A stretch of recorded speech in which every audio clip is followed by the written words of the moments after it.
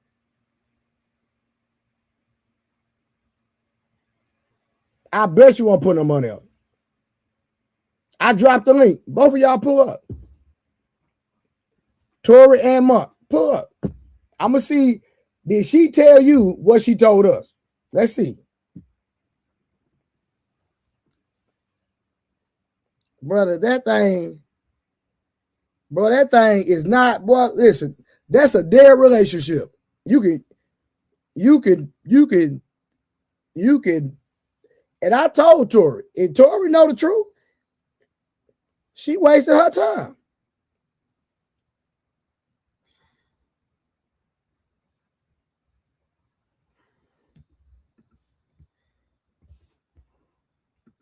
See, I'm not trying to expose all that.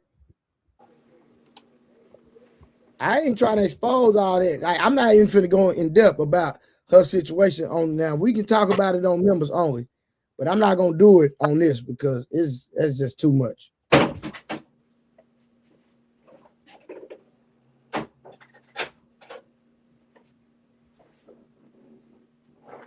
Tori, I know that. I know, Tori. I'm not gonna do that, friend. Listen, I'm not gonna do you like that. I'm not gonna do you like that. Listen, I promise you, I got you, Tori. I can be transparent without being transparent. But I'm just trying to tell Month that Month, y'all ain't did nothing, bro. That's a dead situation, regardless. She just don't know it. And I done told her how I felt about the situation, but I'm not even finna waste my time. So, Month, if y'all want to sit up here and y'all think y'all can help that, God bless you, brother. Keep trying. The foundation of that, man, bro. Peace, Murph. You heard it, didn't you? Yeah. Well, I'm not finna waste my time on that. Month talking about he healed them. Heal what? You can't heal nothing that can't be healed. Hey, Month didn't. He must didn't hear. He didn't hear it. That's what it is. He don't even know what's really going on. That part. Look at Rodney. Rodney know what I'm talking about. I don't even have to say nothing. Yeah, that can't be healed by what I'm finna just move on. I ain't even finna entertain that conversation. Like real talk. Y'all. All right, shout out to Dory G with the $25. Happy Father's Day, Trey. Thanks for being the father who makes sure your kids doesn't eat all this garbage in society. It makes me feel better that at least a few of us in the community has this knowledge. Stay strong too. Dory, thank you so much, young lady. And I think I did that reality with the membership, man. Yeah, I'm gonna go on and get about what I was about to do, man. Hey, TLG, man, that situation different, man. All right. Look, okay, Tori. God bless you. Y'all let Mutt handle that. I'm good. I ain't got nothing for you. Mutt say he can do it. Yeah, all right.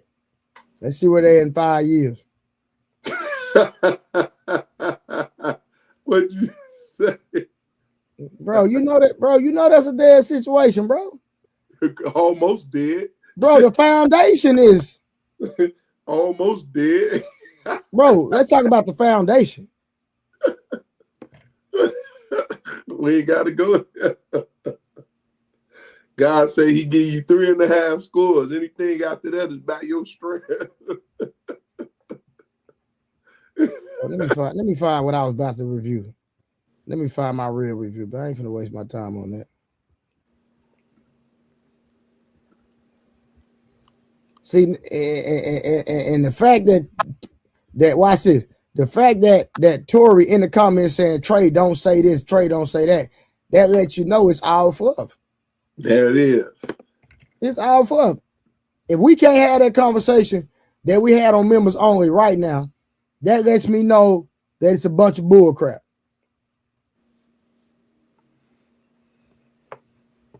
Tori, I want you to ask in the comments, did you tell on that live what you told us on members only? I'm talking about everything. I'm watching the comments.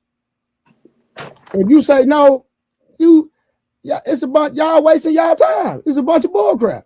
Because we got to deal with all the other stuff first. So like when the man said, I ain't have to hear no more. When he said she want her way, duh. Look, that wasn't the conversation. Exactly. You know why it wasn't the conversation? Because y'all don't know. They don't know the fullness thereof. Because what's understood need not be explained. When it was put into play, the simplicity of it or the listen, because listen. It was over with. Listen. We all was like, oh, let me go on crush my little feelings. The reason he didn't get down to the root of what's really going on because he really not the whisperer. I am. I got her to expose everything. Everything.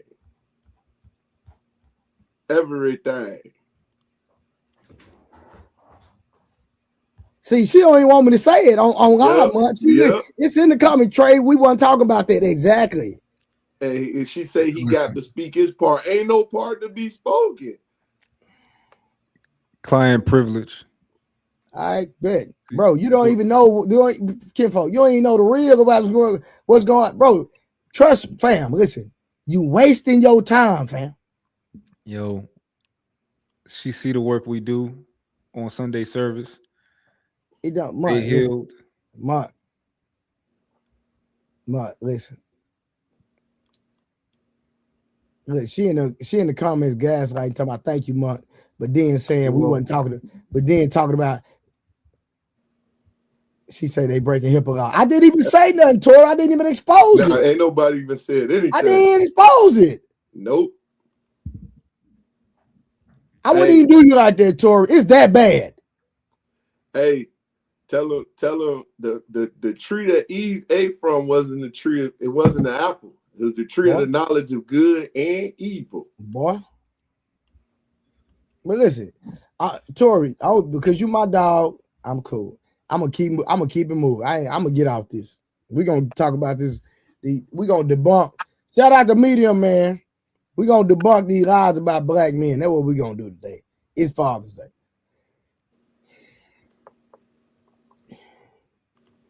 Let's go. All right, let me find. I gotta find the video real quick. But what all y'all cook on, Mark?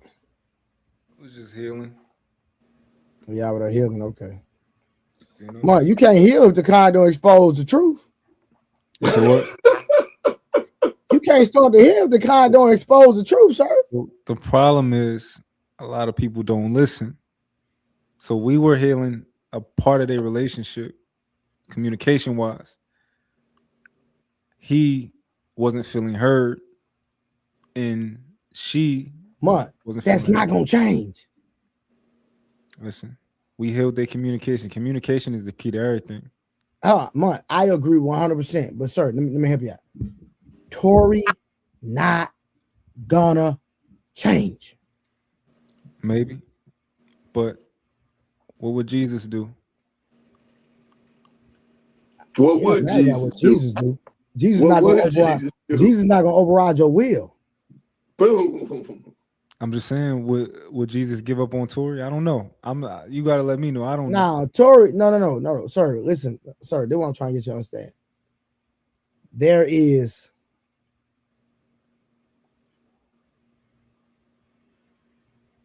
would you put a Band-Aid on a wound that needs stitches?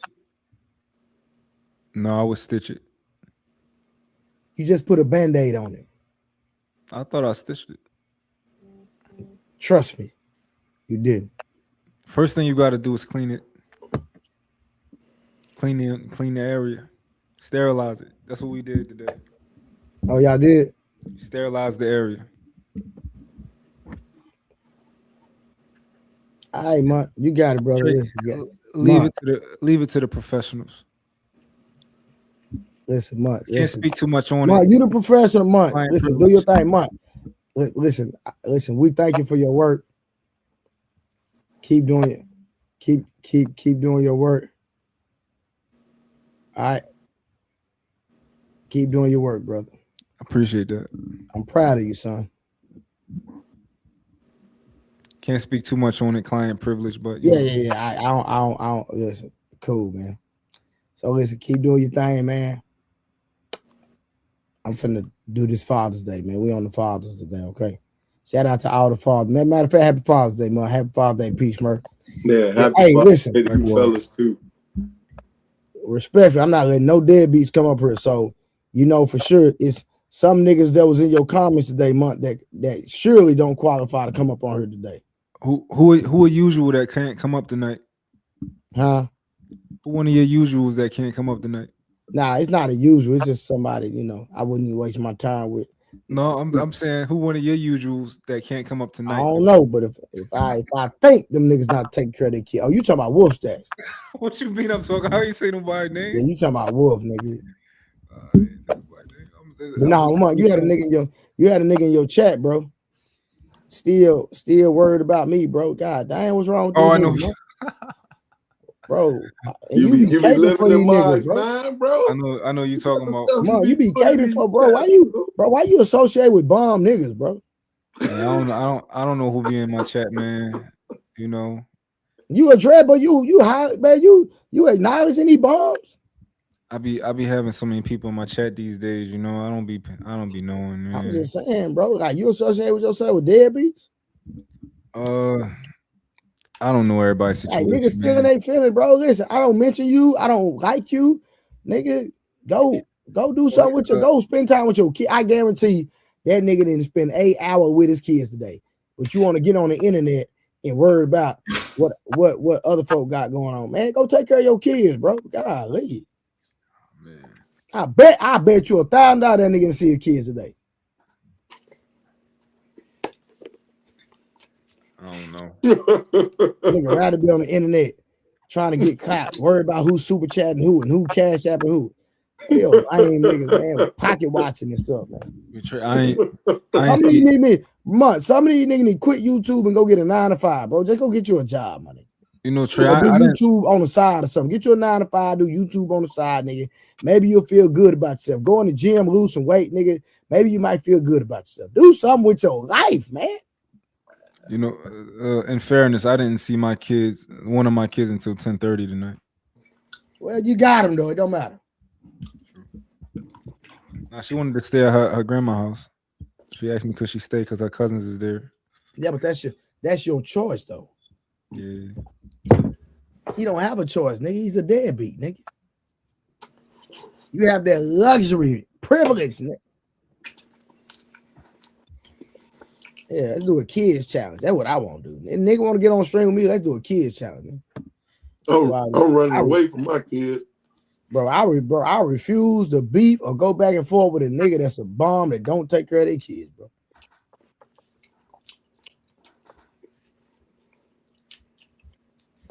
All right, let me find this video, bro. Let's cook, man. I found it. Shout out to Medium Man. I really love Medium Man work. You like Medium Man, Mark? I think he's cool. I've identified a flaw, but small flaws. But I think like what? Cool. I'm just curious. I think sometimes when people are finding information, I think they're a little bit too gun-ho sometimes, and I think sometimes they use information to prove what they already believed instead of trying to get all of the information to find the truth necessarily. So I think sometimes, occasionally, he falls victim to that, and my brain will point it out. But for the most part, I think he do good work. Absolutely. Yeah, so while we reviewing this, let me ask you this before we do. So, do you believe that he spits out a lot of lies with it in his research? No, I wouldn't say that at all. No. So articulate your last statement about him, though, like where I can understand it, because I honestly didn't understand it. Okay, so sometimes in the pursuit of proving what we believe to be true, we will find the information to prove we'll find just enough information to prove what we believe, but not as much information as possible to just get to the truth.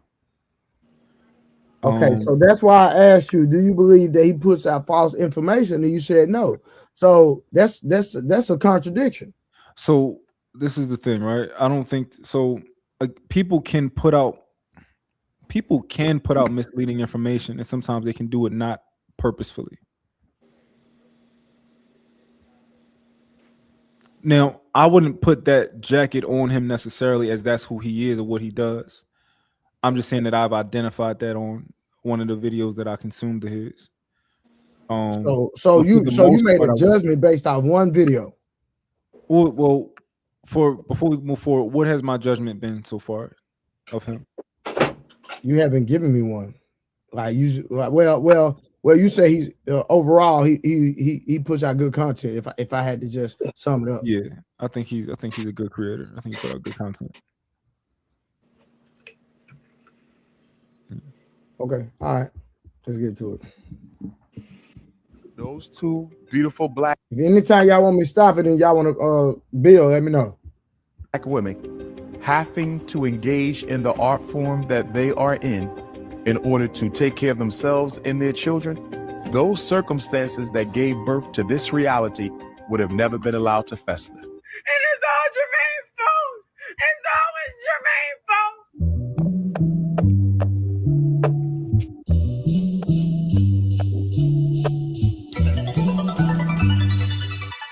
Black Community Paints is one of our leaders. The black woman out-earns and out-educates your mate. What power do we have over you? What I'm saying is, we do got issues, don't get me wrong. This serial monogamy going on, where black men are dating too many women, spreading diseases and babies.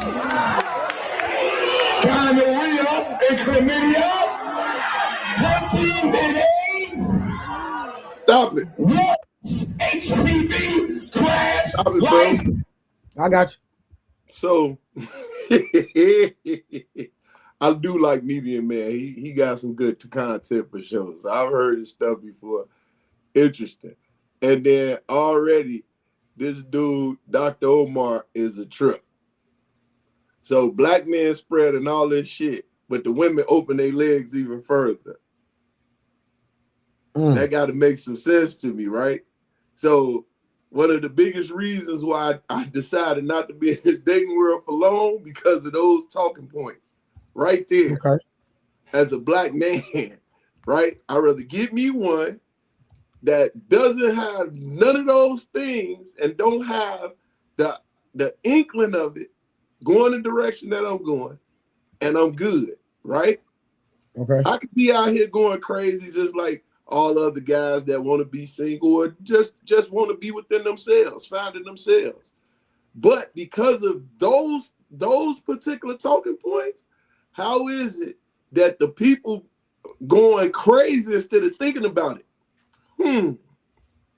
If these men spreading that chlamydia, syphilis, and having babies randomly, why would I open my legs to them? Well, I believe that a lot of times they're not taking the time to actually get to know the individual. They're for whatever reason they're engaging in consensual situations where it transpires, and and it happens sometimes. So it's sometimes the way the cards are laid when you out here playing that game. Exactly. So when I heard what he said, of course I want to reject it, right? I want to be upset at it because I'm a black man. But if I was to take a step back and think about it, I do think in a particular case that he's talking about, black men, we don't take our health serious enough. We don't get tested like women get tested. I think that's a serious thing. Even though, like I said, I want to reject what he's saying and say like, "Man, fuck out of here," right? But I don't know. What do you think about that little part I just said? I don't have any pushback on it. What you eat, Black?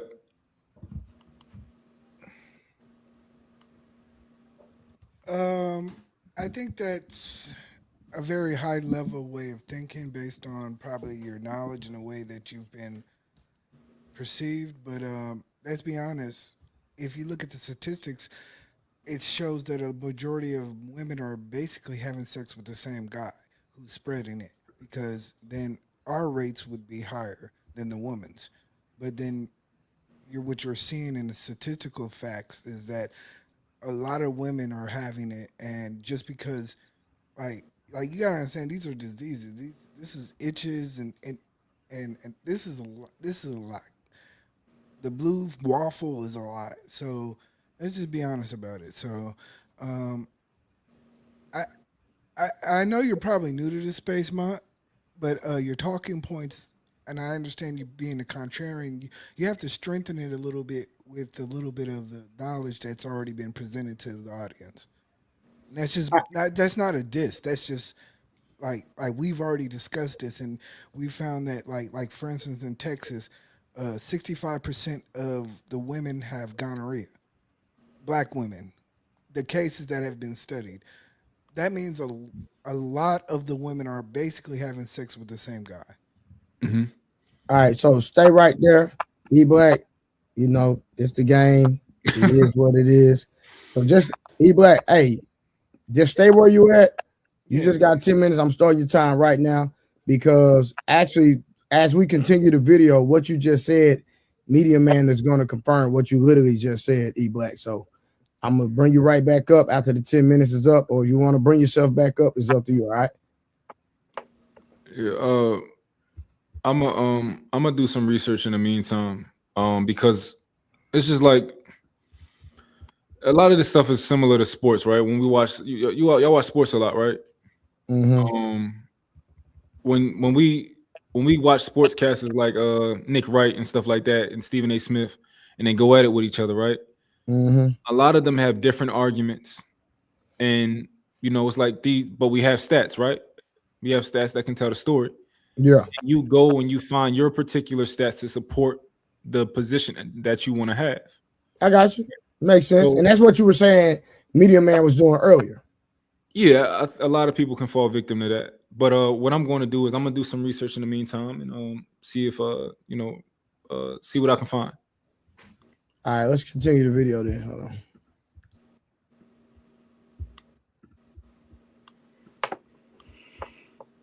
Scabies and coon bugs. And nobody ever checks him. In recent years, one of the most dangerous and divisive narratives spreading in our community is the idea that heterosexual Black men are the primary drivers of HIV in the Black community. The talking point shifts depending on the argument, but the latest movement of the goalpost says if heterosexual Black men got tested more, their HIV numbers would be higher. That is not only misleading, it is scientifically inaccurate. And today, we're going to look at the actual numbers, break down who's the most affected, and talk about why blaming straight Black men for the HIV crisis is dishonest, divisive, and harmful to our collective health. For starters, yes, men in general go to the doctor less than women. That's not news. But the CDC's HIV numbers are not based only on people who walk into a clinic for a test. The CDC and state health departments use a three-pronged surveillance system. The first one is confirmed laboratory reports of HIV diagnosis. The second, anonymous population testing surveys. And number three, mathematical modeling to account for people who are HIV positive but undiagnosed. Modeling is a process that uses math to represent, analyze, make predictions, or otherwise provide insight into real-world phenomena. When you're analyzing and looking at the models and everything, you get to see how these numbers are used. That means the official statistics already adjust for under-testing. Rankings between groups remain the same even after accounting for undiagnosed cases. If testing frequency alone determined HIV prevalence, then heterosexual men in all races would have artificially low numbers, but that's not what the data shows. So let's talk facts. In 2022, Black men who have sex with men, they were responsible for 8,828 new diagnoses, which accounted for 35% of all male HIV diagnoses in the US, despite Black men being a small minority of the US population. Black women accounted for 3,181 new diagnoses, the highest rate among all female racial groups. And lastly, heterosexual Black men accounted for 1,518 new diagnoses, which is less than half the cases among Black women and far below MSM numbers. To put it another way, From the small portion. Can you go back a little bit? I'm sorry, I missed his bisexual or statistics. otherwise MSM, a group representing only 39% of the 1.2 million How Black far you want me to go back? LGBTQ adults.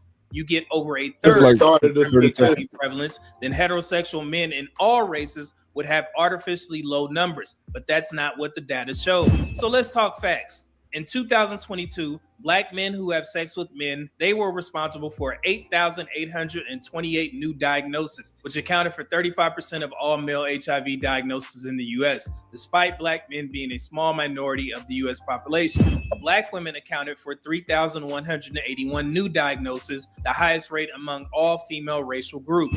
And lastly, heterosexual Black men accounted for 1,518 new diagnoses, which is less than half the cases among Black women and far below MSM numbers. To put it another way, from the small portion of Black men who are gay, bisexual, or otherwise MSM, a group representing only 39% of the 1.2 million Black LGBTQ adults, you get over a third of all new male HIV diagnoses nationwide. HIV prevalence isn't about population size, it's about transmission networks and risk behaviors. MSM sexual contact carries a far higher transmission risk than heterosexual contact because of biological factors and network clustering. When MSM behavior overlaps with heterosexual contact, for example, a man having sex with both men and women without disclosure, the risk spills over into heterosexual women's infection rates. That's one major reason why Black women rank between MSM and heterosexual Black men in the HIV diagnosis numbers. And to address the down low standpoint, yes, down low exists, but it's overstated and often weaponized. Among men who have sex with men, research shows about 20% identify as DL, but they're not all Black. White MSM still make up the largest group of MSM nationally. The DL stereotype is used far more aggressively against heterosexual Black men than any other group, despite the numbers showing a different reality. But here. So I'm curious where he got that statistic from. That how many men claim to be DL. I'm curious where he got that because I'd like to look into it and see how credible I feel it is. I'm assuming MSM mean gay. Okay, so you want me to go back one more time? I don't think he gave it for that. I don't think he gave it. I was listening. I don't think he gave the reference, the source for that. But I'm just curious what the source would be. I'm trying to do research. He gave it. Go back, Trey.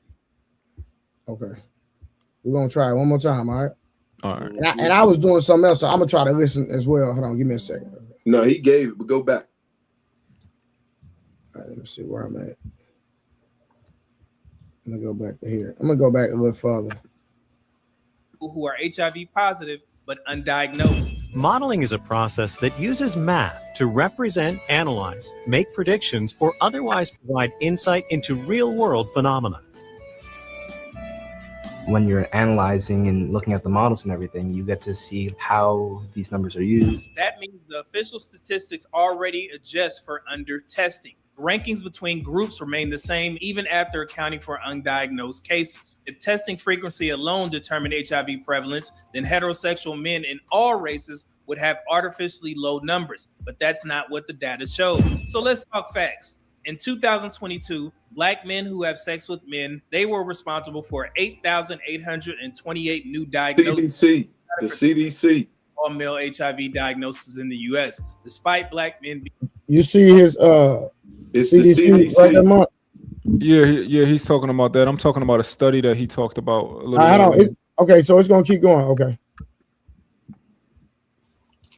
Being a small minority of the US population. Black women accounted for 3,181 new diagnoses, the highest rate among all female racial groups. And lastly, heterosexual Black men accounted for 1,518 new diagnoses, which is less than half the cases among Black women and far below MSM numbers.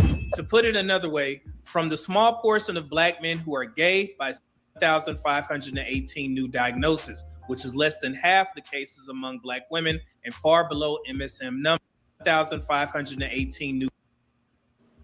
MSM is, hold on, that is Black MSM, men who have sex with men. That's what MSM means. Okay, yeah, gay people. So this is still for the CDC, Mark. Oh no, that's not the. You got to keep going to see the thing I would claim. I was interested in. Okay. He had a DL study on DL men. Okay. Diagnosis, which is less than half the cases among Black women and far below MSM numbers. To put it another way, from the small portion of Black men who are gay, bisexual, or otherwise MSM, a group representing only 39% of the 1.2 million Black LGBTQ adults, you get over a third of all new male HIV diagnoses nationwide. HIV prevalence isn't about population size, it's about transmission networks and risk behaviors. MSM sexual contact carries a far higher transmission risk than heterosexual contact because of biological factors and network clustering. When MSM behavior overlaps with heterosexual contact, for example, a man having sex with both men and women without disclosure, the risk spills over into heterosexual women's infection rates. That's one major reason why Black women rank between MSM and heterosexual Black men in the HIV diagnosis numbers.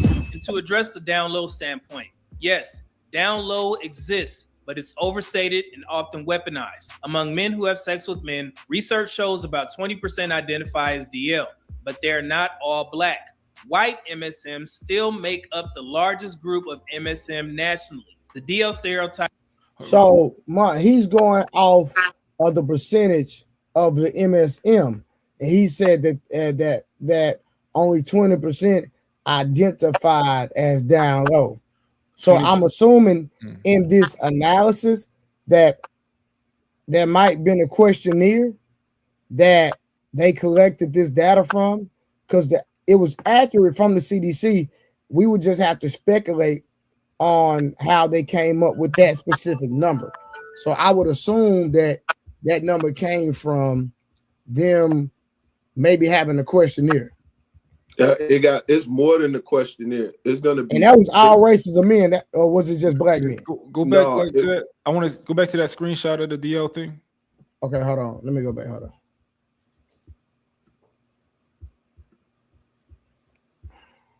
It's good. While you're doing that, it's not just going to be surveys. It's going to be also tests that they take. A lot of times people don't, when they go in, I don't know about y'all, but every time I go in, I always do HIV, all STDs, and then I get my blood scan for calcium, all the deficiencies that could go into play due to family reasons. So I make sure that I'm on tip-top shape, and I do that every 6 months. So when they do those tests, also those tests play a part in that. And they ask you a lot of times, people just sign, they just sign those rights away. Can they use this for these purposes? And people just sign it when they go into the doctor under the HIPAA.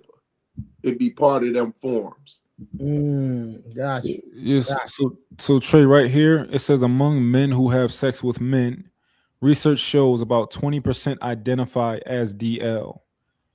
But they're not all Black. So that for me, that's way too ambiguous for me personally. You know, like one thing we know about DL men is like they try to stay in secret. So I don't know if I need to look into that. You know, where he got that from. I'm curious. Well, we know for sure he got it from the CDC because that's where the study from the MSM came from. I think the thing is we would just have to try to figure out how they came up with the 20%. Yeah. Here's another point that I have. Hold on real quick. This is another point that I have. So earlier in the show, Dr. Umar was speaking on tons of different types of STDs, right? I think Medium Man spoke on just one, which was HIV. If we look into the research, right, it shows that Black men have higher rates of gonorrhea, syphilis, and HIV, right? However, Black women have higher diagnosis of rates of chlamydia. Okay, so what do you like? Where are you getting this from? I'll send you some resources. This is just me doing my quick Claude research, but I'll send you the resources also. Okay, so is the research you're saying contradicting what he's saying? I'm not saying that it's contradicting what he's saying, but I'm saying that he showed a very narrow picture. And when there's all this information out there, he showed this much. And y'all can push back on what I'm saying. I don't think he went over everything, but wait, that was Black that was just talking about the 65%. So if we keep listening, we may can hear more if he goes a little bit deeper in depth in it. I mean, that's fair. I mean, to be fair about this, let's be honest. If you're talking about the highest rate of individuals who have transmission of sexual transmission disease, which is women, and we're just, I want to like bring it to our community because the white community is a different number, and you're always going to get different stats based on them because they whitewash their numbers. In our community, think about it like this. You have a high rate of gay men or DL men with sexually transmitted diseases, and then you have a high rate of women who have sexually transmitted diseases. That, to me, like doing statistical analysis, not just looking at the numbers. You have to do analysis. That, to me, says that the women are having sex with possibly gay men or men who are sexually ambiguous, or you can really even say further than that, who are sexually active. And to me, that goes back to the case where, let's be honest, women are having unprotected sex with sexually ambiguous men. And that's really all it comes down to. But hold on, not just that, with each other. We always forget about that part, and that plays a big part in the community now. Yeah. Because anytime you have an individual that decides to use a piece of material and they're using it on multiple people, I mean, you know what I'm talking about? And it ain't like these people, they so concerned that they properly maintaining themselves. Like we know for a fact that that's something that ain't talked about a lot, but it's talked about. Yeah, I think when I talk about transmission, I'm talking about what usually male to male sex is the highest form of transmission of intravenous viruses. I could definitely agree with you on that with E Black, because that's like a curse. I always said it. That's a curse. So that is probably the highest. I don't think woman to woman is as high. But that go my part that I disagree with you, because once again, when they two fluids mix. But see, it's not. Just, I mean, it's still a transmission, my brother. Yeah, it's still a transmission. I think all sex is a transmission of fluids. But let's stick to what. Let's look at the component you stated, E Black. Male to male, female to female. Those right? Are two separate. That's not two separate when it comes to transmission, bro. Once the two fluids I wouldn't mix, say it's 50-50. And their fluids flow even more. The thing about it is, only like talking about the man shit, but that's when you got the breakage of the skin. Yeah, so you got blood transmission. So I don't think it's 50-50. Plus all that other stuff. I don't think it's 50-50. I don't think it's 50-50. Gay. No, I ain't saying nothing about 50-50. I ain't don't put no numbers to it. Okay. What do you believe? Do you believe gay women have the same rate of catching the disease as gay men? Do you think it's the same? I can't answer that question. Okay, so I'm putting it on the line. I don't think it's even close to 50-50. I can't, because listen to this.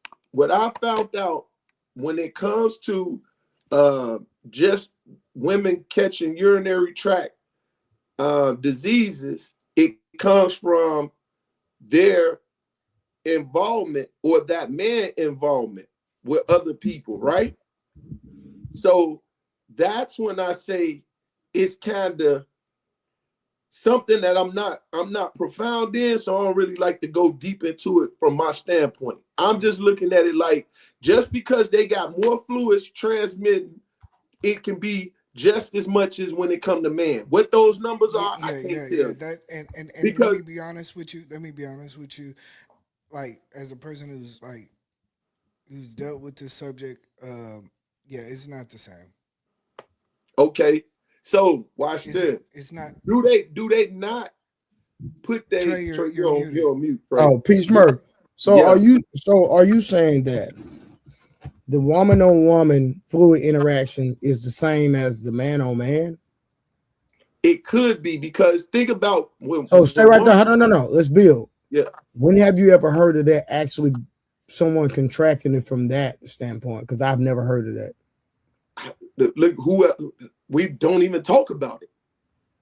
The first thing. So okay. So I'm gonna ask the panel: has any man ever heard, from a chemistry standpoint, just understanding sex ed in general?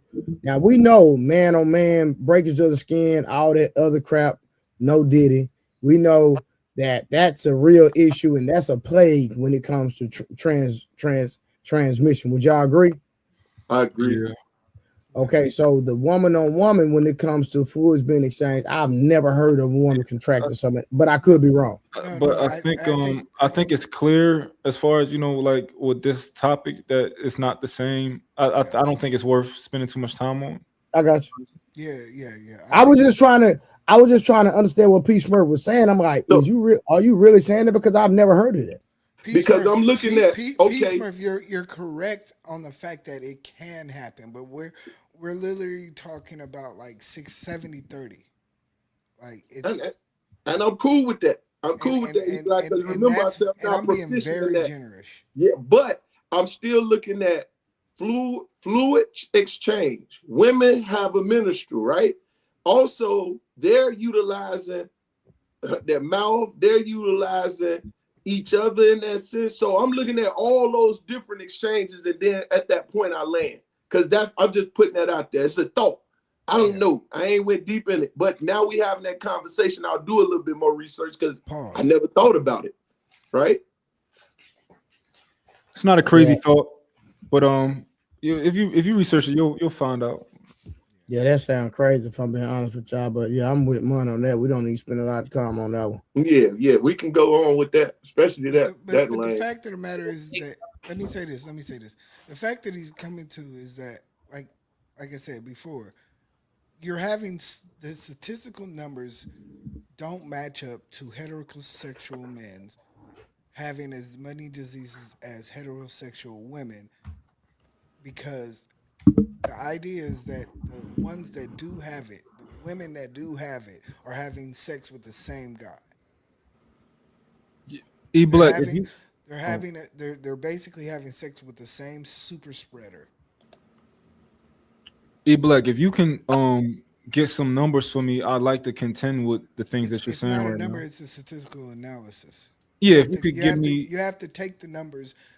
You have to take the numbers, write them all down, and say, okay, what would you think? And this is how you come with an analysis. Well, at least give me the numbers so that we can do the math and we can you know, whatever you're working with, I'd like to. How about this? Just baseline numbers. More women have sexual transmitted diseases than more men. All right, let me confirm that, then we can move forward. Okay.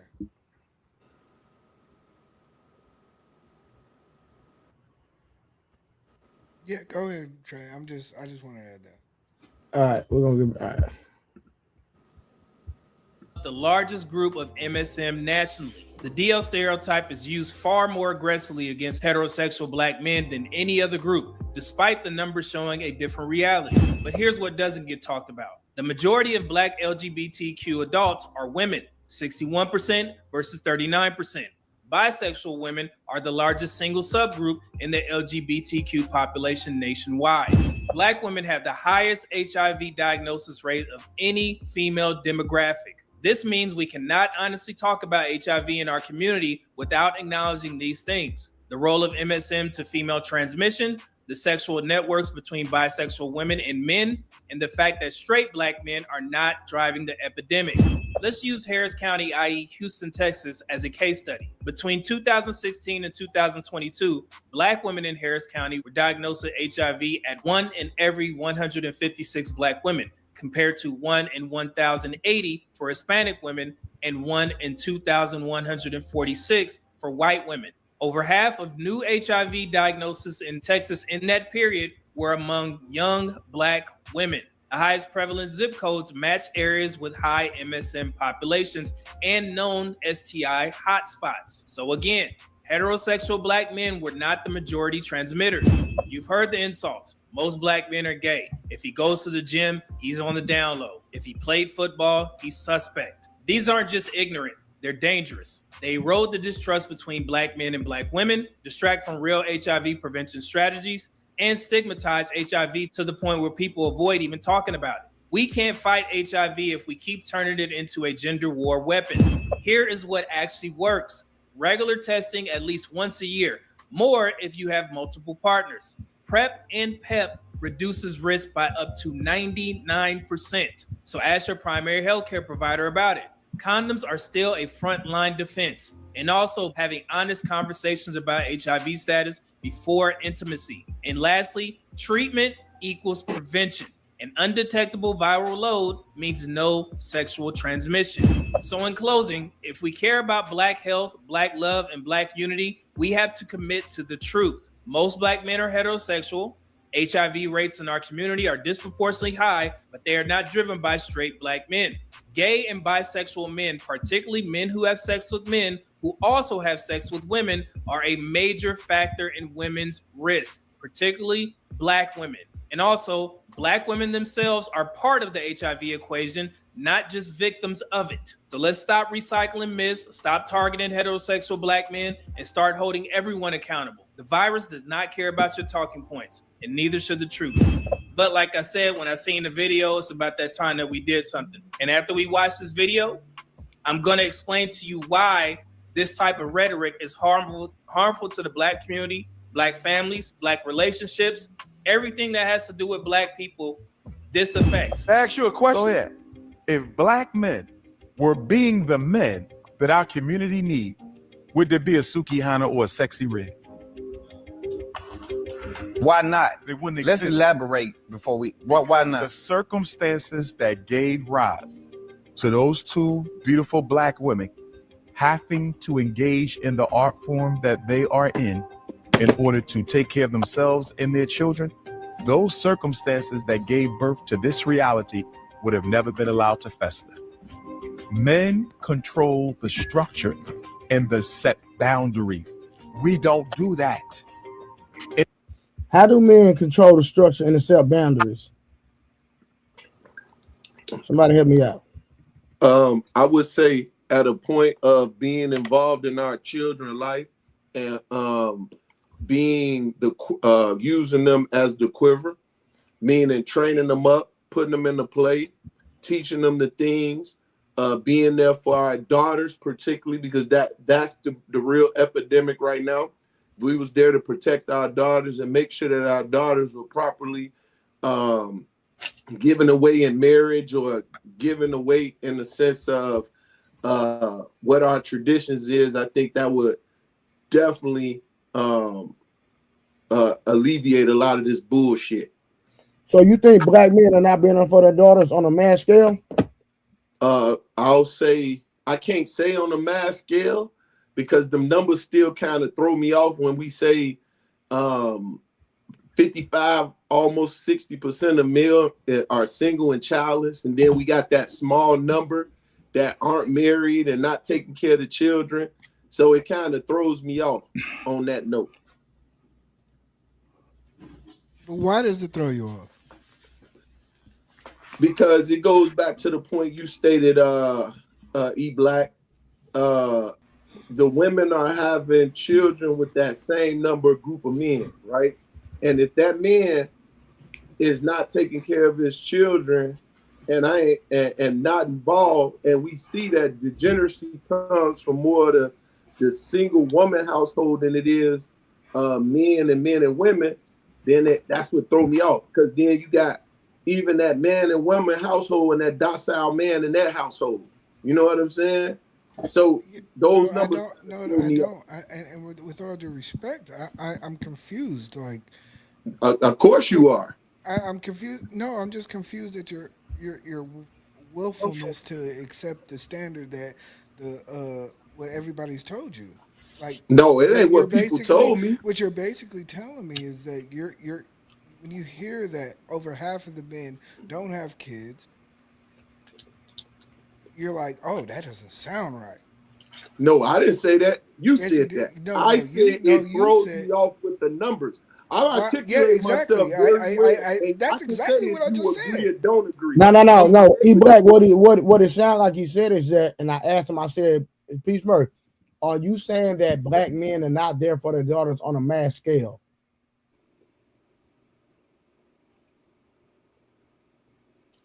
You asking me again, Trey, or you answering E Black? No. So E Black is saying that you said, and I could be wrong, E Black, but let me know if I'm wrong.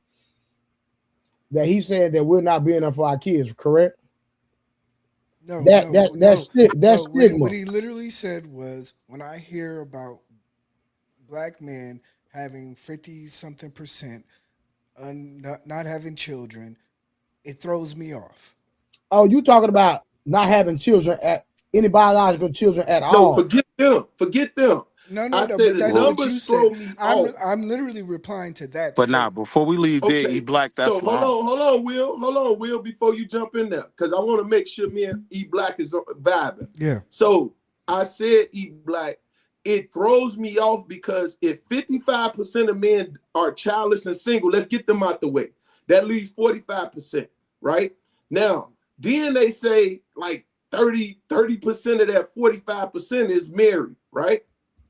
And then remember, I say, okay, it's docile men in those relationships. So then you have the 15% that's having these children by all these women, right? So now my numbers are thrown off because with the married men that's docile, once again, what we say, a man can be in the house and not be in the house, right or wrong? Right, but the numbers themselves. So that's when I get thrown off, E Black. What was wrong about what E Black said was, yeah, between 15 and 24, most black men don't have children. Once you get to 40, most of us got a seed. Going by those same numbers, right? If we really dig into that study that gave that talking point of those numbers, yeah, that's true. At 15 to 24, they shouldn't be having babies anyway, right? But once you get to the 40s, yeah, most of us got one. I would even just look at the panel. How many fathers are on the panel, and salute to each and every one of y'all. It's after 12, post Father's Day. Hope all y'all had a great Father's Day. But most of us up here probably parents, and it's because of our age range. And I agree with you, Will.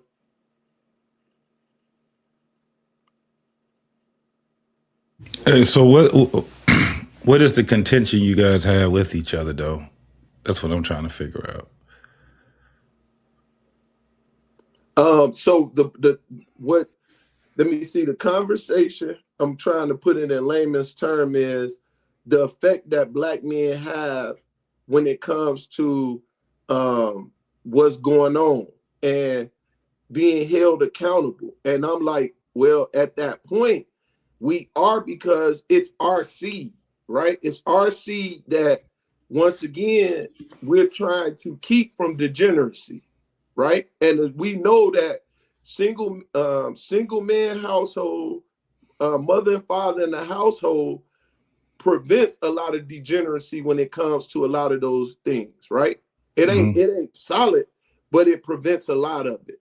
You see what I'm saying? So if men play a greater part in handling and making sure their seed is on point, we can alleviate a whole lot of that BS. And that was really my standpoint, JT. But my response to you was, what makes you think men are not taking care of their business on a mass scale? That's the part that threw me off, Trey. Remember, that's what I stated, because we got, just because the man is in the house, he can be docile and they playing that part in that child's life, particularly that daughter, right? Because who is it that we saying have majority of the STDs? It's the women, right? But when we talk about degeneracy, when you look at a daughter that's a little degenerate, a little ratchet, it usually comes from the mother. Exactly. That's my point. Because the man, as long as that man is on point, he gonna kill a lot of that. Oh no, we ain't having that. You see what I'm saying? So that was my point.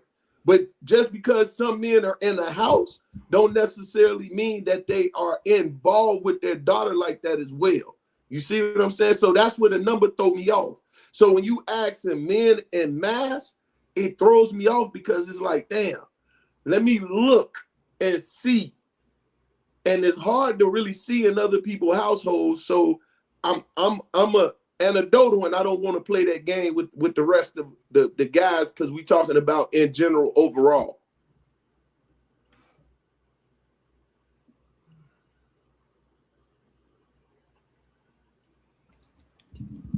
J2, you got it? Or you... Hey, I know my mic is hella low. I'm sorry, y'all. Nah, you good. You sound I gotta good. fix this. Black. He black. No, you don't sound low. You good. Yeah. Okay, my bad. It depends on the device that people are on. So if they're on like their television or something, you sound low. Like when I was just watching you guys on on my television, and E Black sounds low, but right now you sound good. You know what I'm saying? So yeah. All right, I appreciate Trey, that. Yeah, Trey. He sound like his voice just hoarse, like he been screaming all day or something. Nah, I'm just getting old. That's what it is. What's up, Watson? Yeah, I'm getting What's up, my y'all? old man voice, man. You sound like Eater Man, but yeah. Man, fuck Eater Man. Nah. Happy Father's Day, y'all. Happy late Father's Day, y'all. You as well, my brother. Fuck that day. Fuck that day.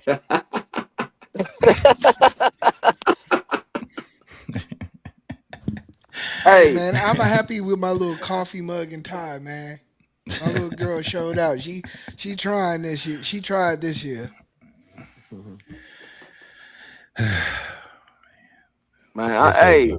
And I missed the last like 30. I missed the last 4 minutes of the conversation. So I ain't gonna lie. Sometimes when it comes to the stats, I believe they be overly inflated or they be lying. Because like my mama been in the nursing field my whole life. When it comes to the STD, she used to say that all the time. Like before she became a traveling nurse, she used to work on the second floor of Methodist, and she used to bring home some of her cases.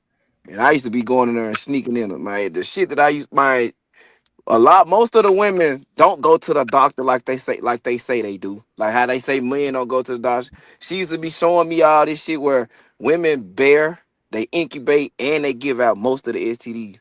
So she used to be like, man, men gotta protect themselves at all times, bro. Like, cause a lot of women don't require condoms when you fucking them. Like, bitch, meet on the first night, she ain't asking for no condom. And niggas be so gilly google on the coochie, they gonna do it anyway. But it's a lot, like it's a lot that my mama being in the nursing field showed me that, man, the stuff that they put out there, some of this shit be a goddamn lie. So why? So you said your mom used to come home with things. What did she come home with that you used to look at? Like, she used to work on the second floor. I forgot the ward that was, but it was like people down there on their deathbed. Okay. Yeah, like, and I know a couple cases where she used to deal with people who had HIV. She used to deal with people who was like at the cusp of cancer about to kill them. All this, she used to have all this shit. If you can narrow it down to like the STDs and stuff like that, I want to know what you found out about that so we can deal with that. I wouldn't say like a lot of straight, like I agree that a lot of men don't, like me. I didn't go to the hospital or doctor until my wife started getting. She gets sick, I go to the hospital. She catch some. Well, she never caught none. But you see what I'm saying? Like I used to correlate my stuff. She cool, you cool. Yeah, she cool. I'm cool. Now I will agree. A lot of men do that, but it also showed that a lot of. I did that for 20, 30 years. You good? We good. Now, it's when it comes to the STDs. Is when it comes to women, it's closer to 40% more than what it's way more than what people think it is. Like 35, 40, 50. When it comes to like HIV and all that, women incubate that shit the most for some odd reason. So the only thing about the stats, we kind of throw the what do they say, the baby with the bathwater out when we just say stats don't do any good. That's not good for our conversations. First and foremost, stats is to get you closer to whatever it is. It's a tool to get you closer to whatever it is that you're looking for, right?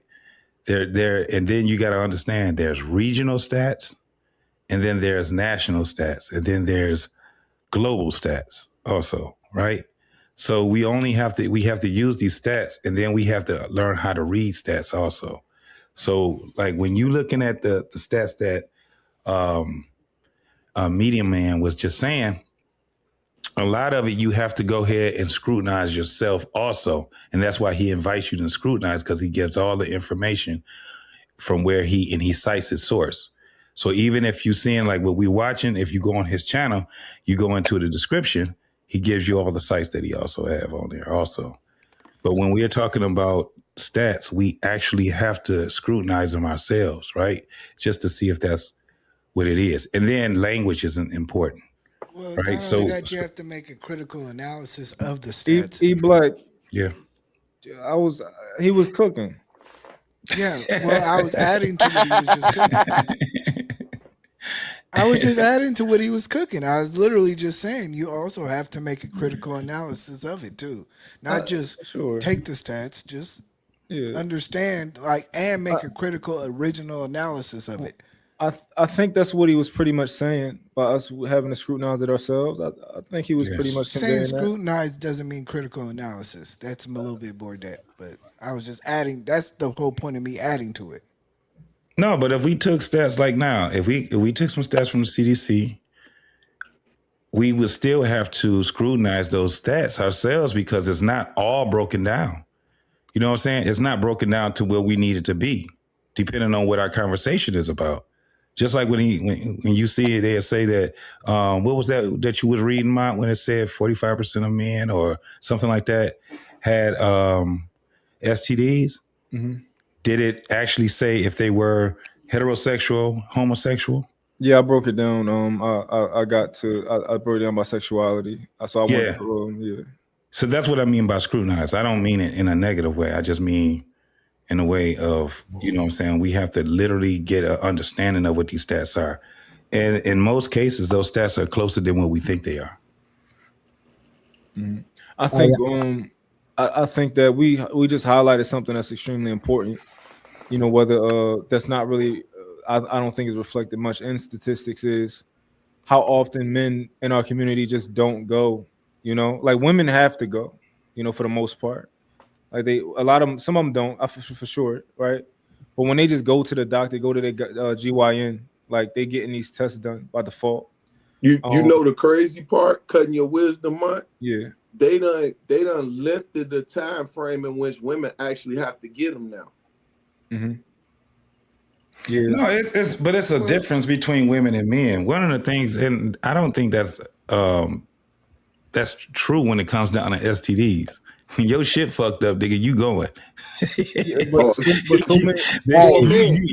that's a fact, Jack. And I was literally hold on, but I think that's another issue. Is like so many of these things have no symptoms.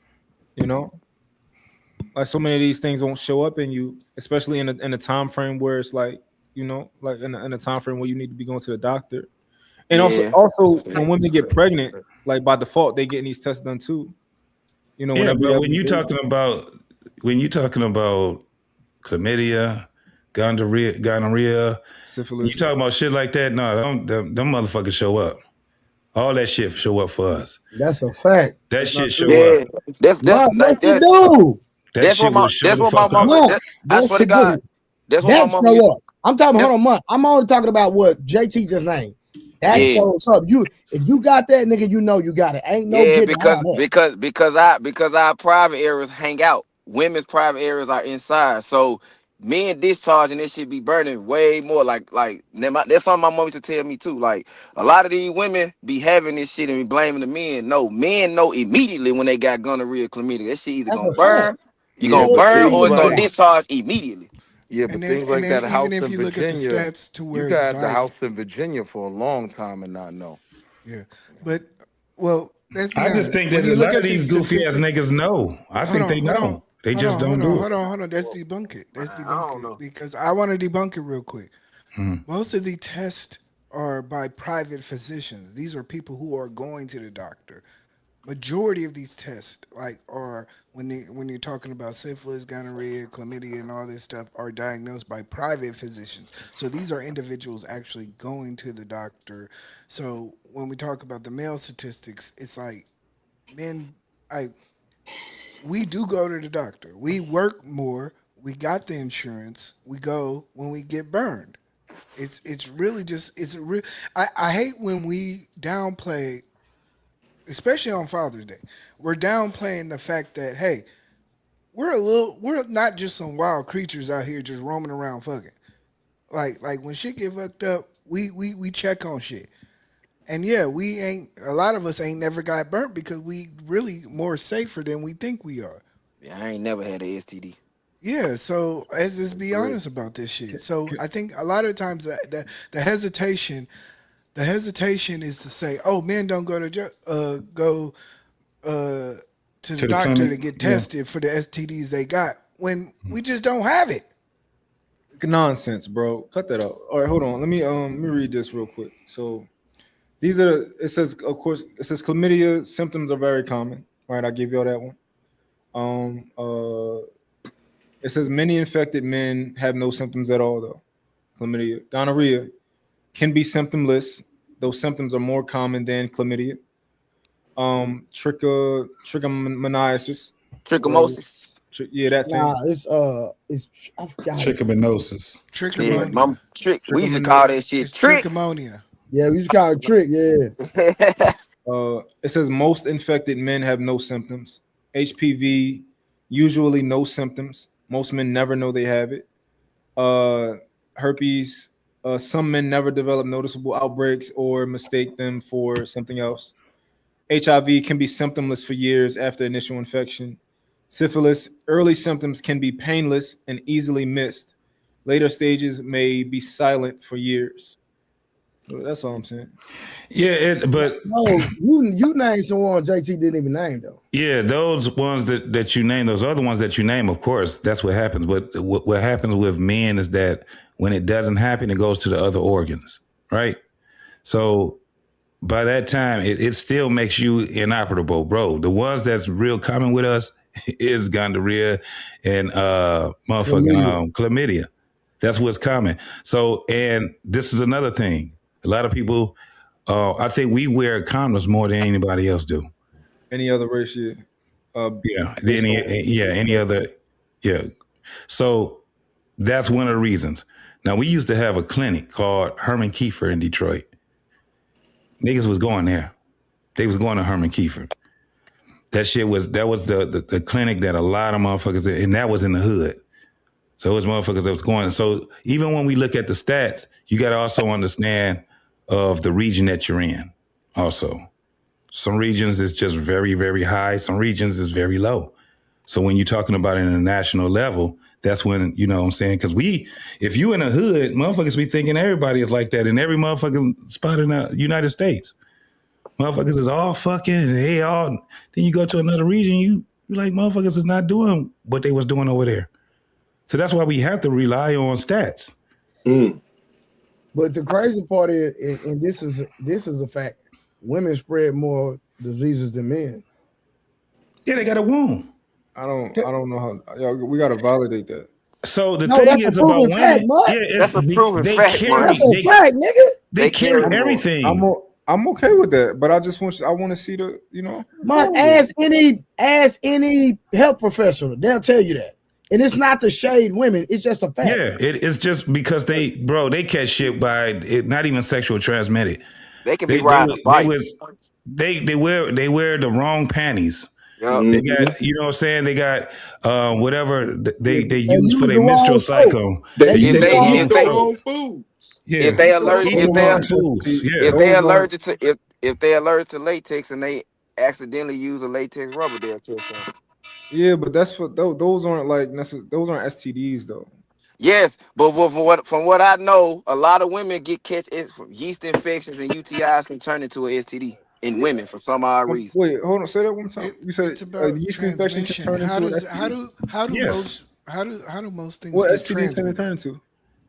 What you mean? You can catch a man can catch motherfucking is it the UIT from a woman? UTI? But The how? UTI from a No, woman. Yeah, sexually transmitted. So Is that how? an STI or STD? It's through It's an through STI. blood. It's a STI. So why so serious? You said that a yeast infection can turn into an STD. Well, STI, okay, yeah. So Not that was the STI. other You thing. know what I mean? STI. I should say STI. Was it anything on that list I read that can turn into a yeast infection? Can turn into? All I know is I know UTIs for men is But sexually it's sexually transmitted though. It's sexually transmitted. If she has it, she can give it to you. Okay, Yeah, but it's that's a not just UTI. sex. What is the what happens during sex? It's the exchanging of fluids Fluids, right? in the bloodstream, right? Yes. Okay, so who's most likely to have fluid and blood in during sex? Women. Okay, so that's just there's no need for studies for this shit. It's a simple biological fact. Yeah. And then in the case of the male to male or MSM, it's the act of them having sex creates tears. Yeah. So they that's just not. Let's put our thinking caps on, y'all. That's just not just act like we don't know what biology. Like I don't know, man. Like we gotta clean this shit See, up. I learned that from a nurse. I didn't learn that from reading it. I learned it from a nurse who deals with this stuff all the time. I don't think it's wrong for me to to just No, ask. it ain't wrong for you. No, you right about it. Yeah. You're not wrong.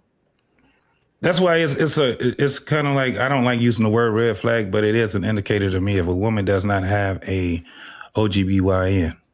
She doesn't have one. I'm like, what the fuck is this shit? You know what I'm saying? That shit's crazy as fuck.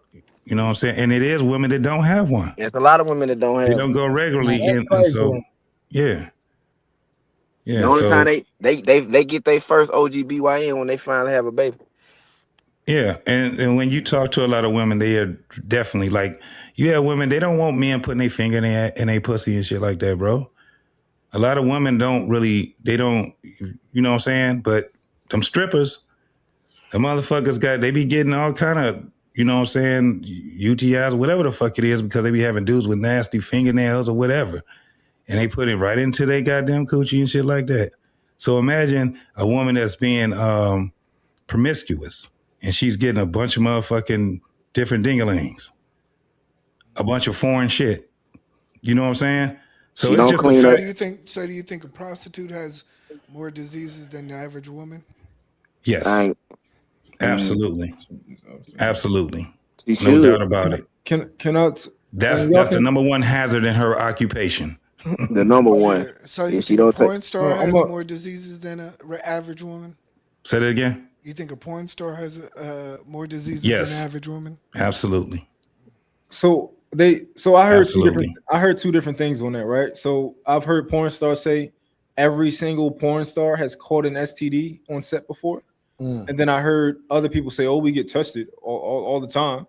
Yeah, but they don't test for everything. Brian proved that on the whatever panel. He made a girl who claimed that they get tested all the time pull up her stats, and certain shit they don't get tested for. Certain shit they don't get tested. They get tested for the surface level shit, but not everything. Yeah. I want to read y'all this real quick, and then y'all can give me pushback on this or whatever. It says for most STIs, an infected man is more likely to transmit the infection to a woman during a single sexual encounter than an infected woman is to transmit it to a man, right?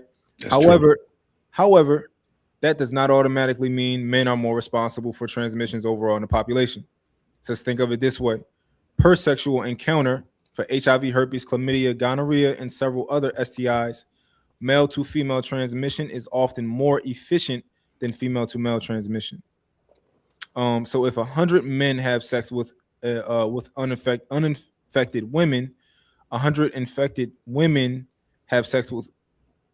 I get what you're saying. Go ahead, keep going, because I understand it. Yeah, 100 infected women have sex with uninfected men. You would often expect more women to become infected than men. Yes. across the whole population, who causes more infections overall depends on how many people are infected, how long they remain untreated, number of partners, condom use, testing rates. Because of these factors, public health researchers generally do not say men transmit more STIs or women transmit more STIs overall. Yeah. So that's actually true, because you can get with a woman, have sex with her, and she's infected, and there's a chance that you may not catch it. You know what I'm saying? Or you catch it, no symptoms, you have sex with somebody else, and you just give it to them. Yeah. So is that also? But when you have the thing is that, and there's some things where you can wear a condom and you can still catch some things. Yeah. I think with the condom thing, I think men need to make sure you're wearing a condom that fits, because when it comes to like skin to skin type of things, if the condom is too small, bro, or if that shit is sliding off, you can catch some shit. Right? Make sure your condom, know your size condom. Right? So I think that's important. I just think we need to the just condom say, is too small. It's crazy. we need to just say fuck the. We need to just say fuck the hookup culture altogether, because this shit dangerous as fuck out here. Yeah, white people condom small. Like Durex. What is a white person condom? Durex. yeah, that's the hospital shit. That's that shit they give you at the hospital. That's the shit when they come to your school and talk to you about. Yeah, that's that bullshit. I mean, let me put it like this. You can fit any condom over a football. Yeah, that too small shit is bullshit. No, Unless you got small bullshit is bullshit. Now they got they have finger condoms. That is entirely too small, but that's not for a penis. But regular penis condoms is a standard size. Get back to the review. Appreciate y'all. But have y'all ever put on a Durex? We get back to the review. Appreciate y'all. Not since high school. We're going to say we should be responsible for the boys. If we're going to tell black women that we can't do nothing with our boys, what else should she be willing to trust us with? Do you push that off on what about the boy's father? Okay, you push it to the community, right? What about his father? Okay, that's not our culture. Our culture is collectivism. If you're not there, I got to be. It's that simple. The reasons don't even matter. He ain't there. I got to take his place. I am because we are. We are because I am. The narrative that most black men are deadbeat fathers is not just misleading, it's mathematically false. Today, we're about to dismantle that myth with verified data from the CDC, NCHS, Pew Research, and Bowling Green State University. Here's the truth that most people in the black community don't know. 54% of black men have never fathered a child. That's right, the majority. Of the 46% who have fathered children, 55% are co-residential. They live with their children full time, 100%. That means that nearly 80% of black men either don't have children or they actually live with their children 100% of the time. Mark, do you have an issue with those statistics? My bad. I was in the chat. What did he say? He would miss that one, Trey. I know, right? What did he say? All right, let me take it back a little bit. Hold on. You don't gotta go that far. It's that simple. The reasons don't even matter. He ain't there. I got to take his place. I am because we are. We are because I am. The narrative that most black men are deadbeat fathers is not just misleading, it's mathematically false. Today, we're about to dismantle that myth with verified data from the CDC, NCHS, Pew Research, and Bowling Green State University. Here's the truth that most people in the black community don't know. 54% of black men have never fathered a child. That's right, the majority. Of the 46% who have fathered children, 55% are co-residential. They live with their children full time, 100%. That means that nearly 80% of black men either don't have children or they actually live with their children 100% of the time. Let that sink in, black community. This completely destroys that tired stereotype that black men are abandoning their kids. Now, let's shift our focus to black women.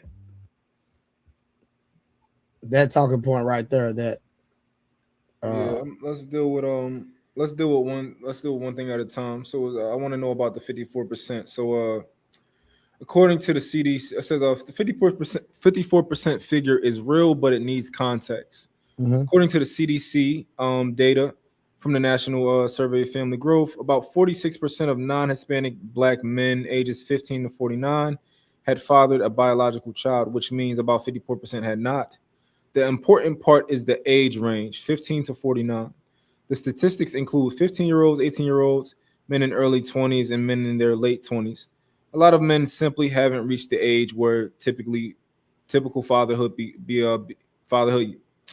typically become fathers yet. When researchers look at older Black men, the picture changes dramatically. By the early 40s, roughly 80% of Black men have fathered at least one child, meaning only 20% remain childless. So what do you think about that? That's the point I was making earlier. No. He put that down. What do you think about that, Mark? It means you have to understand the numbers. 80% of Black men will father a child. Okay, so no, not will. Let's talk about like forget the will father a child.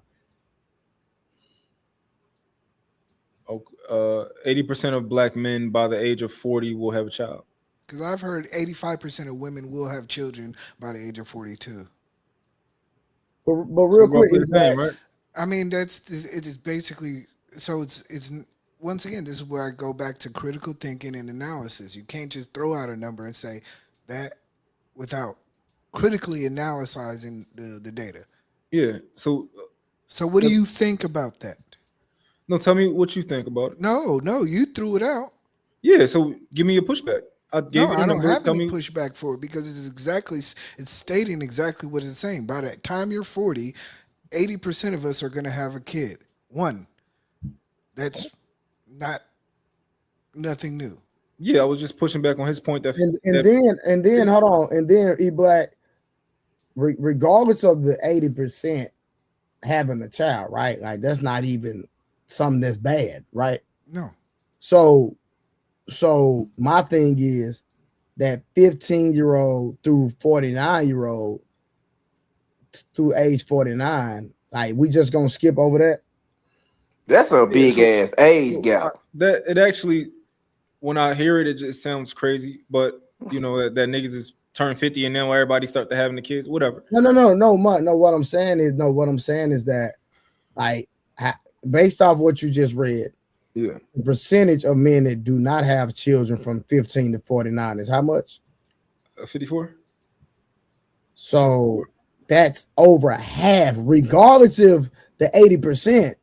That's still a good number. Like men over 40, 80% having a kid, whoop-de-doo. But from age 15 to 49, for most Black men, over half not having a kid, that's still good. It's about half, yeah. No, it's You not. don't think that's good? No, it's not. Because wait, you have to understand the numbers. Listen to the numbers you're talking about. 15 to 49, right? Most of us shouldn't be having kids at 15. We would agree, right? So that's where things become skewed. So then you have to look at how it breaks down in that study in between age ranges. And then you kind of find the median numbers you're looking for in terms of at what age do most of us have kids. And from the numbers I looked at, it was like you see that turning point starting at like 32 to 34. So what are we saying that what he's You're saying? not saying, bro, you're not saying that. Yeah, I'm trying to get to the point that what I'm saying. Because the only thing you guys gonna get to is exactly what he's talking about. What Median Man was just talking about. The only thing you're doing is you're gonna end up doing the math, and guess what? You're gonna come up with the same thing he just came up with. So we just reinventing the wheel. Wait, no, that's not true. Because if absolutely it's true. Mine just gave us the numbers. Hold on, from what we just discussed, we know most men by 40 have a child, right? If I were to say to you at 37, do most men have children, right? No, median man's numbers don't apply. They absolutely do apply. He's talking about within that Didn't he just say what 49% of men don't even have children? They're childless. No, 54. 54% of is men don't have childless. kids, bro. And so he went off of the ones that are with You have to children. understand what he's And talking so about. the 80% of the ones that's taking care of their kids, that's living in the house with their kids, is what he's talking about. Yeah. You're mixing up If you things. do those No, numbers, wait. You're mixing up things.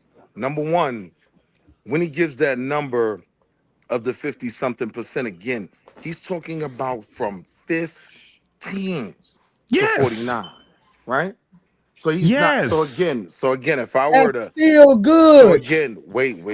If I were Cause to that's a dial big it ass down, age gap, bro. if I were to dial it down to a specific age range, 32, 34. We're not doing that. You're not. See, then you'll be skewing the numbers. The We're not thing Well, doing is that. this: wait, we're trying that's to act not. like that. There's no parents that's Wait. 15 years old That's with not children. skewing the numbers. It's Right? definitely Yes, it skewing the If is. you numbers. don't want to recognize the point that's being made in that, that's fine. But it's No, not no, no, skewing the no. You're numbers. changing I the actually narrative. would argue that to You are add, changing the narrative. that's what I'm saying. I would argue that to add Did you 3 do the research years of yourself? teenage children to men, Did you that's do the skewing the research argument. yourself? I'm No. And saying since though, you didn't, we only gonna go with what we can prove. We're not gonna sit up here and No, but I'm guesstimate, telling you, these things are change the proven. context. But No, no, wait, where's the Trey, proof? 15 to two seconds. Even 49. Trey, even at that point, Hold even on, when Trey, we was 2 talking about seconds. even when These we are was, the bigger numbers in this study he's quoting. bro, I'm you got not to come up saying with he's some numbers, wrong. dog. You got to come up with some numbers. You out here bullshitting. That you got to come up with some numbers. He's doing the right thing. Even when we were talking about, and you go back and look at it, Trey, when he was talking about the STDs, it was 13 it started from the age of 13 Yo, bro, it's not even on up. logical. Like, all right, so let me That's what, ask if you. you look at it, it's going to Let me say from ask the you. age of 13. So when he's talking about pregnancies and having children, he's talking about from the age of 15 because there's a large amount of them. It's not as Got you. large as it used to be, but there's a large amount of people that are teen pregnancies, that Got you. have Now teen let's be pregnancies. got you. Now 16 let's and be pregnant. logical for just a How you going second, to just right? take that out of there? Quick question, right? If you took away the 3 teen years, what impact do you think that would have on the numbers? So if you just went from 18 The to reason we're 49, not going to take what that out is impact? because we're going to You celebrate. ain't making We're no going to sense, we're dog. going All to right.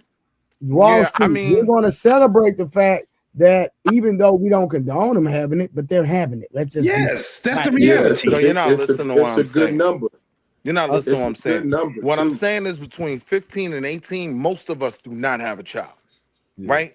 That Yeah, but it changes are over some time. that do. Why wouldn't So you then, why okay, wouldn't so you then add at it that into point, the statistics though? but at that point, what age does the average person have kids? Answer that. This is the point. You see a turning point Late 20s. at 32, 34. That's Okay, when you so what start is to your really point? see a turning point. The point. If most people are The, having kids by 30 and the, 32, and then and if we sum out and we take all the individuals My together point was simple. and we say 54 here. My point was simple, right? Median man's numbers do not apply to a specific they're, age range of 32 to 34. they're So misleading. so when you're giving What? them numbers Bro, from y'all My tripping. nigga, 15, bro. so when you're Y'all giving him niggas numbers tripping. from I'm gonna go 15 back to to the video, bro. This 49, nigga. Yeah, go back to the including No, little no. video. teenage The kids, number, the you just 54% is misleading. It just is. It's It's not misleading misleading. how? Man, how So, the so, hell is it okay, Because misleading? hold on. On the same statistical analysis, it said 73% of white people didn't have this children, and like this, it put white people and Hispanics. What do you think about those people? Do you think those are lies too? Do you think those none represent of it is your lies. reality? This is what you don't understand. Do you think The it represents numbers a aren't being reality? broken down Like you're correctly. being That's all. hypercritical. You're being super You said hypercritical I on said it was statistical lies. I'm not facts. claiming anything is lies. I'm Okay, saying most people aren't smart enough to see behind the numbers. That's all okay. I'm saying. hold on. You're It, not but If he smart said enough to to you see The men behind the numbers, lie, numbers. women No, lie, we numbers can. don't, Let me tell you something. This guy. he Let me tell you lied to you. something. Medium man is not hard to find. Wall Street, challenge his motherfucking self. Challenge him. We're going live. We're do it on Trey. I know He medium ain't hard well. to find. The I And know challenge medium. him then. the So Challenge him. You estimated. can challenge slow him. down, It slow ain't down, hard to find slow him. down, slow down, right?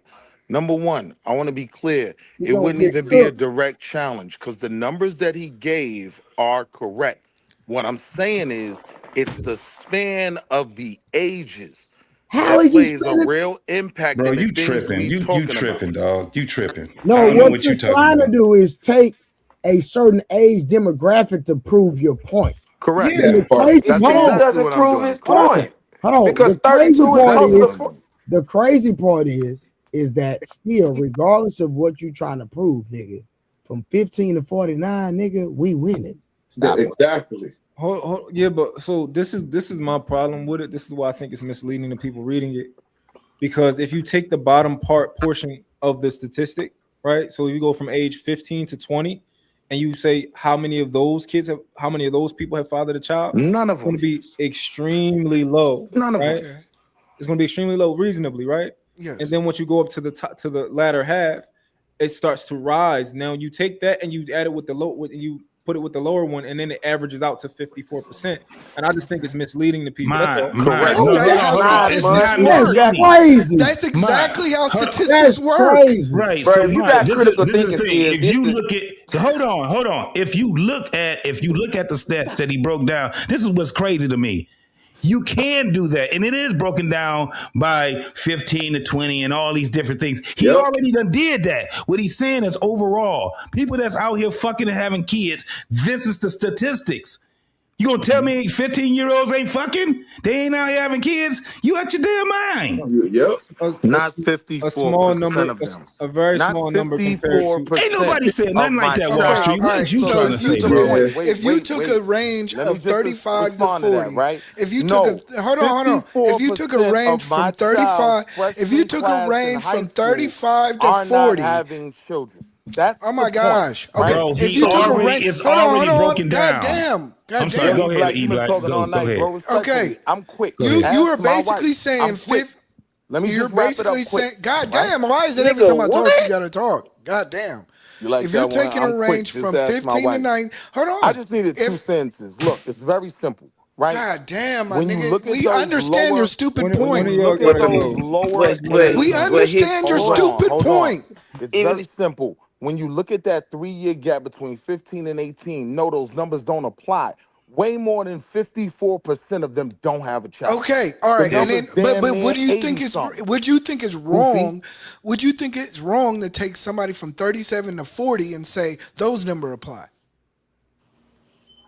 Yeah, Because that group has more than likely have kids. I think that would be unreasonable. But The on whole both point ends. of statistics is to show an average and a That's what median. I'm about to So the say. whole point of saying the average person has 50, like what is y'all niggas is Well, thank you. I'm glad you No, finally caught up. no, Right? Black. What? Thank you. That's the Hey, You purpose look, of the finally caught up. this is stats, hot. dog. This gaslighting worse than motherfucking Mr. Yeah, Oh this my crazy god. right here, man. This is crazy No, work. real quick. Y'all know why the NBA and the NFL doesn't count everybody's statistics, right? They only count people who played a certain number of games or a certain number of snaps because they it's want to do an unfair. analysis on statisticals. Because essentially that would be considered that 15 to 19-year-olds. You haven't played enough games, so they wouldn't reasonably count. That's you. not No, they true, count. They Mont. count all statistics, brother. I You can know go and pull damn up a player well. All and of they'll them. show you his whole career, his year. It's 0.0 points that he did. It all counts. Even the average on what how I'm saying many years the players All play. right, let's kill this whole argument. Hold on. I'm gonna kill this whole thing. Mark, let me ask you a question. Hold on. No, before Mark, you let me ask you a question. I gotta clear this up first. If I play one game in the NBA and I average 50 Y'all points, I drop comparing the and I NBA drop to having kids, and bro. hold on.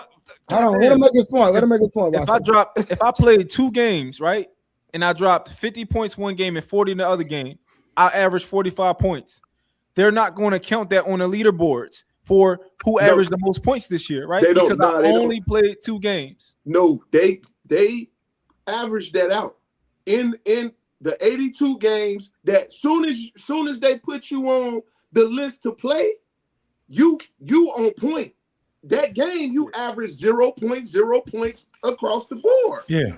Hold on. No. So I averaged 45 points a game because I only played 2 games.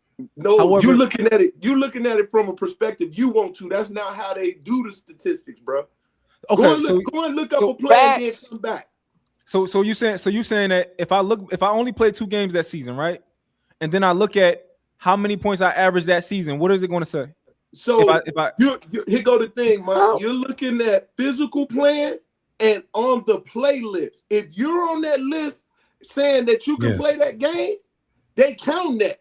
You just didn't play no minutes. That was the reason why they had baseball cards, they had basketball cards, and football cards. They count everybody's shit. Everybody's stuff. That's how they pulled it. Yep. Mon, let me ask you a question real quick. Go ahead. And I think Media Man is actually going to answer it, but I want to ask you before we get there, because we can kill this whole argument. Do you believe that more men in general have more kids by several different women, or more women have several kids by different men? I'm not sure, but I'm gonna guess women. Okay. Based off you saying women proves my point regardless. It was a checkmate. I'm pretty sure you probably heard that 69.3% That was a beautiful checkmate, but I ain't gonna do my bro like that. of births to Black women are out of wedlock. Number one, and probably the most important, just because you can have a baby, it doesn't mean you should, especially without planning for one or getting married first. More than 72% of children in the African American community are born out of wedlock. That means absent fathers. Absent fathers. Absent fathers. But here's the catch. That doesn't mean that all those fathers are deadbeats, or even that there are 69.3% of Black men involved. This is a case of mathematical misunderstanding. When you look at it closely, this stat reflects an inverse ratio, a disproportionate number of women having children with a small number of men. In fact, Black women have given birth to more children than Black men have fathered, both among married and unmarried groups, to the tune of 1 million more children having been born to unmarried Black women than unmarried Black men have fathered. 645,170 more children have been born to married Black women than married Black men have fathered. So what does that mean? It means a small pool of men are fathering multiple children across multiple households, and women are repeatedly choosing them. Jay is here also. And we also have 5 other men. These men collectively have 87 children.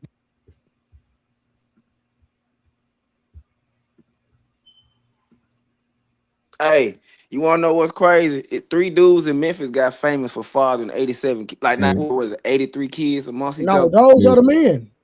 Y'all wrong about the NBA point too. I'm right. I looked it up. Okay, I'm not arguing the NBA point, but hey, so them the dudes from Memphis? Yeah. Bruh, I looked into that, bro. I was like, ain't no way in Sam had women that, come on, man. And one of them had like 21 kids. Like, that's crazy. They don't. So nobody want to cook. I want to hear pushback from this. But it's saying that what we've been saying for years, these women are only fucking the same group of men, and women don't mind sharing men. It's what we've been saying for so long. Like, ain't no way in saying hell, nigga with 30 plus kids, you don't know none of his baby mamas, especially how small Memphis is, as big as it is. Everybody know everybody. Like, come on, man. I mean, I stopped it at a good point. I'm just trying to figure out why ain't nobody said. I would also love to see the statistics for men with multiple children out of wedlock and all these things, and then you can come to analysis and break it down and still come to the same point. Most men are Black men don't cheat. But wait, till those numbers that we're dealing with don't deal with that. We're not doing this on Father's Day. No. It deals with how many of us have children. You gotta understand the numbers when you don't know what you're looking at. That study doesn't deal with how many kids we have. It's not even a factor. It's just about how many of us have children. All right. Do you believe Black women are race loyal? To me, hell yeah. I guess by the numbers they are, right? Yes. So I think it's by circumstance. right? They get married up into the upper 80% of black men, right? I say it's by circumstance, Black. No. Listen. Black women, when they get married, they marry at upper 80% other black men. And I think it's by circumstance. Okay, well, however you got to that point, it would be Well, fair it's to say, important that based on that analysis, that So they're why- more than likely having sex with other black men, right? Yeah, because it becomes difficult for them to have sex with other people when they don't want to deal with their temperament. Okay, so if they have 1 million more children than the black men, that means somebody's sharing a child. Of course, they exactly. That's how you got to break down statistics. Sometimes you got to think about this shit. It's still confusing because oh my god, Johnny. No, what I'm saying is this. Watch this. There are men that shared the same woman and have a child, so she may have 3 baby fathers. One of them may be her husband, right? 2 of them may not be her husband. See, that's when I get thrown off, Black. That's all I'm saying. And it goes, I'm kind of with Will when it comes to those. We go into these statistics and throw off because over here it's this, and then over here is this, and then one of her daddy, he married her, and then the other ones didn't get married. It'd be like, what the, you know what I'm saying? Okay, would it be fair to analyze, just thinking about it, that if most black women marry black men, they are more than likely to have sex with black men too? Oh, most definitely. I give you that. Okay, so if they're more than likely to have sex with black men, then that means they're more than likely to have black children, right? Most definitely. Okay, so if they're having more than 1 million than the men are having children, that would mean that most likely they would be sharing this either another man. Yep, yeah, that's true. Okay, so that's how we do statistics, my nigga. Yeah, but here go the one statistic you fail to realize. What? A lot of them would want to have children outside of the race, but guess what? They don't want them. Yeah, and that's fair, but it's we on the same statistical page, yeah. facts. 1.6 children were born in a certain year. More than likely, they were from the woman was having sex with a black man. Yeah, I agree and with more you. than likely, they were sharing another child with somebody else. Yep. All right, Mr. Super Chat. Shout out to Lotus Fly with $20 hot Trey. Happy Father's Day to all the amazing fathers. Wish all love and blessing. Lotus Fly, I apologize for missing the chat. And then Minister Misty with the $2 said, praying for the panel chat viewers and good night. But I'm pretty sure she's still watching. And the reason why I said the 1.6, like, you have to understand the idea would be like, well, out of the 1.6, maybe they're having kids by somebody outside their race because the black men are only having, what was it, 800,000? So that means that maybe black women are having sex outside their race. So when you combine all these stats and you have to make the analysis to say that, okay, well, you're very much race loyal. So you must be having sex with black men, and the black men are not having your kids. So that's the way you have to do it. That's why I think it's bro, really I'm hard so for lost. people to really have an understanding on what's going on. Yeah, I'm so lost. Like, Basically what he's that- saying is just reading the stats alone. Sometimes you got to sometimes you got to have you got to actually have like comprehension. Yeah, you got to be able to Cognitive comprehend dissonance. and actually use I'm looking up the shit about the niggas in Memphis. God damn. Well, go ahead, bro. No, go to it. You good. So And one they of the don't pay things, child support. one of the things we do have to acknowledge is that it's very alarming when you have women that have 1 million more children than men, when men can actually have more children at one time than women can. It's fucking alarming. Yep. That's just crazy. That's a great point. Yeah. I can father 50 kids at one time, about 50 That's a different real good point, and that really shows you that men are more disciplined than women think. If we're going to go by that. Yeah. Yeah, if we're going to go by that.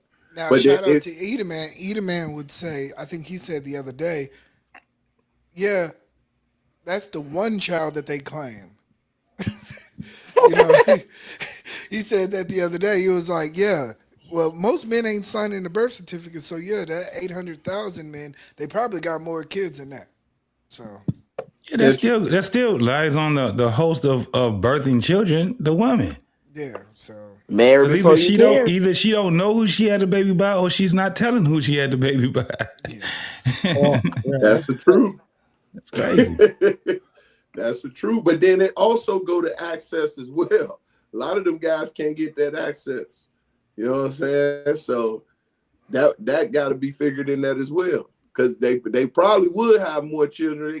They can have access, but He makes don't want them. Sure. No, he makes either man. I heard him say that. He makes a good point. Yeah.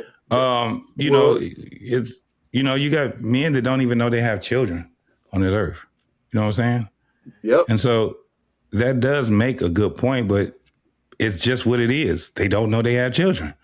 Don't know. But they say what you don't know won't hurt you. Hey Trey, before you start this, bro, listen to the numbers of versus the men versus like how many kids they have versus how many women they had the kids with, bro. You're gonna be like, what the fuck? Yeah. With 50 different women. With 50 different women. That is 137 people who are impacted by choices and decisions that you've made. No heat, no judgment. And Black women are repeatedly choosing them. And I know the next question is, well, what about involvement? CDC studies consistently show that Black fathers who are present are the most involved. If you're African American, there's about 1 in 2 chance you grow up without a father in your house. In fact, the overwhelming majority of Black fathers live with their children. Now, in general, in this country, fathers who live with our kids, and this busts all the stereotypes, across races, virtually all of us, it's about 98%, take care of our kids in all the major ways every day of the week or at least several days a week. And that includes bathing, feeding, helping them with homework, talking to them about their day.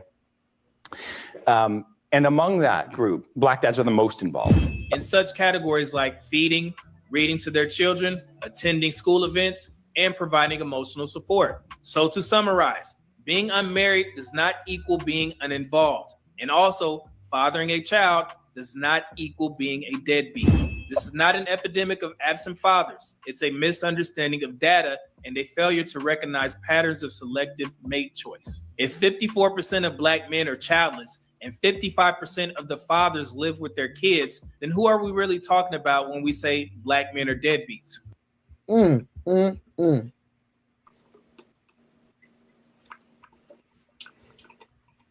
I need a contrarian on the panel.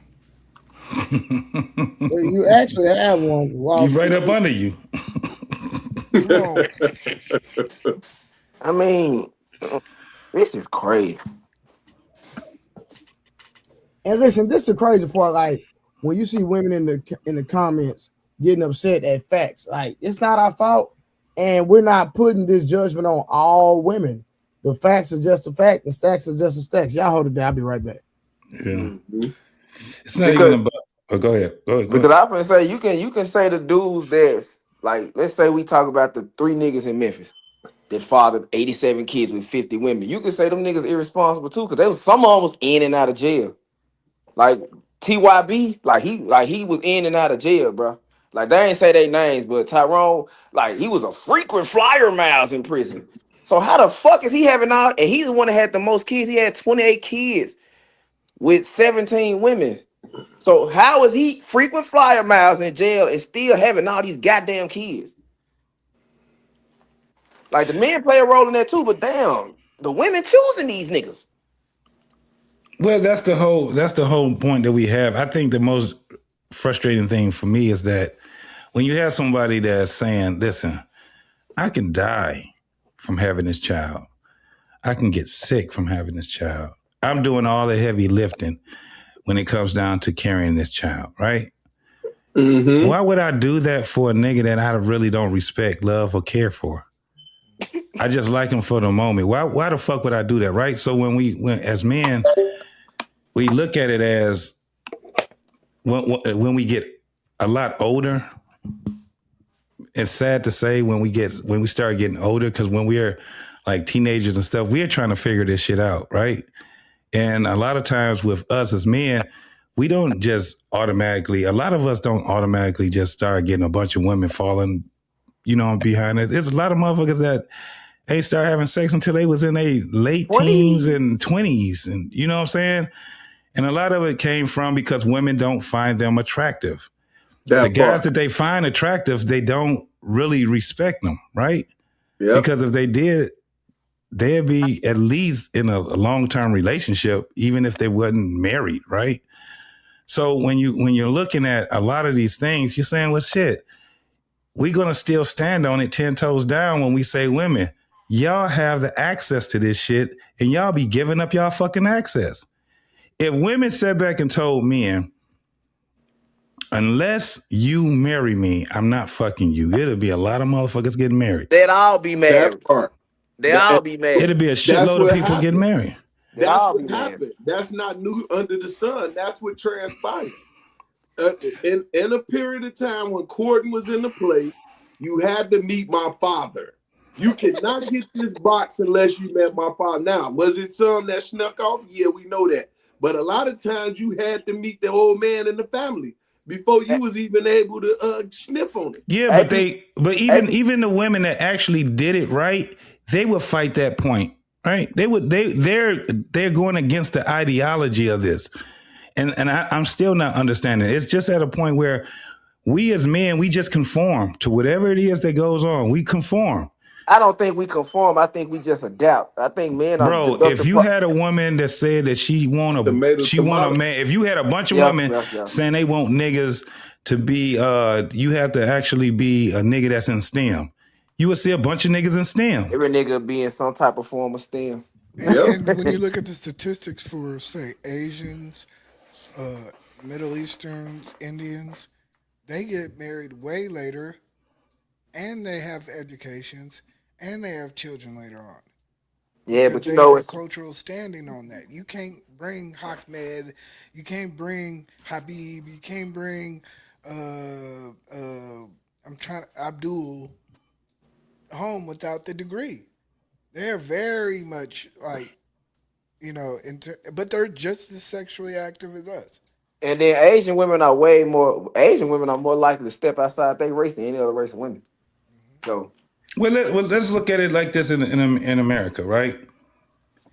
What if they got rid of all the strip joints, right, in America?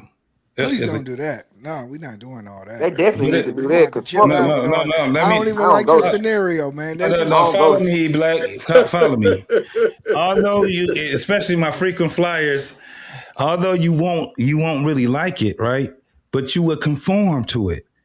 You ain't gonna be sitting back unless you just start doing shit illegally, right? But the majority of us as men, we would just conform to that shit.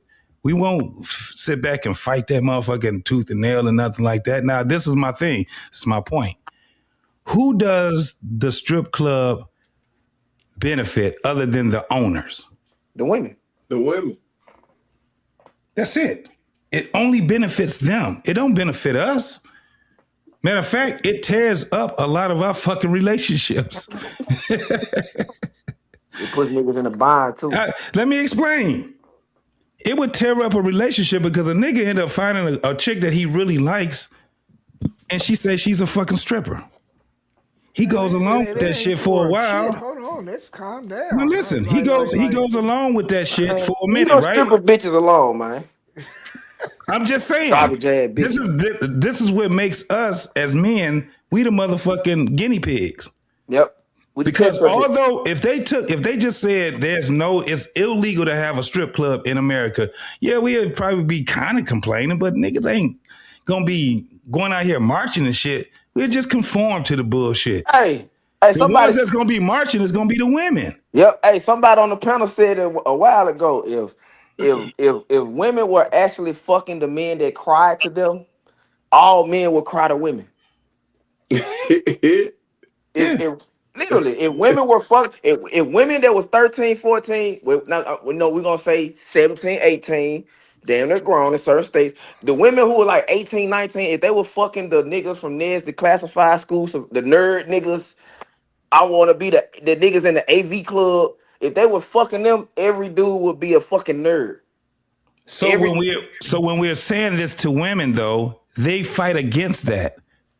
They fight against that. They have all autonomy over this bullshit called sex. Because women set the standard. Men set the tone, but women set the standard. No, we set the tone for relationships and Yes. marriage. And women set the standard. If we look all around, if all the men that are fucking are the niggas that's the jocks, the nigga that's the gang bangers, drug dealers, killers, this, that, most niggas gonna either, I'm not gonna be that, but I might portray certain attributes about that. Bitch, shut the fuck up before I smack the shit out of you, ho.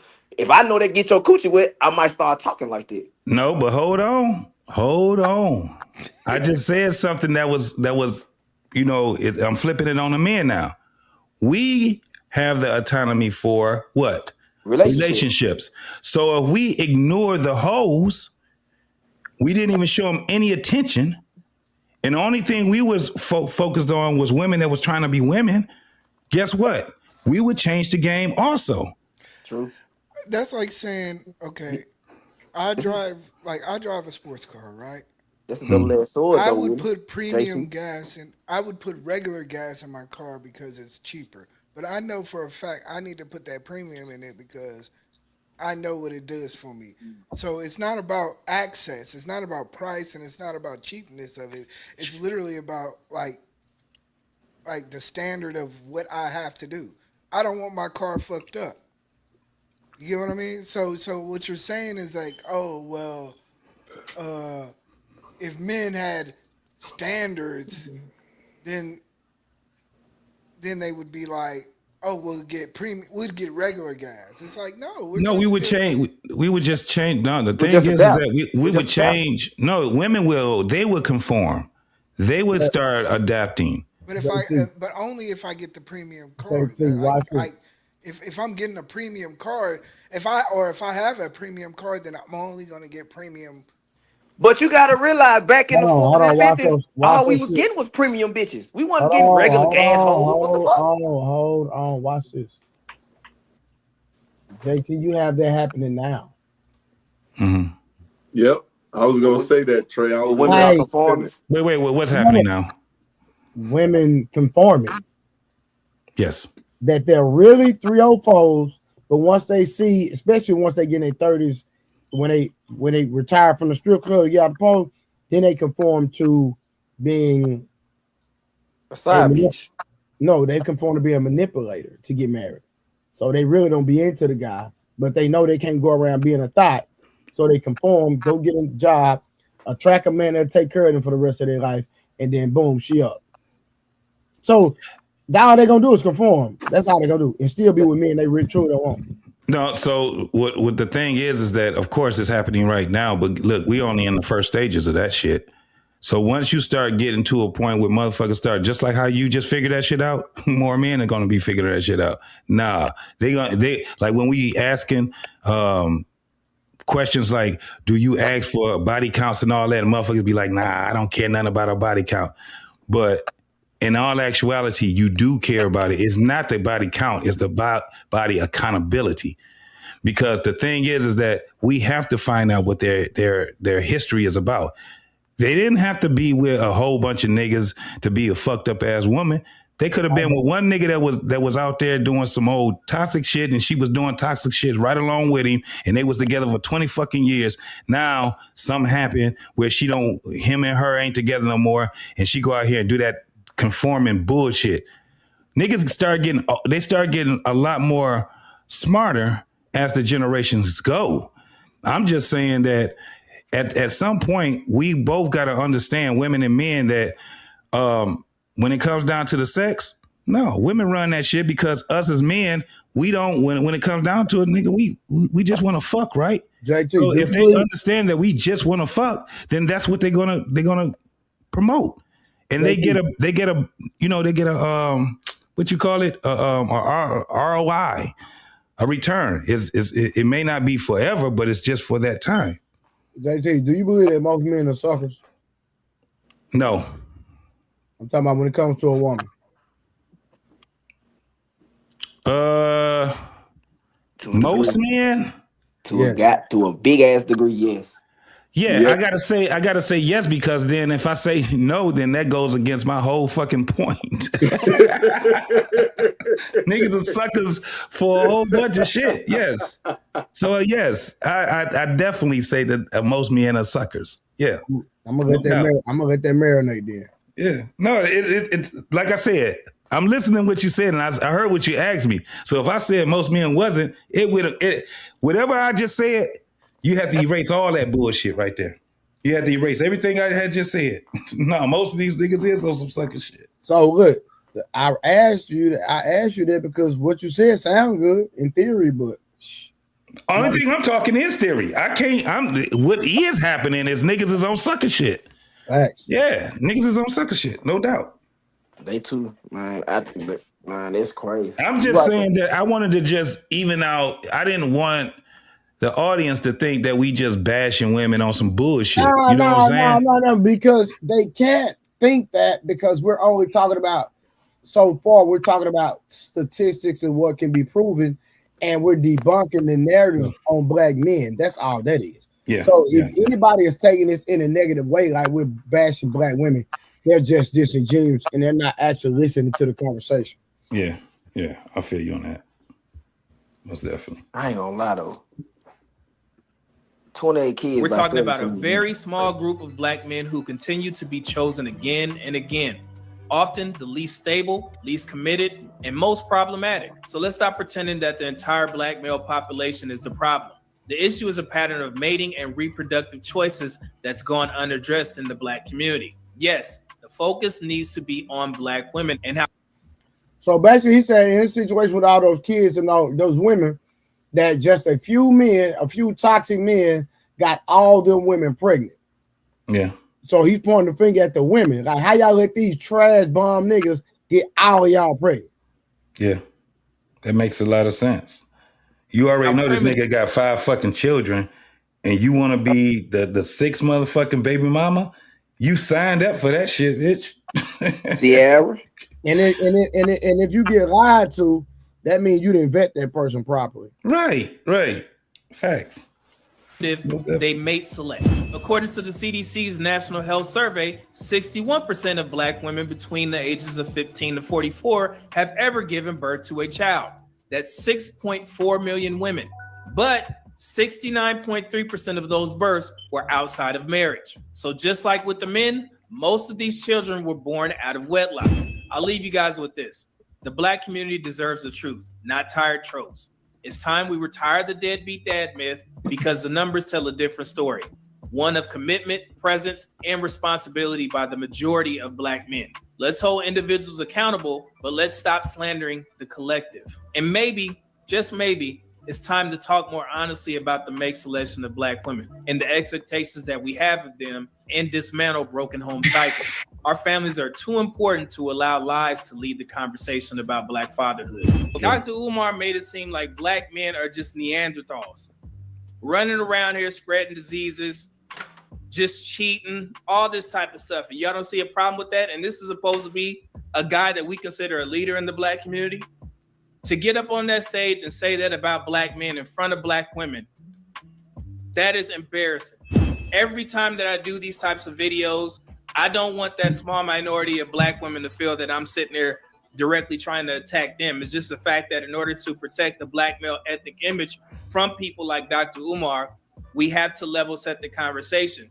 And the reason why this is important is because this is the main reason why black women don't respect black men as a whole right now, because they've all believed this lie.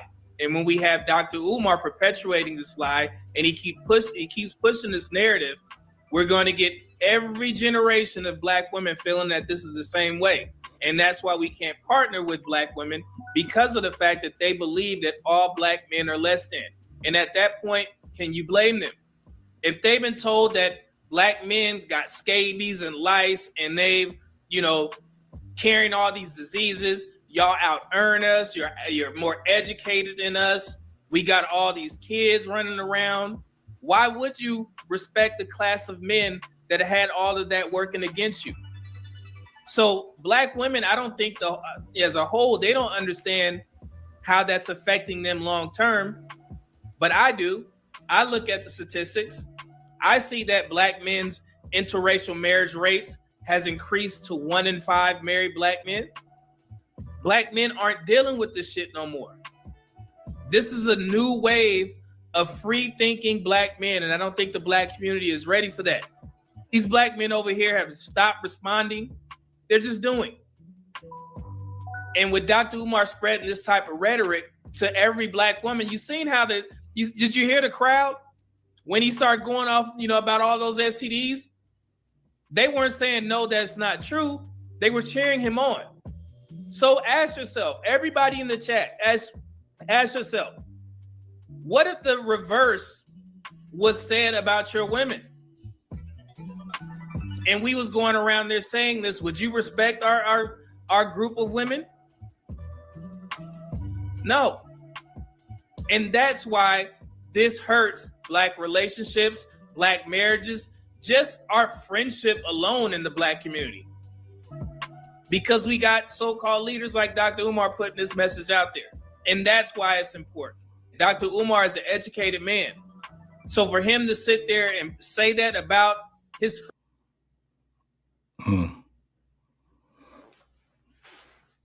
Damn. You know the crazy thing I see about Dr. Umar and a lot of these people, bro. Like Dr. Umar, I never seen you in a public relationship. I never seen you loving a woman. I never seen you with your kids. Never, not one time. In fact, he had a kid that was putting his ass on Front Street. Do y'all ever think about these type of people that talk like that supposed to be content creators or leaders in society? Like me, I judge people. Like that's just like that's just like, y'all hear me streaming all the time or hear me streaming or whatever, right? Well, you're gonna hear my kid ask me something. You're gonna hear my kid being active. Hey, you know what I'm saying? Because my kid's still in the home. I know some of y'all got grown kids, you know what I'm saying? But and I know it's different if your kids are grown at the house. I know that's a little different. But if you're a content creator, I just believe that, or you should even communicate your day about, hey, I did this or something. Like Dr. Umar, I've never heard nothing about his children, never heard nothing about the kid, his mother, the kid. I don't follow him like that. So maybe that's where I dropped the ball. I don't follow him like that. But I just believe that if you're going to be promoting something, that you should be actively be a representation of the thing you're promoting, is all I'm saying. I'm in agreement with you, Trey. And what I do find him doing more is the I'm trying to say the right word because I don't want to use the wrong. I don't know why I was thinking groping, but groping is when you're actually physically on them. But I see him more, hey, my black queen, what's going on, my black queen? More of that. I guess they use the term pandering. Pandering. Thank you. Yeah. And I try not to use those current words, but using specific words. But yeah, I see him doing more of that than anything else. You know what I'm saying? Yeah, that kind of, but so Trey, if you didn't know, probably about 7 months ago, it was a big thing with his daughter coming on social media talking shit about him, putting him on Front Street. They end up getting an argument. It's all kind of shit that happened with that.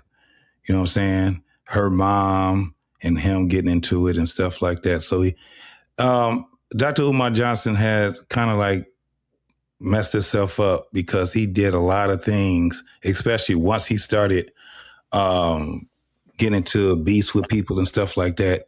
He did a lot of things to discredit himself. So a lot of people look at him as a clown now, right? I just remember in, 2012, 2013, the man was solidified, you know what I'm saying? Nobody asked about his PhD and none of that stuff, man, because he was talking about helping Black boys. He was talking about helping the community. But once he started getting to a point where he started going too far with this, when he started pandering to women, and that's what we had a problem with. And then once that shit got to the point, You had other YouTubers that were saying, well, why we don't see you with one? Why we don't see you married to one? But then there was another thing that happened with him where it was some stripper that he was fucking with that put him on Front Street. So this is the reason why a lot of people don't take him serious no more, right? So it's a lot of things that he did to discredit himself. You know what I'm saying? So that's what I ain't got nothing to say about that motherfucker no more. I'm like, just do what you do, bro. You just a panderer now. You just a YouTuber now. You're not, someone that is a pillar into the black community. Don't nobody even look at you like that no more. And the only people that look at you like that is people that ain't followed you, ain't really seen what you was doing. No, but he talk a good game, but yeah, but what I'm saying is like, why don't people require these people to show, like, really prove themselves? No, that's what happened with him. They was putting his ass on Front Street. Let me tell you one thing that I've seen this dude at least 6 times in my city. And he talks a good game, but when people get tired of hearing him talk, they like, especially when it came down to that damn school shit. A lot of people, man, gave that motherfucker a lot of money, bro. And it's been over 10 years, and this man has not produced a fucking school. Yeah. You know what I'm saying? So that guy right there, it's no. Women will follow him when he start talking shit about men, like what he was just doing, and they cheering that shit on. But it goes to what Media Man was just talking about. What we gonna do? What do we got to gain by saying that we are better than the black men are better than black women? Black women are better than black men, right? What we're trying to do is just level set. Hold on, these things that's out here, that's put out here, we gotta let's what you call it? I don't want to say scrutinize, E-Black. What do you say? That's it's another word that you use. Let's look at these facts. Let's look at these stats. Analyze them, right? Let's see. Let's have honest conversations with one another and get away from the whole thing of who's better than who, because we're getting nowhere with that, right? And this is the problem that we have right now. But the thing is that we talk to the women, so we already know how hard-headed they ass is. Fucking hard-headed. Somebody can be telling you nothing but fucking facts, and you're gonna argue down the facts? That's crazy to me. And it's not just on this panel or on YouTube. This shit is in life. It's way worse when you out there on the soil when you talking to these motherfuckers. And then not only do you have to contend with them, but you got to contend with other men, heterosexual men. And you be looking at him like you just talking shit because you're pandering to her. You ain't did no research. You ain't looked shit up. You just want to argue with me with your lame ass. So what we do? We just start fighting back and say, well, fuck it, man. It gets frustrating, especially after you done did it time after time after time. You know what I'm saying? Motherfuckers argue in their families. That's why motherfuckers don't talk to their family members. Well, motherfuckers, they be like, fuck y'all. I think, to be honest with you, I think we've been conditioned as a people, and especially as men, to accept the reality. When I first got on the internet, I just used YouTube for sports and a whole bunch of things, and then I got into a whole bunch of different spaces, and I realized, you know what? There's other people that think like me. Yeah. You feel me? And there's other statistics and other things that need to be brought to the forefront. And having a conversation with individuals is the only way that we're going to be able to break these stereotypes amongst black men. Yeah, I agree. It's just it's a difficult thing right now, but even like what you was just saying, it used to be even more difficult 5-10 years ago from here. I think in my humble opinion that we've gotten better. You got panels where we can sit back and listen to each other talk and argue. We still can be passionate and all these different things. But bro, when this shit first started, motherfucker, you couldn't hear nobody. Everybody was just talking at the same time. Nobody was giving each other the courtesy to speak or nothing like that. That's why a lot of times, that's why when whoever came up with the whole thing of bounties and shit like that, that was one of the reasons why. Somebody was just talking about it's capitalism. Shit, this is capitalism. You know what I'm saying? But I agree with you, Black. we having the conversation is that's part of the doing the work. But honest conversations, you know what I'm saying? That we all sitting here, we all agreeing with each other, having an echo chamber, that doesn't do anything. But if we all sitting back and we can't even agree on nothing, we can't come to a consensus for anything, that's fucked up too. You know what I'm saying? So it's dope that we could go out here and pull out certain things, get stats, get certain people like Media Man and other people that actually do the search, do the research and stuff like that. And then they get us to start doing the research. Because if you don't believe them, only thing you got to do is research it. That's it. That part. And come right back and say, nah, then you can counter whatever it is. But all of the other shit, man, that other rigmarole is bullshit. Most definitely. All right, let me see. We ain't got that much long on this video right here, bro. We ain't got that much long. We almost done. Fellow man, that's embarrassing. Only a man of low integrity could sit there and compromise his fellow man just to gain favor from black women so they can keep funding his so-called school. Good afternoon. My name is Dr. Umar Johnson, and I am a school psychologist and doctor of clinical psychology. In addition to that, I hold degrees in political science and education. I am here at the historic St. Paul's College.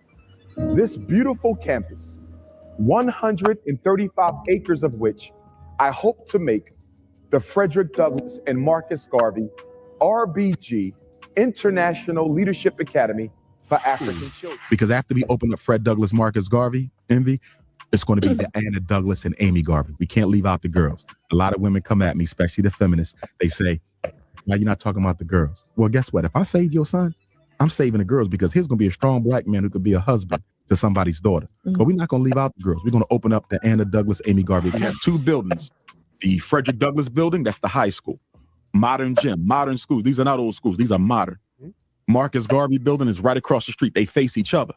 So because we have two school buildings instead of one, there's a very strong chance that we may start educating our girls in the Anna Douglas, Amy Garvey Academy at the same time that we educate our boys because we have the two schools. But even if we don't start the girls at the same time we start the boys, we will be evolving to the girls' academy as well. That was always a part of my plan. I just didn't think we would be so blessed as to end up with two different. Plumbing is just about done. They got one more piece. Fire alarm is done. They got to check one more piece to that. The monitoring system is done. I'm hoping by the end of the calendar year, we can get our inspection and have a grand opening in February. I should be choosing the colors for the paint real soon. So we'll be doing the paint day in the next couple of weeks. So that won't be a big deal. Right now, it's about the rugs and the carpet, so it's just a lot of little things, but it's not much. The grand opening for the community is still going to be next year. We might just do it on Festival Day, Bob and David. I'm thinking about just doing the festival and the grand opening all in the same weekend. That would be in September? Yes, sir. I want the food already growing when the children start school next August. Not this August, next August. I already want.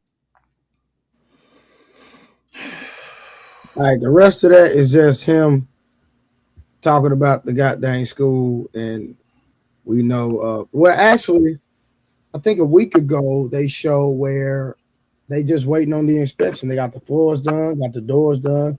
I think he almost finished, y'all. He just waiting on the actual inspection. But I just wanted to highlight some of these talking points from, Media Man video. There's another one, but that was way longer. Excuse me.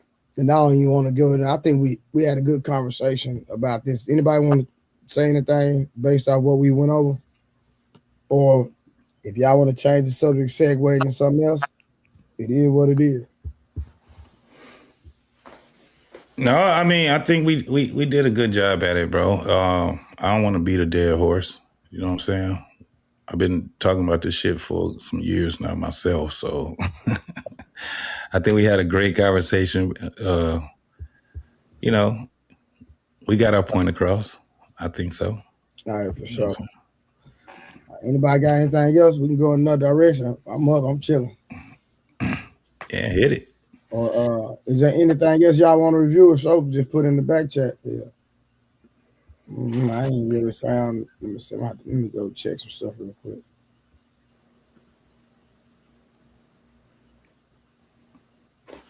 Let me check.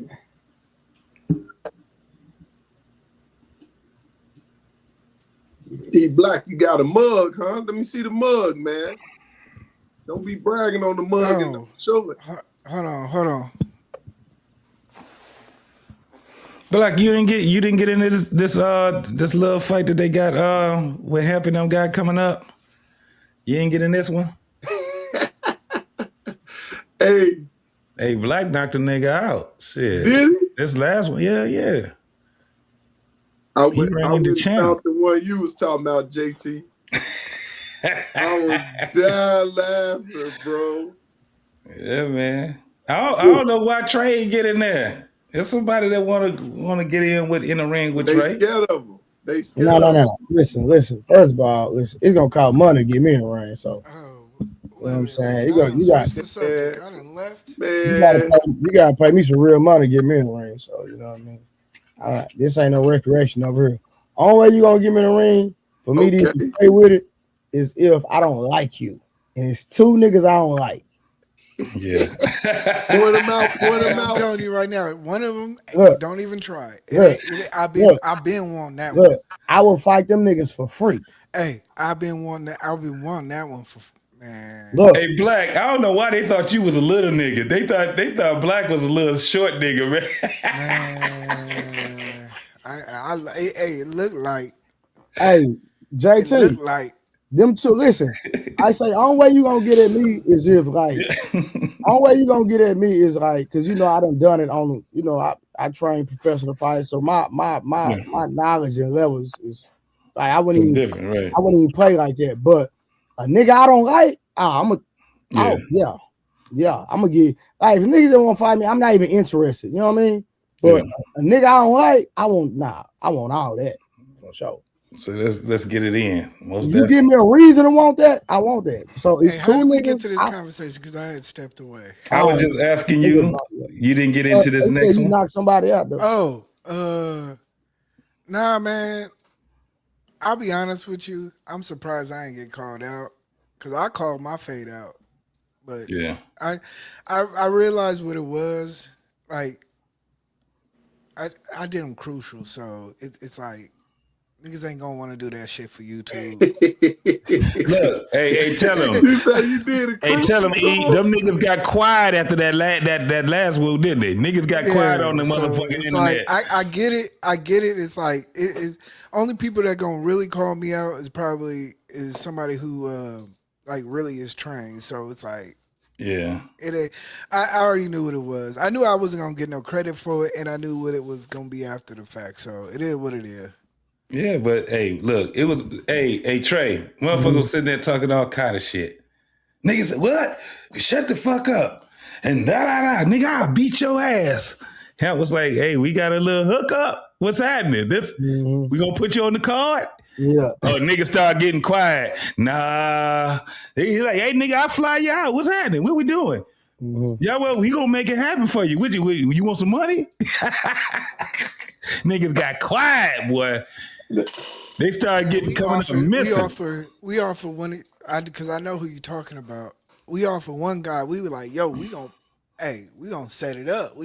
Then it became we need a police escort, and then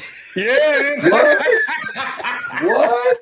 Yeah, it became. It's like, oh well, you gotta have to pay me. Okay, we'll pay you. We got right. Niggas say there's nothing. Oh well, it gotta be in my city. It's like, come on, man. Y'all just say y'all ain't. This next nigga, they coming to his city. He fighting fantastic. And that nigga smokes cigarettes. I'm pulling up on it's that. It's not gonna, yeah. And I don't think it's gonna happen. What are you talking about? The 27th? November. No, this is on November. Oh, so it's this is the one that Willie. He was that's the one Willie put the money up. He told Fantastic, I give you $10,000. You beat this motherfucker ass. Oh, so and Willie was not playing. No, I know that, but I'm saying it's solidified. It's a green light. So as far as I know, that he agreed to it. He agreed to it. So I don't know if they did the paperwork yet. Yeah, don't count your eggs for the hatch, brother. Yes, yeah. So until because they ain't gonna promote it if he ain't gonna. But he agreed to it, and so I don't know. I know Willie will be involved in it, so Wait, they are we ain't talking said too about much the about it. crackhead from Milwaukee? Yes. Man, he ain't doing shit, man. Yes, he ain't gonna. That's why I said I don't think it's shit's gonna crazy. happen. Hey, E Black, that's why I They said flying to the nigga, dog. They don't told him count they'd do your it there. eggs before they hatch. That's why I'm Yeah. saying. You know, Yeah. niggas be doing all that talking. Nah, that nigga's a dub, man. That's a dub, man. Yeah. Yeah, I don't believe he gonna fight me personally. He wouldn't. Nah, he said he Like, would do it. I don't believe like on the street he's scared of a street fight, but Yeah, that ring is totally I different. do. Bro. Some people just big and friendly. Yeah, I respect that. I respect that. I feel you on that. Black. That part right there. Like, no, this is what I'm saying. This is what I'm saying. I believe like a nigga that he feel like he gonna have a challenge with, I believe he'll probably back down. But a nigga I feel like he got to win with, I believe. Yeah. That's all I'm saying. The hardest part is that when you on these motherfucking internets, it's hard to tell, nigga. But when you see a motherfucker, that's why they tell motherfucker, you better go to the meetups, nigga, and see what you're talking about. Niggas is totally different at the meetups. Yeah. Hey, man, how you doing, man? Now, nigga, you was talking all that goofy ass shit. When we Nah, they don't even pull up to the meetups. I'm telling you, these niggas don't pull up. I've been to like plenty of meetups, my nigga. These niggas ain't pulling up. I'm telling you, all these niggas ain't pulling up. I promise you, these niggas are scary. They sit behind their avatars. They sit behind their panels. They sit behind their page. They scary as fuck.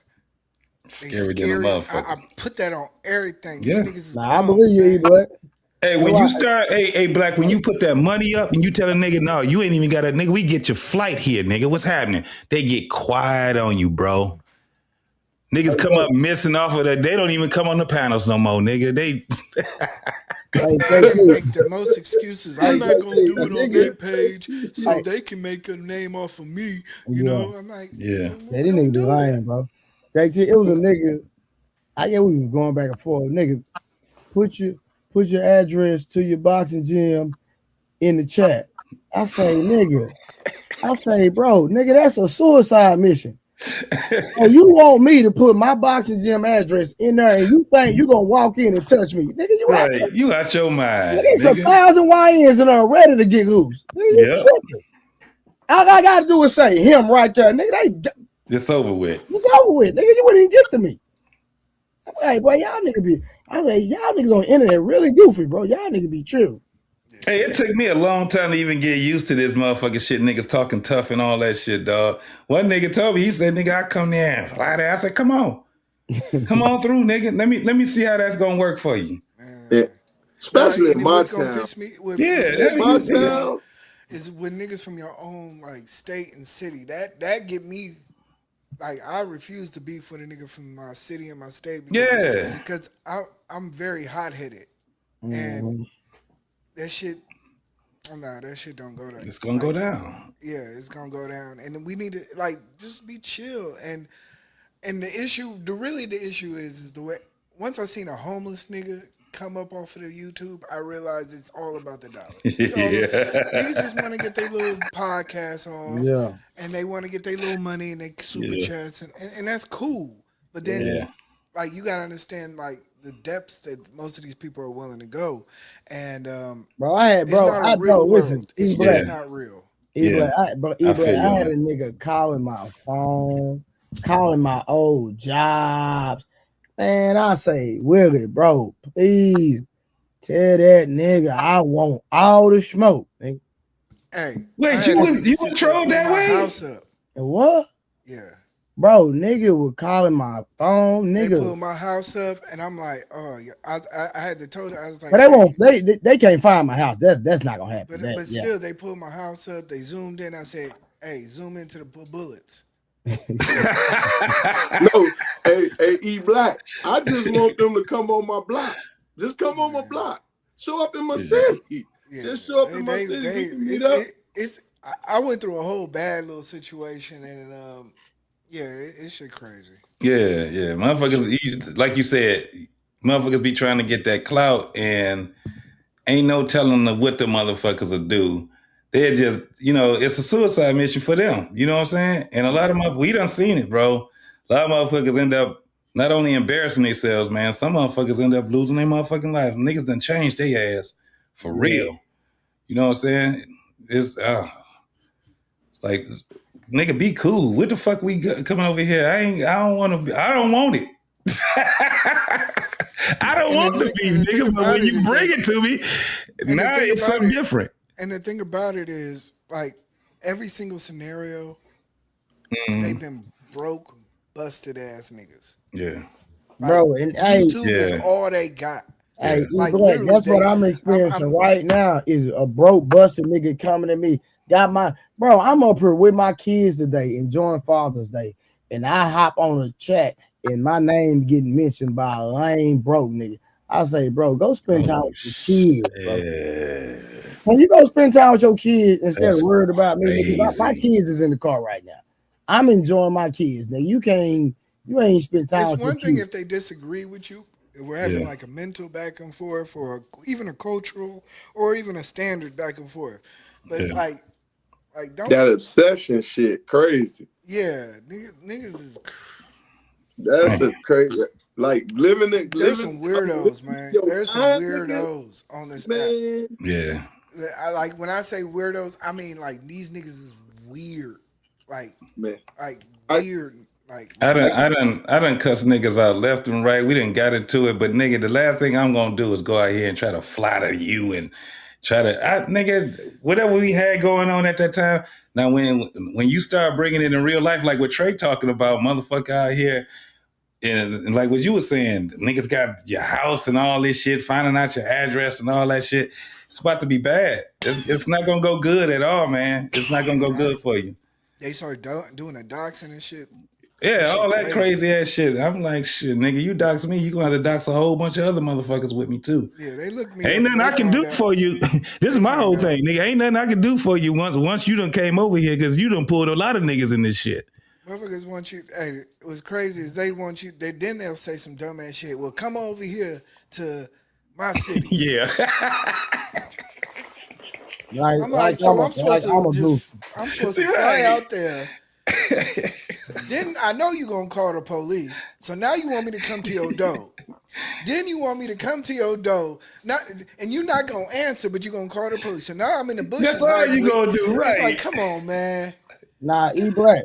Call your mama in now. My situation is because I don't want to do content with these niggas. That's all it is.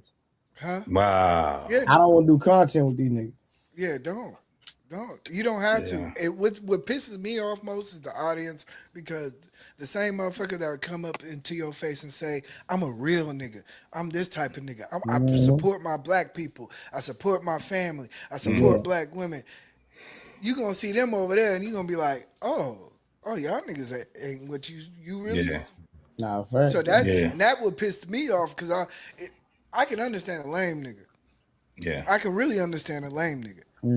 But when you got other niggas like who like that pissed me off. Niggas that portray themselves as being solid ass niggas. Look at the camera, smoke that sweet. Yeah, I'm a real nigga. I'm like, get the fuck out of here. Y'all niggas is corny, man. Y'all, like, they be the same niggas too. I'll be like, fuck, man. I be like really like Jay. I'll be pissed the fuck off. And that's why I be as small as a skittle on this app. I'll be like, man, I can't be around y'all, man. I can't. Hey, so real quick. So I want to finish the rest of this conversation real quick. I think I got the right people up here to have this conversation, right? So it's a conversation about being a activist on the internet versus being an activist in real life. Right. So I'm just trying to give y'all a premise of where we at in this conversation. So I'm gonna start it right in the middle of where the conversation already is. But that's the premise of it, right? Time I talk, it's hard, right? Yeah, it's it ain't hard at all. Because this go like back we in be there. saying a lot. Okay. I'm trying to get to work. Me bashing black people is not you shooting in the mall is something cool to do. No, what I'm saying is when I say something, it's about those type of topics. It ain't got nothing. It ain't got nothing to. My topic. What pops? My topic was positive, but you was This is ripping me. positive. He was doing something positive. But your positive to me at the time didn't seem like a strategic thing. Now I'm just getting the message. So all I'm looking at it is it's a waste of fucking time. So how many times you think you jump out there and be wrong, brother? I might be wrong every time I talk, but I'm a talk, man. You can fuck. I'm a talk, man. I don't give a damn. And when I'm wrong, I'm gonna stand on that wrong. I ain't that type of person that you can't tell me I'm wrong, and then I'm gonna just be stupid and ignorant and to the point where you can't take that. Nah, man. I'm wrong. I was wrong. I just told you that, right? I ain't got no malice behind what I just said either. That ain't no slight to you. You just got 5 people fired, man. Salute to you. You got 5 people fired. That's what you need to do. Now, but in my case, I haven't had those results. But I do see when I do walk in the Pentagon and those white men come out, they have to look at Ace Smart. Totally different. No matter how I talk, no matter how I look, no matter my change. Yeah, I've been in the Pentagon a couple of times. With Pete Hegseth? As a matter of fact, that's exactly Pete Hegseth, Cooler, General Cooler. So to y'all who don't know, that's the formerly the Department of War, Department of Defense. Is currently the Department of Defense, and this is who you walked in there with. And I met him in Miami. I met him in Miami at a political thing. A strip club?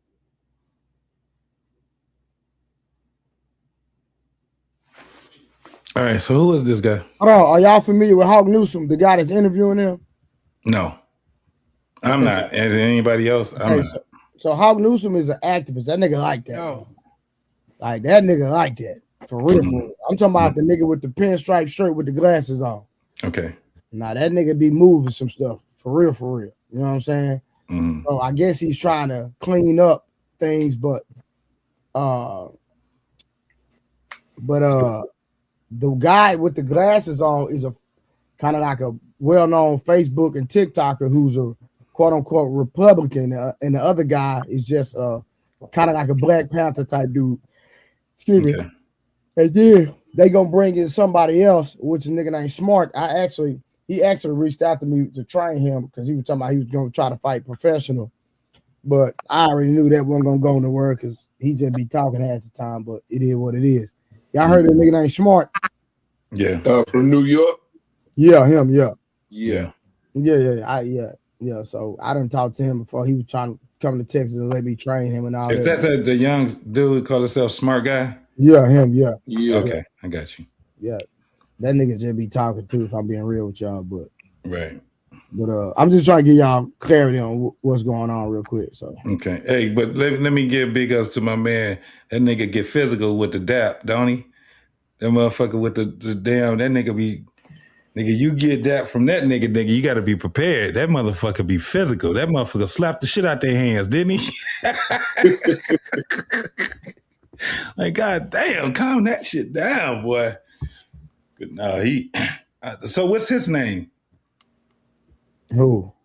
The guy with the glasses, the guy we seeing right yeah, now. His name Ace something.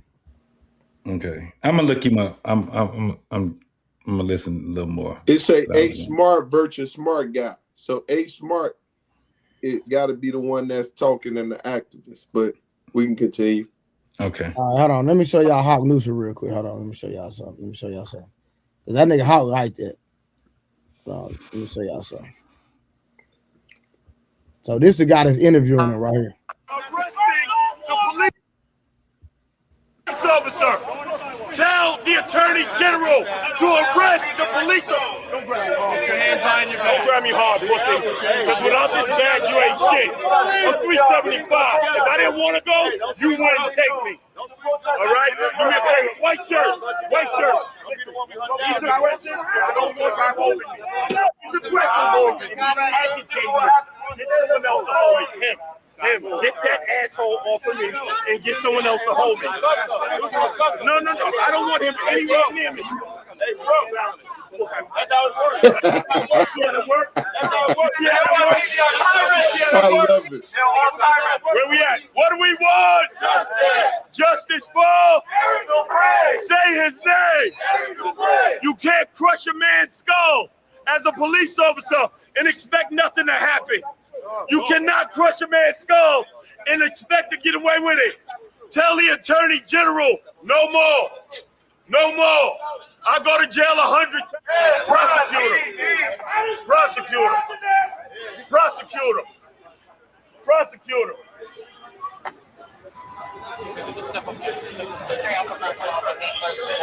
Prosecutor. Prosecutor. Pray. Everything pray. Justice. What do we want? Now. What do we want? Justice. Bro, I love that nigga, bro. That nigga be on it, bro. Like, if y'all go watch some of his stuff, bro, like he really like that. You know what I'm saying? Like he really be on timing. You know what I'm saying? So, you know, a lot of these people be just talking, but bro, he like he said, nigga, I'm 375. If I don't want to go, I ain't gonna go. But you know what I'm saying? Hey, I loved it. Yeah, so he really active, bro. Is he in New York? Is that Yeah, New York? New York? Yeah, he be in New York going crazy. Bro, he been doing this for years. Yeah. When I say years, bro, nigga Hawk been doing this for years, bro. This ain't nothing new. So like you say, he talk crazy to the goddamn police, bro. He do that all the time. Like, that ain't nothing new. Cuss him out, talk crazy to him, but he know the law though. You know what I'm saying? So it's kind of hard to deal with somebody that actually knows the law and that's on timing with it though. You know what I'm saying? Yep. So, but he real active though. Like he's super active, and he like I say, I go to jail 100 times. It was one video he went viral for. I was trying to find it, but I can't find it. It's how I actually found him. But I need to find the video. But I'm gonna try to find it while I'm playing this other video. I'm gonna get back to the other video real quick. Okay. But when Smart Guy come on, it's gonna get real interesting. The conversation gonna get good. So no, it's some political. Because he a wild boy. He a drunk wild boy. But he was the one. He got his thing on a nuke. He was the one who actually told me, like, hey, this ain't about a side. Pick your people. So when I do certain things, now listen to me. Listen to me. I gotta listen to you. You gotta listen to me. Let me finish first. Let me finish first. When he told me that pick your people, I knew it was something, because again, I'm looking at what you doing like it don't work. So what I'm doing is, I'm a real nigga. Yeah. No disrespect. I ain't mean to say it like that on there. Yeah. I'm a real one. If I infiltrate these white folks, it's over. Yeah. Now I got a question. And I'm on that side of it because that I white want to love get is fickle. You see how they use you for what they use you for, and you step out of lines and you out of bounds. Like you see how they doing Candace. Oh yeah. Yeah. Once they done with you, you say something again. White people that's why you need to have your own infrastructure. infrastructure. Saying what you saying, you their favorite blackie. That's why you have your own infrastructure, and what they do don't affect you. I'm never gonna be able to stop paying my bills because I'm on automatic with this stock stuff. You hear me? Do you want to be free though? Do you want your people to be free? Like, do you want to my people don't want to be free. No, we're gonna stop right there. I don't think my people want to be free. We gonna stop I don't think my people want to be free. Because anytime I tell you something that's stupid, the first thing you tell me is about what happened in 1970. Fuck 1970 in 2023.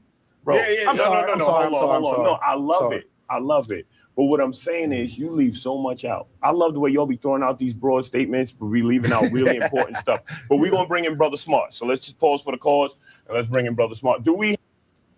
We're back with Don't Shoot the Messenger. I am your host, Hawk Newsome, and I'm here to tell you that our only allegiance is to the truth. And that truth is what we rely on to free our people from the shackles of oppression. We are here with Relly Rebel. Before we made the transition into this segment, our brother A Smart said that black people don't want to be free. And here to address that question, we have the smart guy. But before we allow the smart to address that, I want to give you some facts, brother Ace.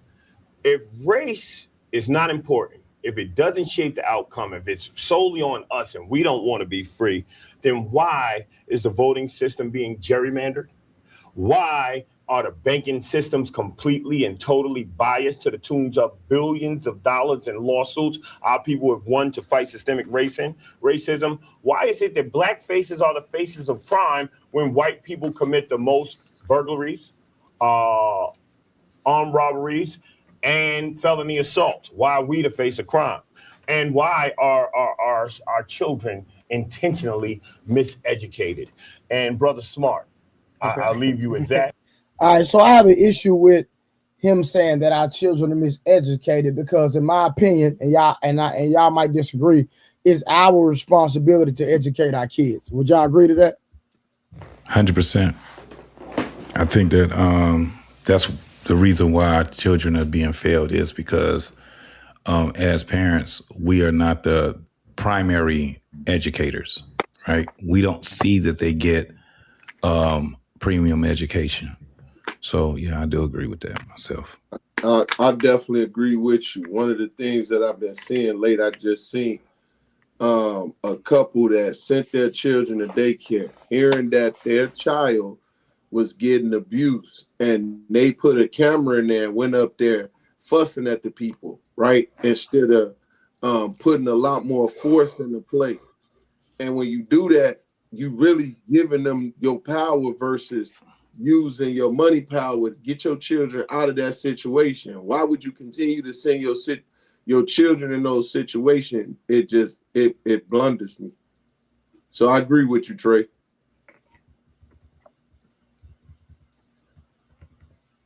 Okay. And this, our people don't want to be free. What do you got to say about that, brother? Well, again, I think everybody's entitled to their own opinion and perspective, right? But I think we also have to understand that we're dealing with systemic racism and white supremacy. And the sole focus of white supremacy is to maintain a white power structure, right? So sometimes we become so desensitized. So you got some brothers who are frustrated. You have some brothers who are unaware. You have some brothers who are aware, but they have a subconscious submission to white supremacy. So we have a societal acceptance of white supremacy, and we feel like, you can't beat them, join them. We're never going to beat them. So let's just keep accepting the handicaps, right? So a white man got good ankles, Asian man got good ankles, Indian man has good ankles, and we're all running this game of life. But then they kidnap us, break our ankles, and tell us to run the race with broken ankles. And because we don't feel we have the power to stop our ankles from being broken, then we accept the handicap. But when we talk about certain numbers, right? Because I didn't want to make it like a shouting match, right? But there's shout, brother. It's all right. No, I'm cool. See, I had a long day today, man. So we got 5 black senators, 83 white senators, 3 Asian, and 7 Spanish. It's the senators, right? So we're not the minority in terms of population. We're the minority in terms of power positions. And I think a lot of times we don't understand that. And the reason why we don't have the needle move forward, because the people who make up the majority. I just want to say the population thing, we make up 14% of the population, and white people are triple that. They say it's so to me, I'm going to agree, disagree. It's propaganda, it's numbers. There's more black people on it. It's a census, Smart. This is what people go and take. I got you, but let me just land the plane, right? 46 million black people. Let me just land it. Land the plane. All right. That's because they get us to focus on nationalities instead of one single ethnicity. All right. So meaning, but I just can't let anything stand. I ain't do it to him, so I ain't gonna do it for you. Right. So what I'm saying is, this is my opinion. Yeah. So that way that's your disclaimer, right? This is my opinion. All right. It's my opinion that they got us to focus on nationalities as opposed to ethnicity. So you're Jamaican, you're Haitian, you're this, you're that. If you pull those people together, we outnumber every other race on this planet. That's the reality of it, right? And can you pause that right quick, Trey? They don't. The global majority. Yes, sir. This is what I don't like about him. He's not he's taking us off focus. We're talking about Americans. We're talking about people specific areas. When you start talking about that we outnumber white folks on the fucking earth, you fucking it up.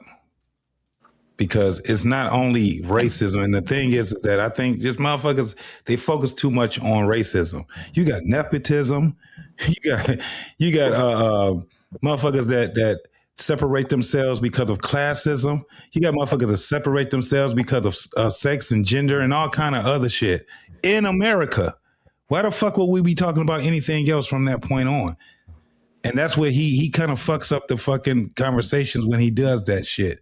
That's why. And then the other thing, I hate when somebody leads with this whole thing of, I have an opinion, you have an opinion. We're not here talking about people's fucking opinions. Nigga, back those opinions up with facts. Back those opinions up with stats, and back those opinions up with things that is substantiable. And a lot of motherfuckers ain't doing it. He coming in and he fucks up those conversations when he do that shit. I done follow this nigga. I was just looking at Hawk shit, and I didn't even know I was subscribed to his channel too. I was already subscribed to his channel. But I'm just saying, when you got guys like the smart guy, they comes up, they muddle and muffle the fucking conversation up. And that's where the niggas get to start arguing and shit like that. That's why when my man was correcting him, it was to edify him, trying to give him a warning. Stay on topic, my nigga. Stay on topic. That's all he was just saying. Anybody else got anything?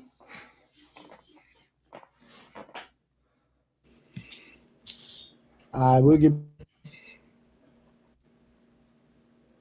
Go ahead, bro. Yeah, it's okay. I mean, we broken up.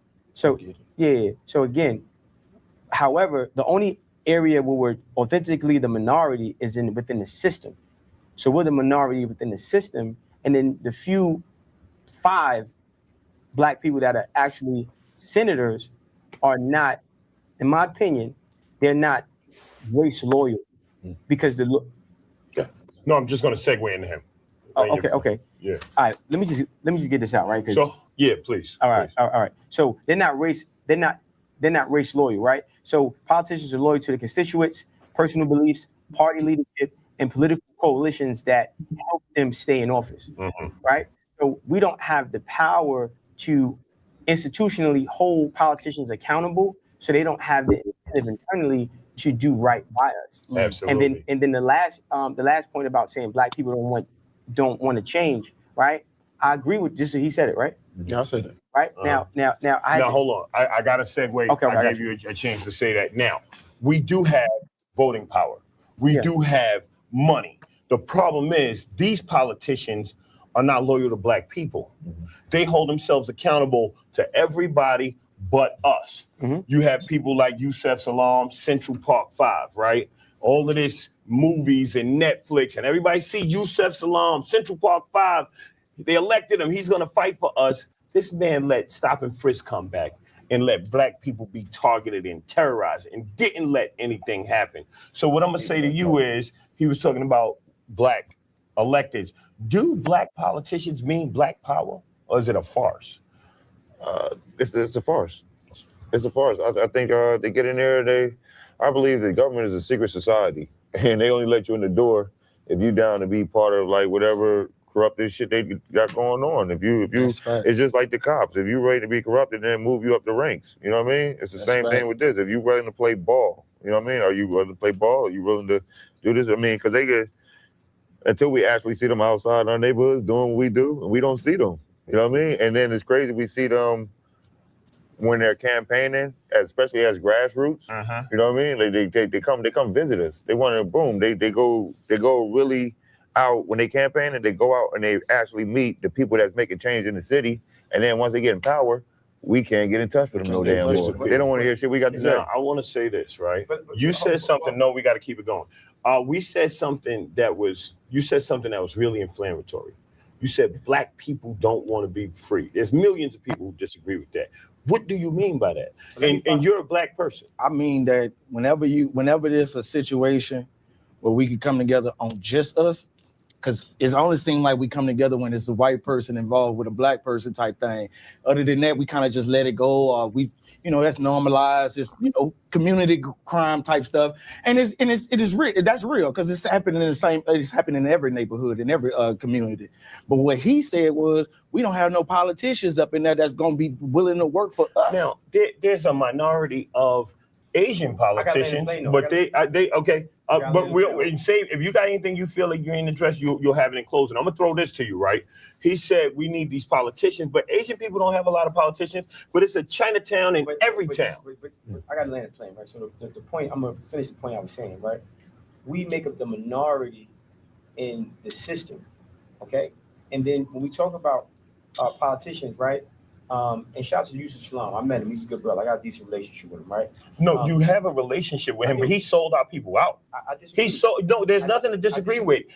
What has he said about police beatings? What has he said? No, you disagree. I want you to go into how you disagree. Listen, what we're not gonna do is you can't tell me you got your perspective, I respect it. You ain't gonna bully me. I'm not gonna bully you. I just want facts, Smart. Facts. I'm giving you I want facts on how he's efficient. The facts is this. You keep cutting me off. The facts is this. We make up the minority in the system. Now, these people, we don't have any political coalitions to help these brothers stay in office. So what I'm saying is, we have the Congressional Black Caucus. Hold on. I'm not holding our black politicians accountable for their promises on a campaign trail that they don't fulfill. What I'm saying is are we looking to criticize or make solutions? If we understand, I need at least 30 seconds and Go ahead. right? Because I can't. Hold on. Your mic died. Hold on. They're coming in to fix your mic. All right, cool. So again, politicians are loyal to their constituents, their personal beliefs, party leadership. And the problem is the people who preside over each party are not us. And they don't have the power. We don't have the power. That needs to be changed. All right. And where we're looking at on time is I carved out 5 minutes for the rapid fire. Yeah. And then everyone, like if you don't feel like you got your point across, something came to you with respect for everyone, you all are gonna have about 45 seconds. Yeah, at the end. 45 seconds at the end. Have at it. You don't have to worry about doing your promo for your social media. Anything or plugging yourself, because that's all in your lower third. So you don't have to waste that time where to find me, but go off on that 45 seconds. Everyone has their own closing statement. We are about to hit the point of rapid fire in a couple minutes. How much? Okay, well, how much time we got before rapid fire? I don't need 30 seconds. Just give me 30 seconds. I need 30 2-3 seconds. minutes. We've been talking for 10 minutes already? Yeah, you're at 24. All right. Will, can we do an extra? How much time we got? I want to do an extra 10 minutes and then I'll edit it down.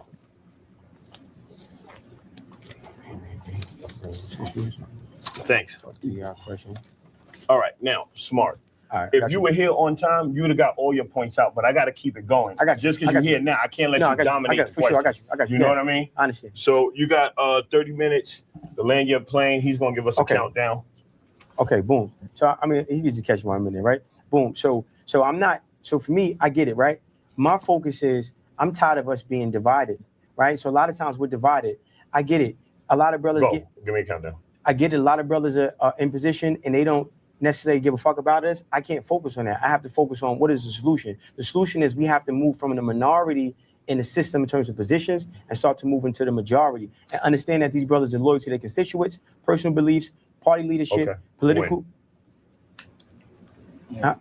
Political coalitions that help them stay in office. So we have to not only create coalitions that have a financial backing. A lot of times we don't understand it's not the vote, it's just it's a dollar behind the vote.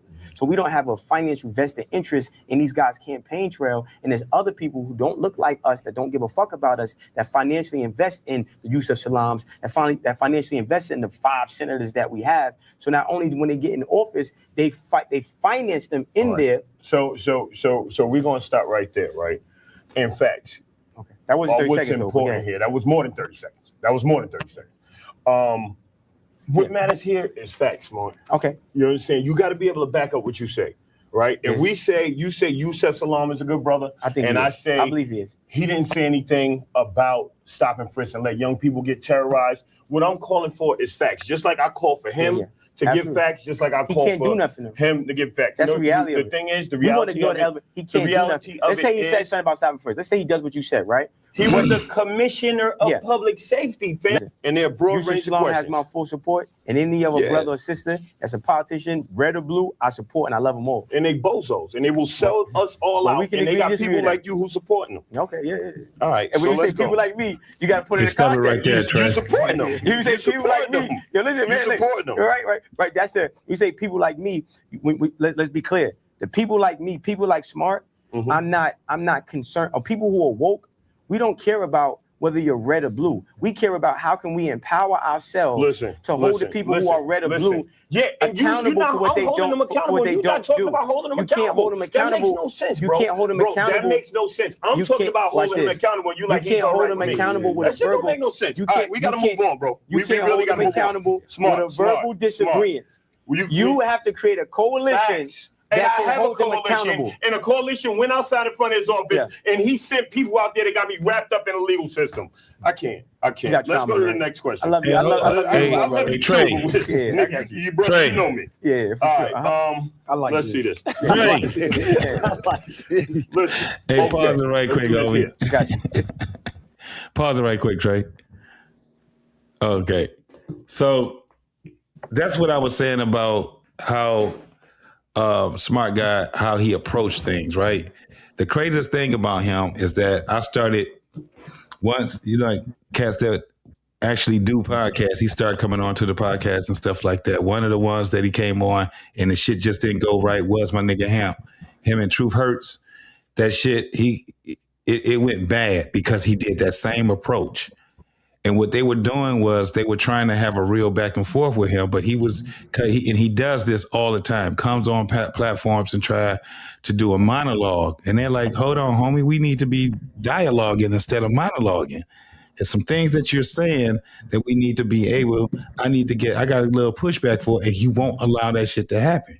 That's a fact. That's why the brothers is like, and I thought it was, I thought it was just me one time when I first saw him do that. Now, he's been on many other platforms and motherfuckers just let him just go and talk. But there's a lot of shit that he's saying where it gets to a point where that question that Trey asked earlier, motherfuckers that's actually doing it and motherfuckers that's talking about doing it. In my opinion, I think he's talking about doing it and he ain't actually doing it. Especially being on a platform where a man that's actually out there doing the shit. And you got the other brother, he ain't even talked no more since Smart Guy came on with the braids, right? Because I was listening to what he was saying.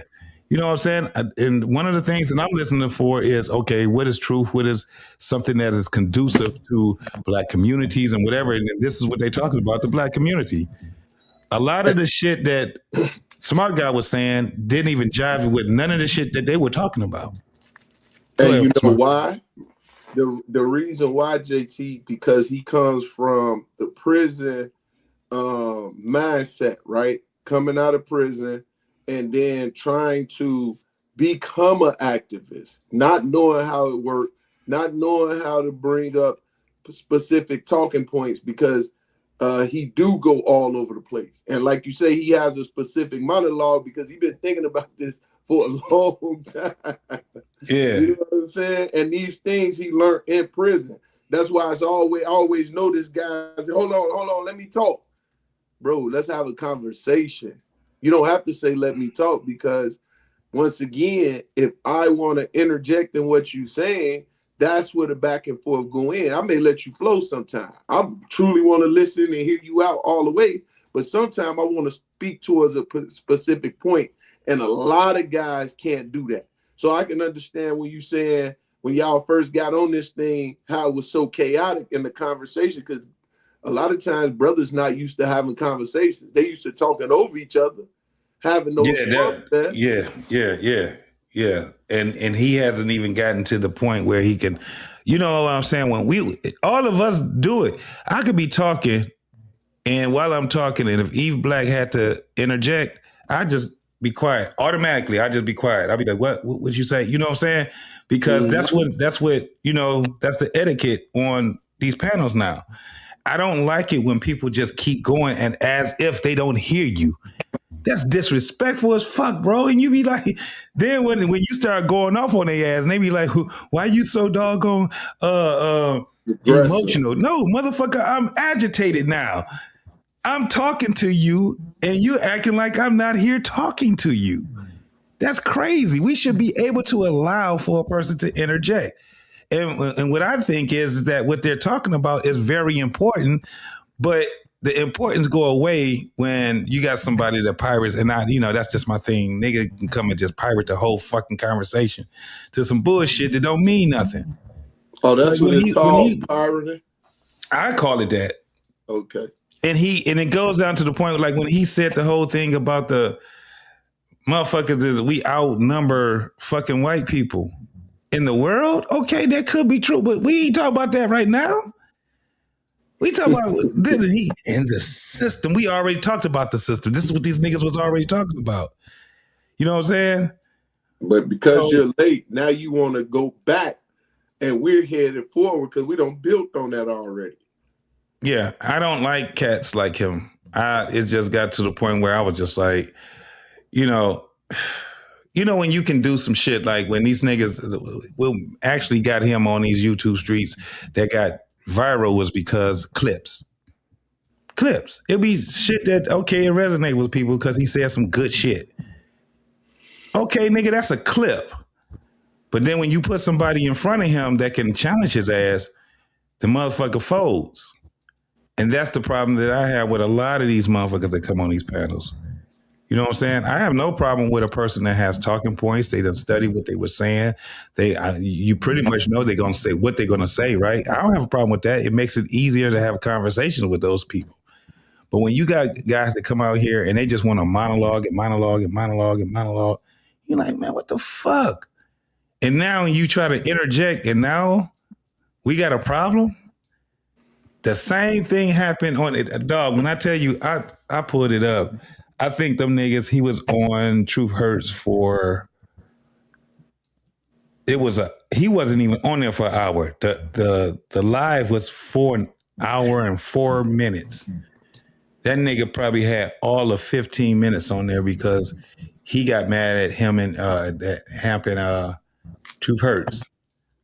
Because they wasn't gonna let him just try to take over the fucking show. He was doing the same thing what he's doing with Hawk. And he go on other panels and he do the same thing with Hawk. So, that shit is crazy, bro. I don't believe he's one of the ones that be doing shit. I think the nigga he's a panderer. You know what I'm saying? He's a grifter. You know what I'm saying? So yeah. Most definitely. Y'all got anything to add? No, I definitely agree with you as far as I think a lot of times they've been so ready to speak and finally get a chance to speak. All they want to do is it's really all about them. And they don't know how to have that back and forth because they never really truly been able to sit down with men and truly have conversations. And so he was in prison? He was in prison? Yeah. That was one of his big things. When he got out of prison, he wanted to or jail or whatever you want to call it. He wanted to be able to make a impact in the community, and he seen these points that he can speak upon. And now people giving them it's like your boy. I'm the voice for a particular people, right?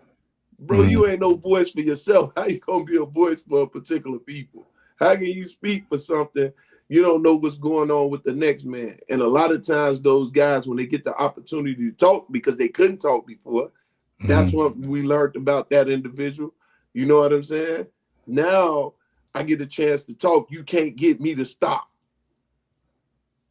Yeah, I don't think they really be for the people. Man, it's a difficult thing, bro, to be a leader for Black America, right? Black America is, I've yet to have seen a motherfucker to be successful in being a so-called leader of Black America.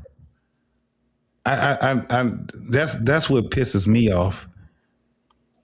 Every time we get somebody that's call themselves being a leader of Black America and they want to do it, at some point there's some type of bullshit that just tears they shit down. And we say that it's the white people, but it be black folks that be tearing their ass down. Yeah, it's most definitely us. I'm like, so a lot of the shit that I hear, I try to just be as silent as possible so I can hear everything that's being said. And I just think, man, I've been on this fucking earth long enough to know that a lot of the shit that a lot of these people be talking just ain't gonna fucking work. And niggas get mad at me when I tell them this shit ain't gonna work. Nigga, I saw that shit in 1980. Y'all ain't changed the plan up. You ain't changed the talking points up. You ain't changed the strategy up or nothing. You doing the same fucking thing that they was doing in 83. You was doing the same fucking thing that they was doing in 76. That's what's crazy to me, because my whole thing is that, first and foremost, I personally don't look for a black leader. I'm looking for the black folks to be able to rise higher in society that we've been integrated into, right? Mm-hmm. Some aspects we done, when it comes down to certain things, we did well in. You know what I'm saying, as far as that. But this integration shit just didn't work for us.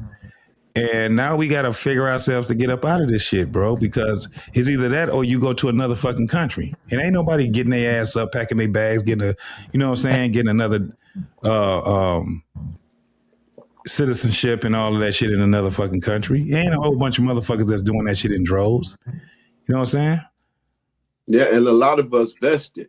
I know I'm vested. And that's one so you like, we here. If you here and you ain't planning on leaving nowhere else, you got choices, but the choices are within this confine here. What are we gonna do? Are we gonna keep complaining? Are we gonna infiltrate the system? Are we just gonna integrate and just say, look, get rid of the whole black diaspora type of bullshit? I don't hear people really making decisions. You know what I'm saying? I hear a lot of complaining, but I just don't hear a bunch of people making decisions. Or when someone do come up with a solution, I don't think it's gonna work. Gets torn down. What's gonna work? And I don't know, but that ain't gonna work. Right. It's like we need to get rid of this. Okay, then what do you know what I'm saying? Replace it with. What do you replace it with? Well, we ain't got that far. Well, nigga, we ain't talking about shit then. That's where it gets to the point where even when you have the guys that's talking right now, and I see the enthusiasm and stuff like that, but I'm just telling you, from one decade to the next decade, that enthusiasm eventually leaves. And these motherfuckers end up falling and they turn into Al Sharpton. or the one that truly or they in prison. Or the one that had the greatest momentum, they end up killing them. Yeah, he ain't gonna make it. No, if you about right here on righteousness, because in order to do that, you gotta hold your people accountable. Nigga, start holding too many people accountable if you want to. We killing you. Yep. You in the way now. You in the way. You know what I'm saying? So it's kind of like that tangle web we weave type of thing. You know what I'm saying? How do we get out of it? And we just got to keep going. The only answer is that you just keep going and you try everything that you can possibly try, and then you die. And the next person try it. You know what I'm saying? So I don't know, man. All that enthusiasm and talking shit like that, I ain't gonna even lie to you, man. I'm pessimistic, and this is not a person that's not in my communities. Like my thing is to help veterans. That's my whole thing right now. Motherfuckers that getting out here, they don't know that they got, a lot of things going for them. A lot of these motherfuckers be drug addicts and motherfuckers homeless. They ain't got no reason to be homeless. You know what I'm saying? Niggas that ain't smart and just doing basic ass budgeting in their houses. You know what I'm saying? That's my activism for. That's my contribution. I care about my community, but you can't do everything, can you? Pick a motherfucking struggle and go out there and try to better that struggle. You know what I'm saying? Yeah, I got that's other what. homeboys that's doing other things, and we put them all together, put everything together. But everybody trying to do one thing, nah, that shit don't work either. Yeah. Well, the crazy part, that one thing is to love God and love your neighbor. I was just telling the client today. I say she was complaining about the fact of maintenance guys coming and doing work at her house, right?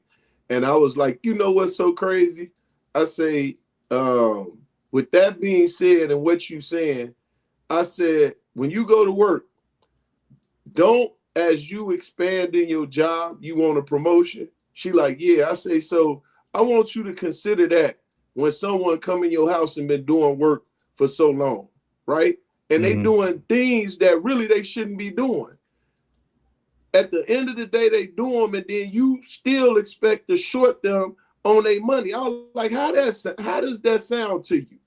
Now, when it was on your behalf, you, oh no, they gotta pay me and this and this. I'm like, man, there's people like myself that continue to go to school to increase my skill, and guess what? I won't pay my worth. Now, I gave you a discount, not even knowing you, but at the same time, it's important you understand. I understand what my worth is, and I'm gonna get my worth. And if you think you're gonna take advantage, because that was the key point. Taking advantage of, they trying to take advantage of me. Hold on, ain't you trying to take advantage of them too? Yeah. Then when she thought about it, she tell my wife, she like, I don't know how you handle him. She like, Because it's a lot of it can be where there's a negotiation when it comes down to that, and that's basically what things is. Deals, right? Let's make a deal. That's you know what it. I'm saying? But not that whole thing where, and I used to have to deal with shit like that. You know what I'm saying? Hey man, I know you're gonna give me the homeboy deal and all that shit. And nigga, I'm the one out here struggling. I'm just building my fucking business. You're supposed to be telling me that you're gonna support me. You know what I'm saying? Yeah, because that was the case. I'm like, I gave you a discount because you my neighbor. I was like, when I go in them other communities, I don't have to do that, and they give me a tip. And they give me a tip. I'm saying, so at this point, man, what are we talking about? That was a crazy pause. But I get you, man. I get exactly what he's saying. You said twice. You said tip with too much confidence. Yeah, that was a little too. He's like, and they give me a tip. I'm like, oh damn. What we talking about? I thought I was talking amongst men right now. You on that too, E Black? Man, nobody trying to hear that. Talking, but just man, peace first. Nobody want to hear that. I ain't talking point, nigga, like you above the program, nigga. I ain't trying to hear all that, man. We ain't doing that where I come from. I'm a head of the sexuals. Bro, listen. I am the head of the sexuals. I'm ahead of the sexuals. Hell yeah. I'm ahead of the sexuals. I ain't with all that other stuff. Let me tell you something.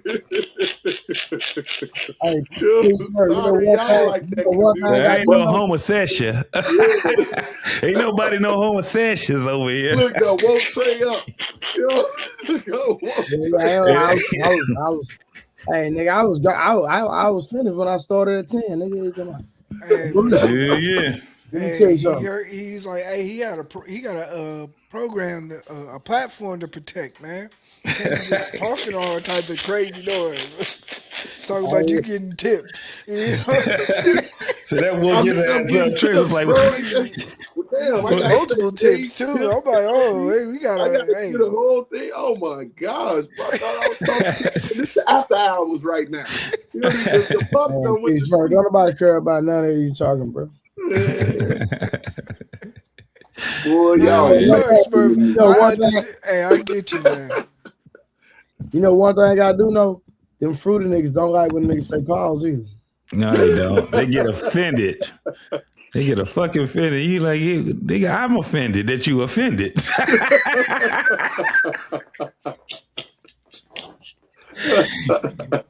What that supposed to mean? Pause.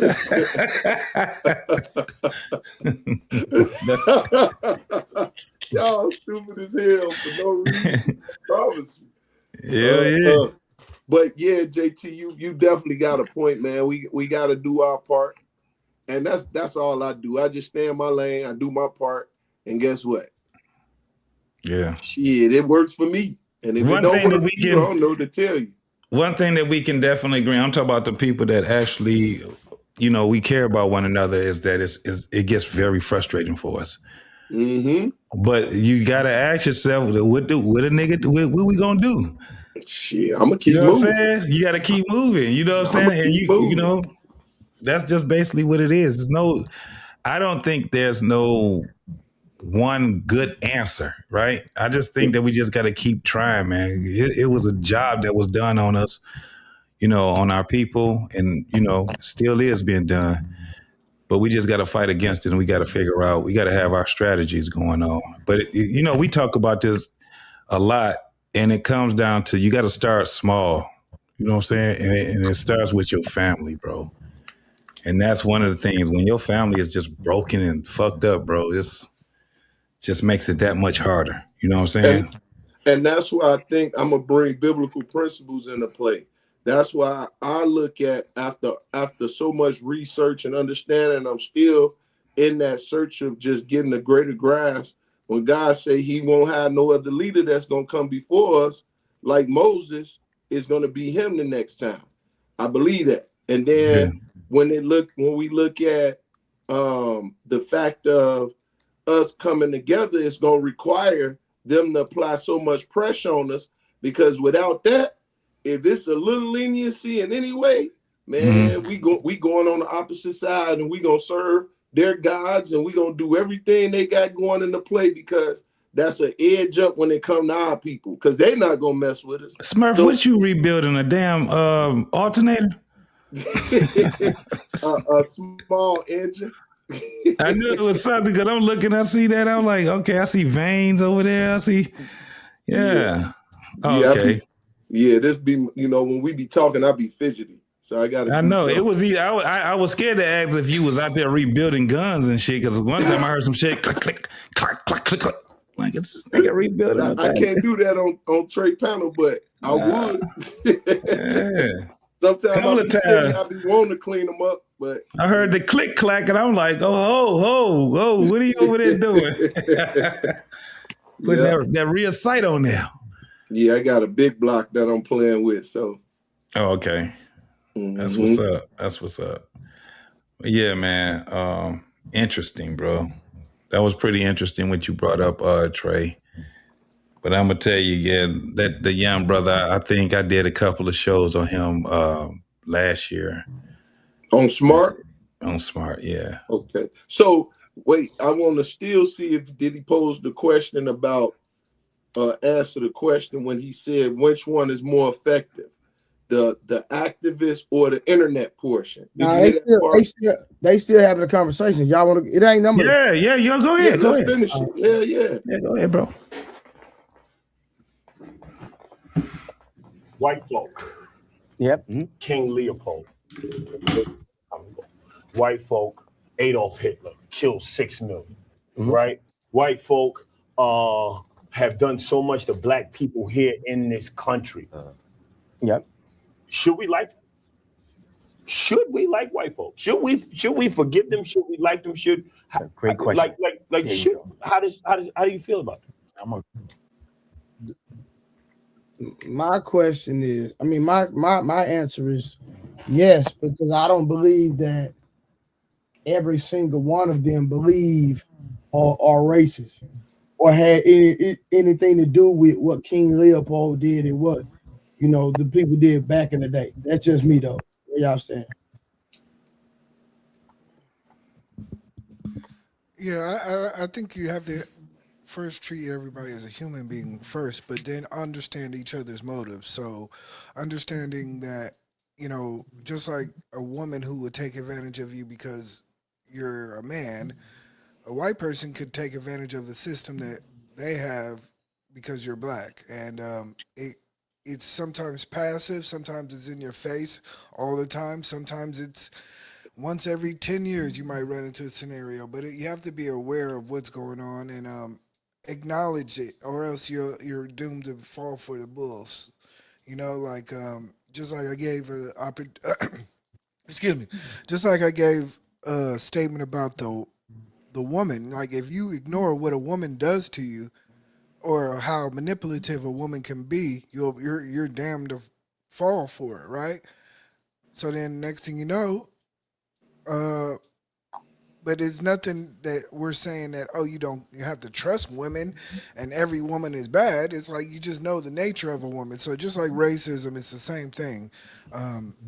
Understand it, have dialogue, and then even still don't be as trustworthy because you know the human nature of everything. So that's just how I believe in it. Like I've met some cool white people, but then at the same time, I know that white privilege, every person will take advantage of it if they had an opportunity to. So I don't put it past anybody.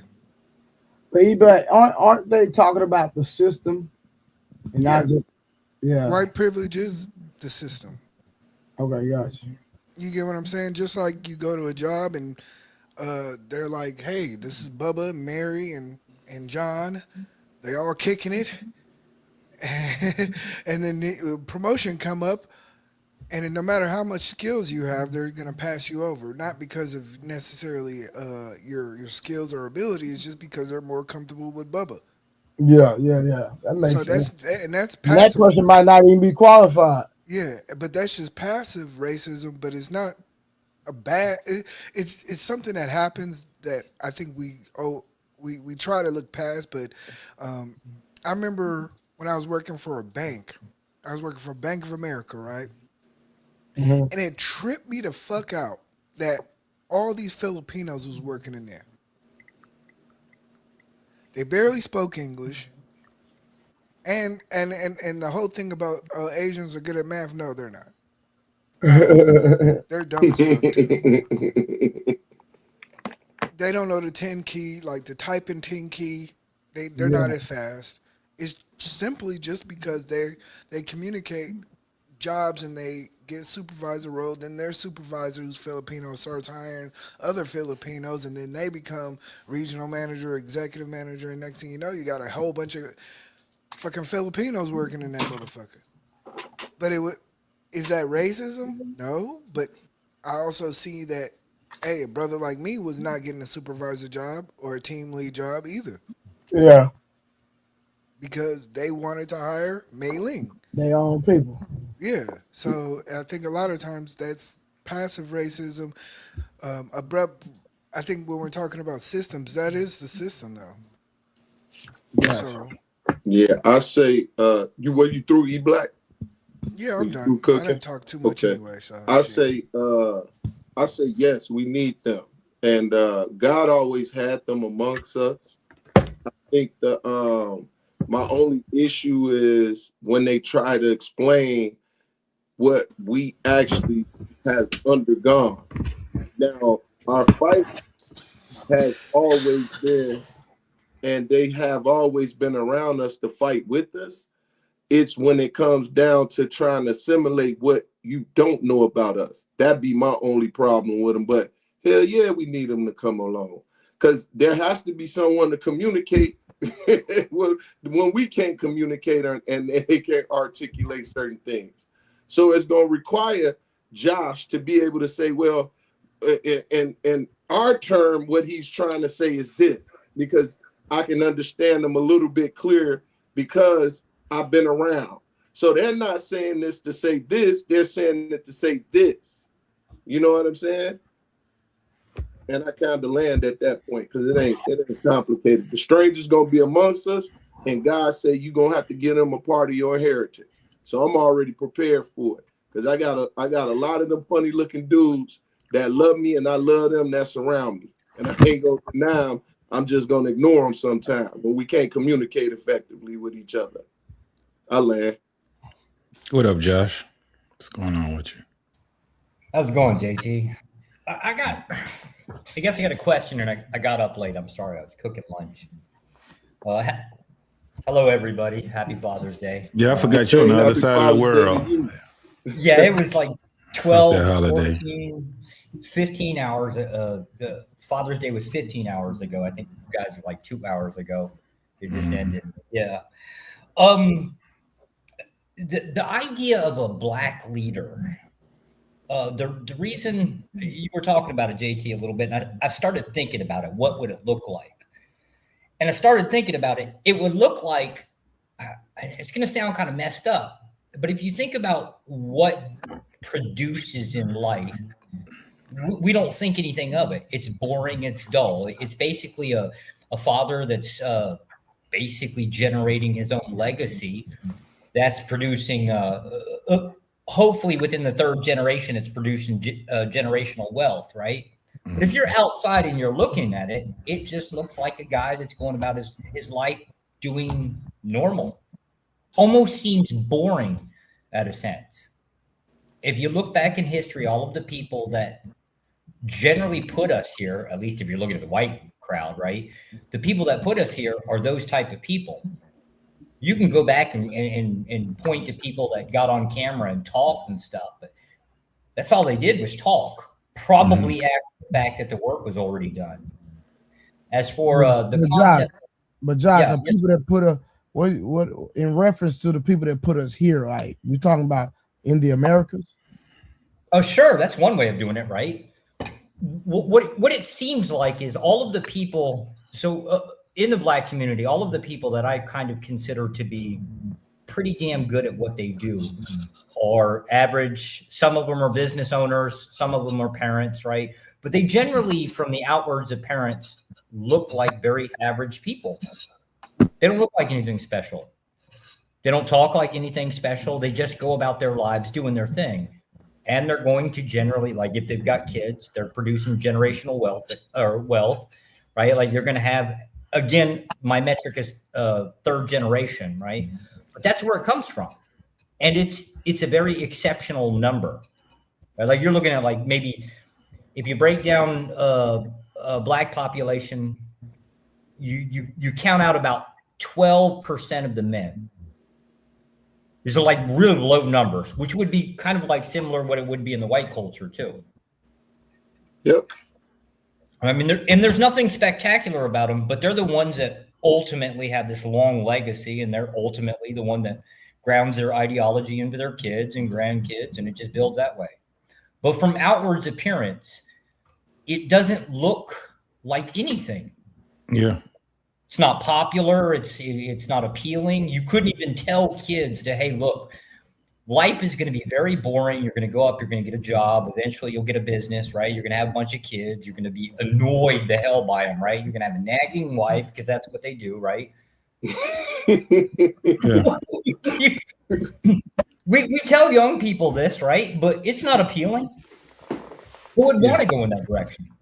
But it is definitionally what we define as success. So I wanted to ask you, I wanted to go back on this concept. How would you go about taking something that's highly productive this way, at least generationally, and actually teach somebody that? Does it come about by accident? Luck?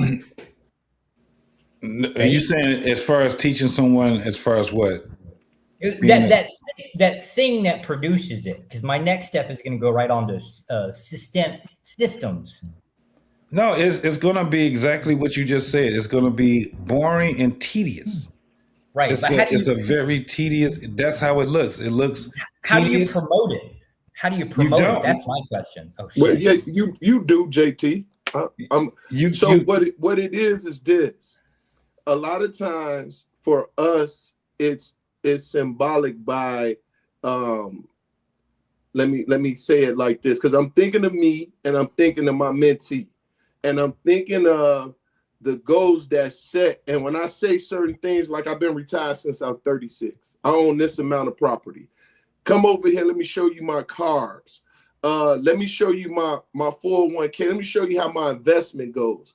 Now that becomes a conversation and they're intrigued. Okay, how do I get there? Okay, one, you got to educate your ignorance. What does that mean? Well, remember, ignorance is merely not knowing. So what I can do is I can fast track you, but it's going to require you to put some work in. Now it's the challenge, because every time I talk to my mentee, it's a challenge for him to be greater than me. And that's one thing about a true father. He always wants his children to be greater than him. That's when you say, Josh, third generation. We're not worrying about the generation with us because we're going to care for them. We're looking at the third generation that ain't even came about yet, because we know one of the biblical principles, whether you believe it or not, is when you leave your children's children something or a legacy or something to look forward to in an inheritance, you've done your job as a man, right? Mm-hmm. So what that look like, Josh, once again, it's for us, it's showing them, guiding them, do as I say and not just as I do. I mean, do as I do and not just as I say. I'm gonna want to repeat that to be clear. Do as I do and not as just I say. So it's that challenge. And once you get that challenge within them, it pushes them. So with my mentee, when I say, hey man, what is it you want to do? Like truly what you want to do. Well, I want to be a welder. I want to do underwater welding. Oh, that's dope as hell. That's something that I can't do, but I think you can do it. Let's push you to that point. Well, this is your starting point. First, let's learn how to weld. You know how to swim, right? No, I ain't know how to swim. Okay, let's learn how to weld and swim, right? And let's be the best damn swimmer that you can. Now, let's add the welding into it, because the swimming gonna come as experience go into play, but the welding gonna require you to learn from someone. So let's learn from the best in doing that. So I'm gonna land, because I do want to hear JT his point. It's as you go about and show those jewels, a wise man what? Seek after more wisdom. And I land. Yeah, so it still goes to a point of being tedious. It's a very tedious process that you go through. And it's something that you have to follow in consistency.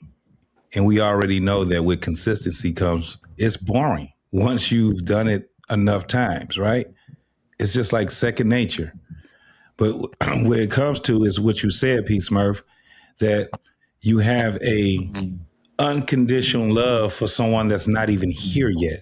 So you're setting a precedence for it to be followed well after you're gone, well after you're out of here. That does not take fun.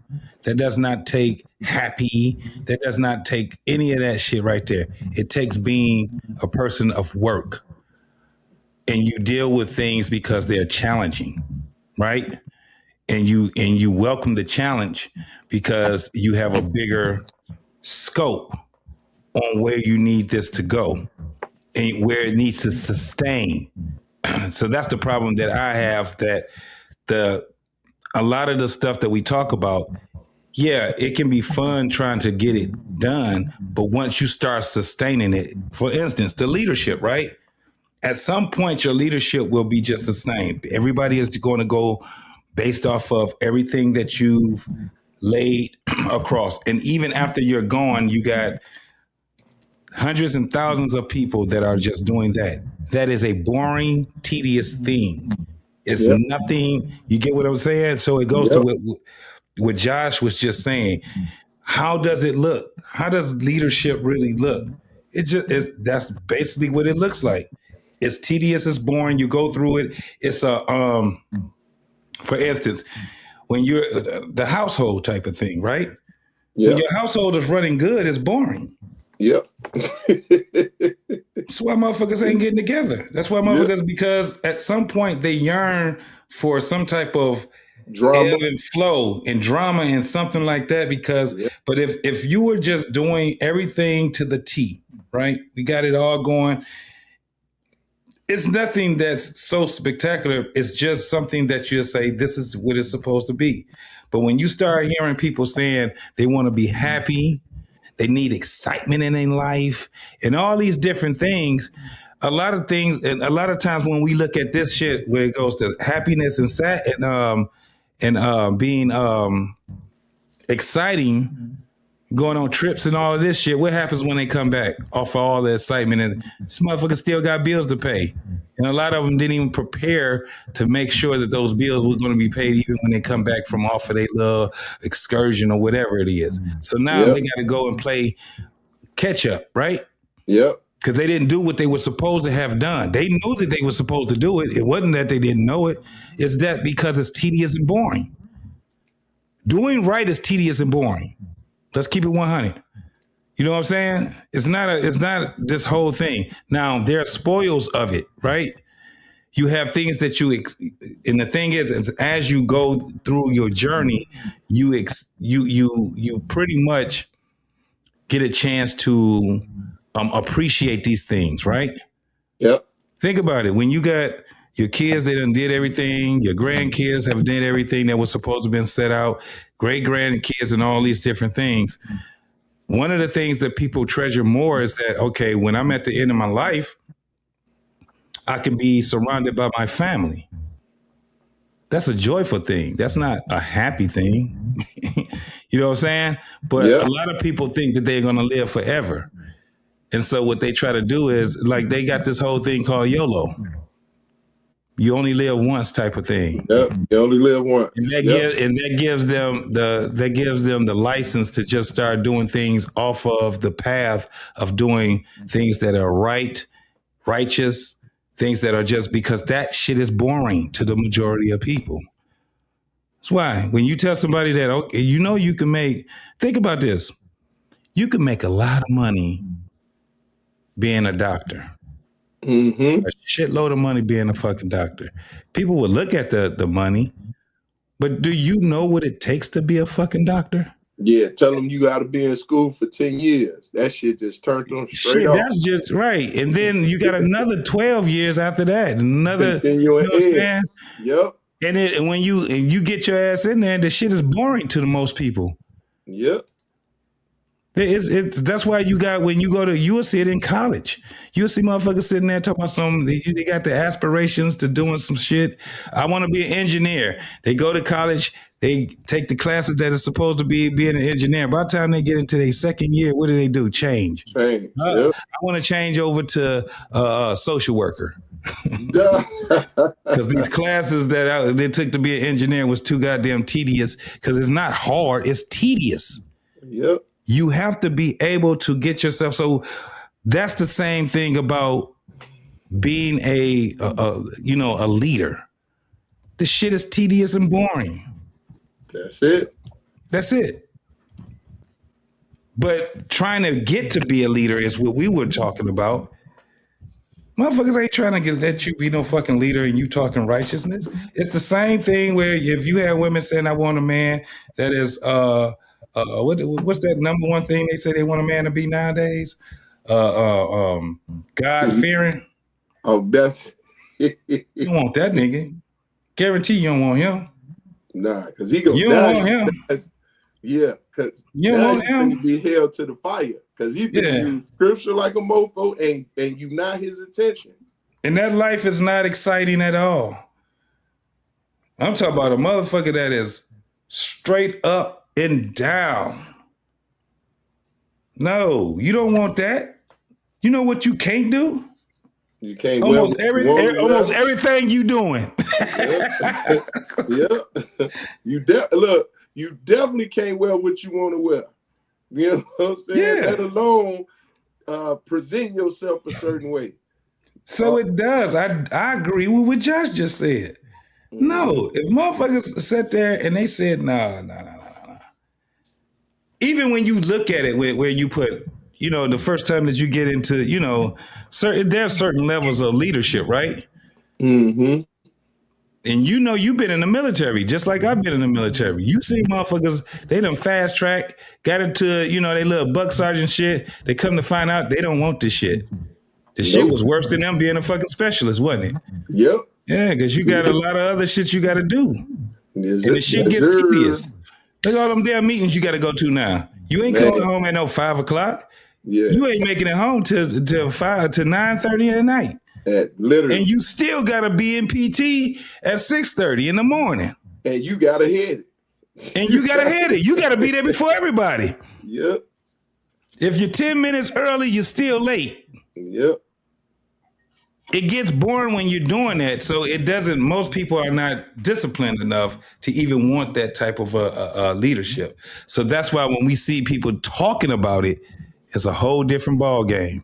than them being it. Because once they get up there, they say, okay, we'll nominate you for being our leader. Let me see what you got. What they end up doing? Fucking it up. Yep. Some sex scandal, some goddamn money laundering. They sitting there telling somebody they got a fucking school and the school ain't came up in 13 years. or the pressures of the burdens of other people. You know what I'm saying? Yes, you bro. gotta deal with their shit. Hold on, I can't even sleep and be with my family in peace because I need to be where you want me to be. Because you gotta govern other people. I gotta serve you. So at that point, you ain't serving me. I gotta serve you. And as soon as the one time I don't serve you, now it's a problem. Yeah, but imagine having a bunch of followers, right? What do you have to build in order to govern a bunch of fucking followers if you ain't had it yet? You got to build a fucking government. You can't govern everybody by your damn self. You got 30,000 people following you. So what do they end up doing? Getting committees, getting certain things in place to govern other things that goes on. Making money, we doing that. Where the money goes through, you got to have something to govern that through. That's it. Once that shit start working like a well-oiled engine, guess what happens? It gets boring. Yep. That's Definitely it. agree with that. Definitely agree with that. Yeah, man. Let me do this super chat real quick. The CFO, Tiffany K. No, actually, what is it now? Tiffany Praise. Tiffany Praise. Says belated happy Father's Day to Trey, the panelists, and chat fam. And yes, even the lurkers in the bushes. Wishing all you fathers and father figures many blessings, love, joy, appreciation, and maybe a little peace and quiet. And that was for the 1999. Thank you, CFO. We appreciate it. I definitely appreciate it. And I'll definitely take the blessings and the love and the joy and definitely that peace. I love that peace. Mm-hmm. Absolutely. Yep. So yeah, man, that makes a lot of sense though. But we ain't even there. We ain't even there. We have a problem with, first and foremost, people that think that they can just automatically be a leader of people. No, that you gotta be elected that. That's people, it. you gotta be able to people gotta lend you their ear. The majority of people gotta be able to do that shit. Yeah, and you gotta, it comes into play, like it gotta be purposed by God. Like, because that ain't no easy thing. And being a staff sergeant in the Army, going to that next step, now you're gonna even be pushed against when it comes to what you desire, right? Or you get too many people that's following you, got things running smooth. Now you got opposition from your counterparts. Yeah. You know what I'm saying? Yeah. So, and that comes with a great responsibility. Hey, Trey, if you woke, we got a couple of people in the back. For sure. Well, taking on that and the concept of leadership and what they are, that brings up the next step is systems. I'm glad you hit on it there, JT. Mm-hmm. It's a weird thing that I actually fundamentally believe in that concept of like when they say systemic racism, right? Like the idea of our current system is designed for us, not for y'all. When I say us, I mean white people. And when I say y'all, I mean black people and every other minority group in the US, right? Mm-hmm. But it was designed, it was built for us. And it's intended, I guess anything that you build is intended to be for yourself, not for others, generally speaking. But now that being said, what you just basically stated about who the leaders are within your own society. And the only thing I disagree with is the idea that y'all aren't there. Is many of the black men that I run around with, at least maybe in my work within my work and yeah, some of my area, seems like most of the Black guys are doing pretty damn good, right? Like they got families. Some of them are generational. Like you see some houses get passed down, but again, upstate New York kind of moves around a lot. But it seems like they're actually doing pretty damn good. They're just not noticed because I guess, I don't know, they're not on TV or whatever else like makes them popular. But they do slowly build systems like gated communities, things like that, right? Then they'll end up, I guess, deciding that they don't want to participate with the county school board because it sucks, right? And so they'll try to do their own little homeschooling thing, right? And when I say homeschooling, I mean they'll get a building, right? They'll throw some of their kids in there. It'll be like 30, 40 kids in there, and they've got their own school. Not why it wasn't that they went about intending to like be the competition to another group of people. They were going about like providing for themselves in a way where it was less detrimental, kind of like trying to get away from the taxes and shit like that, like the normal stuff that we all have to deal with. It seems to be the case that is actually how you beat systems, by replacing it with your own system, right? It doesn't seem like it's all that complicated, but that would seem to be the thing that is effectively how you beat out your competition. If they've got a system, you build your own system. You slowly finagle it a little bit to improve, fix whatever mistakes that you think aren't efficient enough. It's not real complicated, but it's also doesn't seem to be very intended.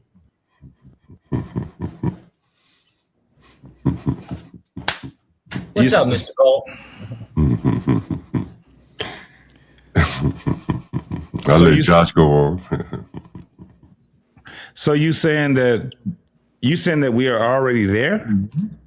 You're on your way there. I mean, I guess the concept of being there would be like the major population, right? That's about the only way that you would do it, right? Mm-hmm. But everything else in place seems to be in that direction. I just think we're looking at it in the wrong place, right? Like you don't look at it, as much as I hate to say it, right? Like I don't think Black culture is athleticism, right? I believe that's just an economic venue, right? Is one you guys dominate, right? But the concept of the thing that's being put out there would be the families. Then they're building their own communities, almost by sheer accident. Like they're not intending to do it; they're just grouping together what most races do, right? Then they produce their own schools. They do their own thing, right? Because that's what you do when you have a large amount of people. You got to deal with the kids. I don't think they started with that mentality of, hey, we're going to build this system. I think that system just comes about as a natural order of things. I can see that. I see a lot of it. I've seen a lot of Black gated communities, some nice ones too, some real nice ones. Here go the thing. If that's when the system comes into play, Josh, to say, no, we've been there. The thing about it, the system is not going to put it on display because as soon as they put it on display, it goes against what they originally put into play to dominate. Now, oh, absolutely. Absolutely. I honestly believe in, like I stated, the principles of the Bible. When we disobeyed God, God told us that we could be the head, but we were going to choose the curse and be the tail. We could have been the lenders and not the borrower. The system shows that anytime we're given or is let up on the sights on being on us, and we go to focus on ourselves, we're going to achieve what you stated. And you are, like I stated earlier, you the stranger amongst us that see it. So you are a bear witness. But guess what? When you have, and just like in our culture and y'all culture, people that don't want that, right? They're gonna go against it by any means. Because even in our community, it can be JT, it can be John Go. I used to tell them all the time, I'm like, man, you'll never see John Go. You'll never see JT. You know why? Because them brothers, when they get off work, they're in the house or they working on projects concerning them and their families. Like you stated earlier, and like JT said, it's gonna be boring. So you're not gonna see typically them moving about because they're going to JT, what time you gotta be at work? 6 in the morning. Who the hell up at 6? Not even the kids up.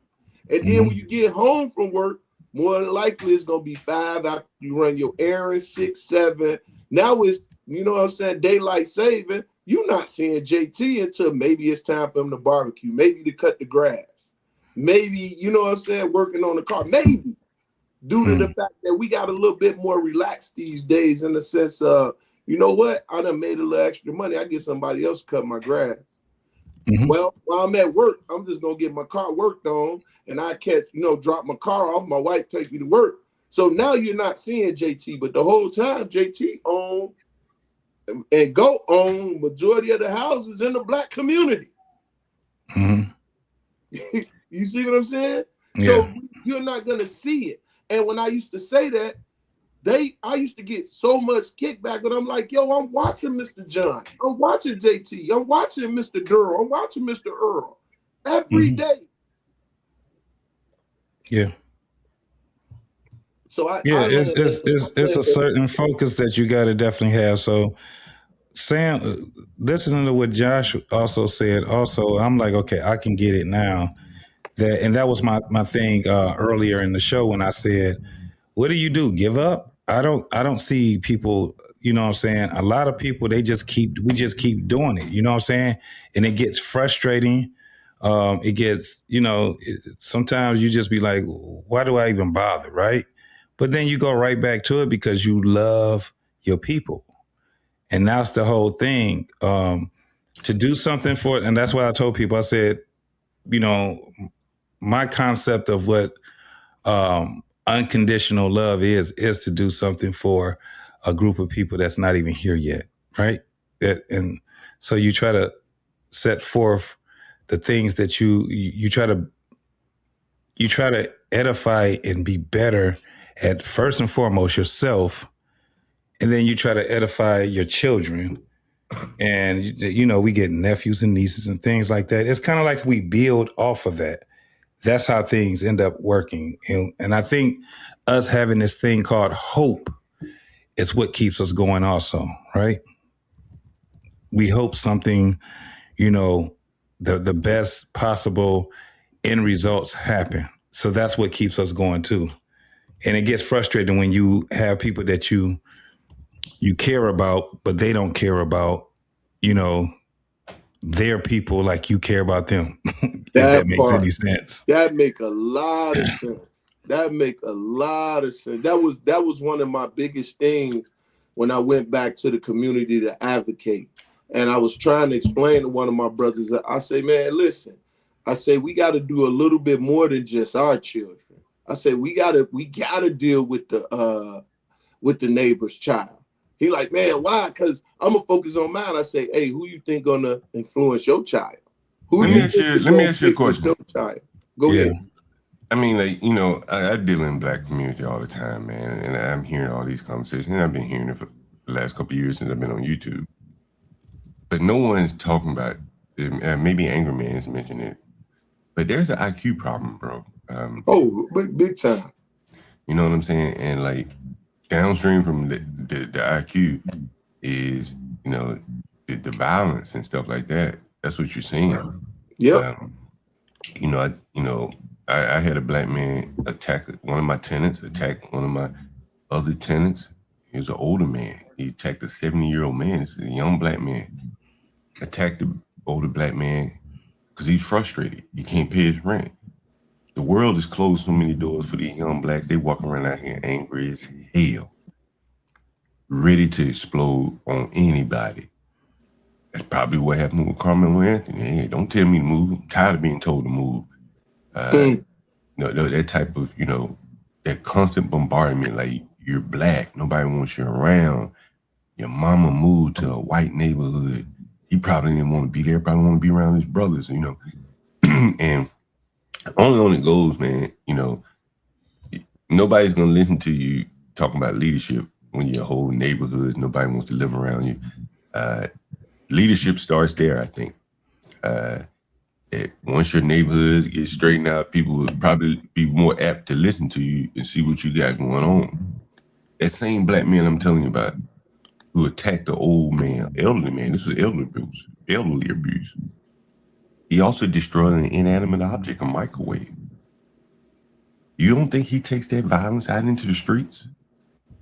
Or you think he just leave it balled up at home? And you got millions probably of young black men with bottled up violence, ready to let it go at any moment. And it happens at work, home place, their relationships. That's a very difficult problem to solve. Yeah, I hear you on that one, my brother. Definitely hear you on that one. What exactly do you mean by an IQ problem? I mean, don't get hung up on the word IQ. It could be whatever, but it's how you respond to events like conflict resolution. Are you willing to crash out today for something trivial when you have 30, 40 years the rest of your life? I call it, well, some people may refer to it as like future time orientation. But, assuming Carmelo, right, and I'm using him as an example for effect, assuming he had a pretty bright future, was that crash out worth it to cash it all in for this self-defense claim? No. That's lacking in future time orientation. You may say that's partly IQ, I don't know, intellect, whatever. But you see a lot of this behavior. Hey, he stepped on my shoes. He bumped into me. He told me to cut my music down. And this shit could like lead to real serious problems in the black community. Maybe it's not IQ. Maybe they've been so beaten down that they're just striking out at anybody. I don't know what the problem is. But I deal with black people every day. Hold on, Josh. I want to say there's a biblical principle say my people perish from a lack of knowledge. That's why I agree with you, John. My people perish from a lack of knowledge. That lack of that understanding is everything. Those consequences, they don't truly realize the consequences of certain things until now they in the meat of it. I bet you that 17-year-old young man, many will call him a boy, child, now is really thinking about what transpired. It did not get him at first because he was in fight or flight mode mentally. And that's the thing. So many of these blacks are, this binary world, fight or flight, right? I'm seeing like very, well-to-do blacks that they're not necessarily intelligent. I'm talking like football players, athletes, rappers. What am I to tell my child now? What you can't stab somebody if somebody put their hands. How am I to raise my child now? Like the other part of it, what about conflict resolution? Whenever it comes up, you very rarely will hear the blacks come up and say, well, instead of fighting every damn battle you encounter, why not try to sidestep some of those battles? You never hear them talk about it. Yeah, well, that's one of the things that I stated, and I'll continue to state it because I want it to be clear. I always say I will humble myself first, right?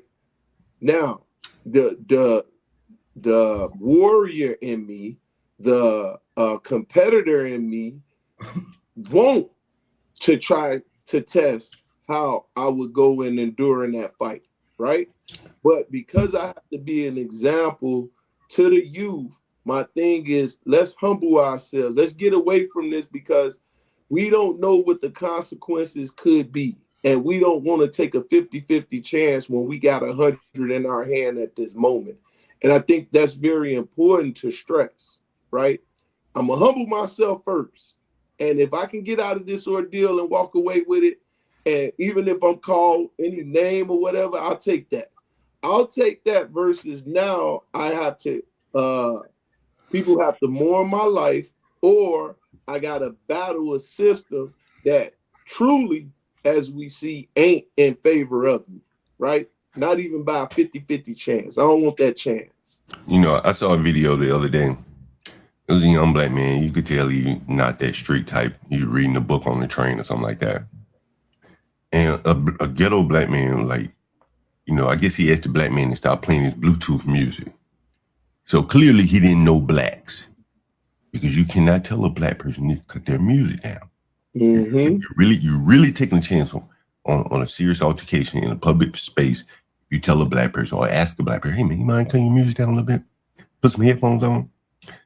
And so the black man, he had headphones in his ears, so he tried to act like he didn't hear the black man being very like cursing him out, you know. And so sooner or later, the black man humbled himself and he got up and moved on the train in front of all these people. He got up, cupped himself, and moved. Men can't experience that kind of being cupped day in, day out, without it having an effect. And in the black community, like, they're faced with being cupped in many cases, you know, and this may happen in front of your children. This could happen in front of your wife, your prospective girlfriend, or something like that. And how do a man go through the world dealing with people that have nothing to lose and are willing to press his button all the way? Because the black man who tried the conflict resolution, he moved away from the violent black man. And the violent black man followed him. He kept pushing the buttons. You know, he cuffed him, basically right there on the train. I got a little pushback, or I think I got some pushback here. Okay, let's start. Okay, so real quick, Josh, before you start. Go ahead. And I know I've been a little in and out. I'm gonna be transparent about that. I'm just trying to figure out where are we going with the conversation. Well, so Galt seems to believe. At first, he said he thought society suffered from an IQ problem. He said that phrasing doesn't work so well. So we're going to call it a crash out. And that's where I'm getting ready to kind of like question it exactly. Because I kind of don't agree, but I'm not so sure yet. Okay, go ahead. All right. Mr. Galt, do you believe that there is ever a circumstance where a crash out is morally warranted? I mean, man, you know, you asked me an opening question. Sure, man. You know, I'm sure there's some case where you got to just go balls to the wall. Okay. So I guess the question would come down to when you're talking, and I'm assuming you're talking about Black society. Are you laying claim that the vast majority of what you call crash outs? I'm assuming people like resorting to violence over what you consider to be trivial matters. Right. You believe this is a majority of the time, like say 80%, 90%? I can't put a number on it, but what I'm saying is that, like, the consequences, like being in the ghetto, having a minor disagreement with someone in the ghetto, like, could take you to, like, you may have to really resort to extreme violence. Because even if you're not willing to do it, even if that's not your mindset, the person that you encounter who crazy enough to fight you over some bullshit, he willing to go all the way. And that's like, and that's a very serious situation to live in every day, where people have less constraints than you. They're not concerned about prison or jail or anything like that. I'm more concerned with what you define as trivial, right? So let me paint a hypothetical. Okay, yeah. So there's 5 people on panel, everybody Black, but my white ass, right? So there's 4 of you guys, 1 of me, right? Let's hypothetically say I just tossed the N-word out there, right? Do you believe that at least one of y'all should be whooping my ass over that type of disrespect? Yeah, I don't believe that. I don't think so. But a lot of times you see that right there. Okay, so there's your point. So now your point is being made. Right. So now the question comes down to is trivial. Is this like a subjective problem? Right. Well, it was just a word, so that would be trivial. It didn't harm you. It didn't take any food out of your mouth. It didn't take any money out of your pocket. No, that's bullshit. Okay, disrespect. Okay, you can't go in this world being disrespected. Okay, so if that's my point. One person find out that you're disrespected, another person will too, and you'll be treated like shit. Right, and this so is at some point, there's a point where you have to tell somebody that you definitely about business. That is not a crash out. Sometimes you got to show a motherfucker that you can pop out on their ass if they disrespect you. So if you say that it's a crash out, I disagree with that bullshit. But I'm not even gonna argue the point. You know what I'm saying? Like it's all a matter of opinion. How everyone deals with it is your own way.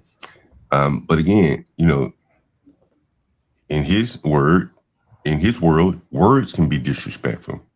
Words are words. Right, Words. I'm not. Look, hold on. I'm not disagreeing with you. I'm not taking everything you say. No, what I'm saying is words. That's how people go to prison for words. That's how people get killed for words. That's right. Right. I'm not disagreeing with you. It's language. Right. Language. I understand. Right. And so again, disrespect is so broad. No, it's not. No, okay, it's not. Let me give you an example of what I mean. Again. No, it's not. Okay, let me ask you, hey man, do you mind cutting your music down? Nigga, fuck you.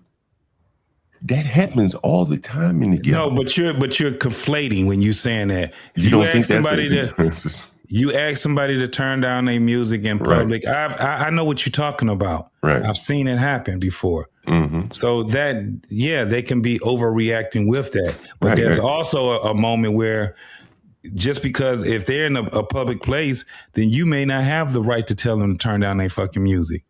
They may tell you to mind your fucking business. That's right. And so again, if I get on the bus with you and the music's loud, I can't say shit to you. No one else say anything to you. Then I don't want to ride the bus with you. That's the consequence. That's like that's how people make decisions. Similarly, if I don't want to smell people smoking reefer on the bus or the train, I can't say, hey man, put the joint out. We on the train, bro. Cause that person may say, nigga, fuck you, bitch.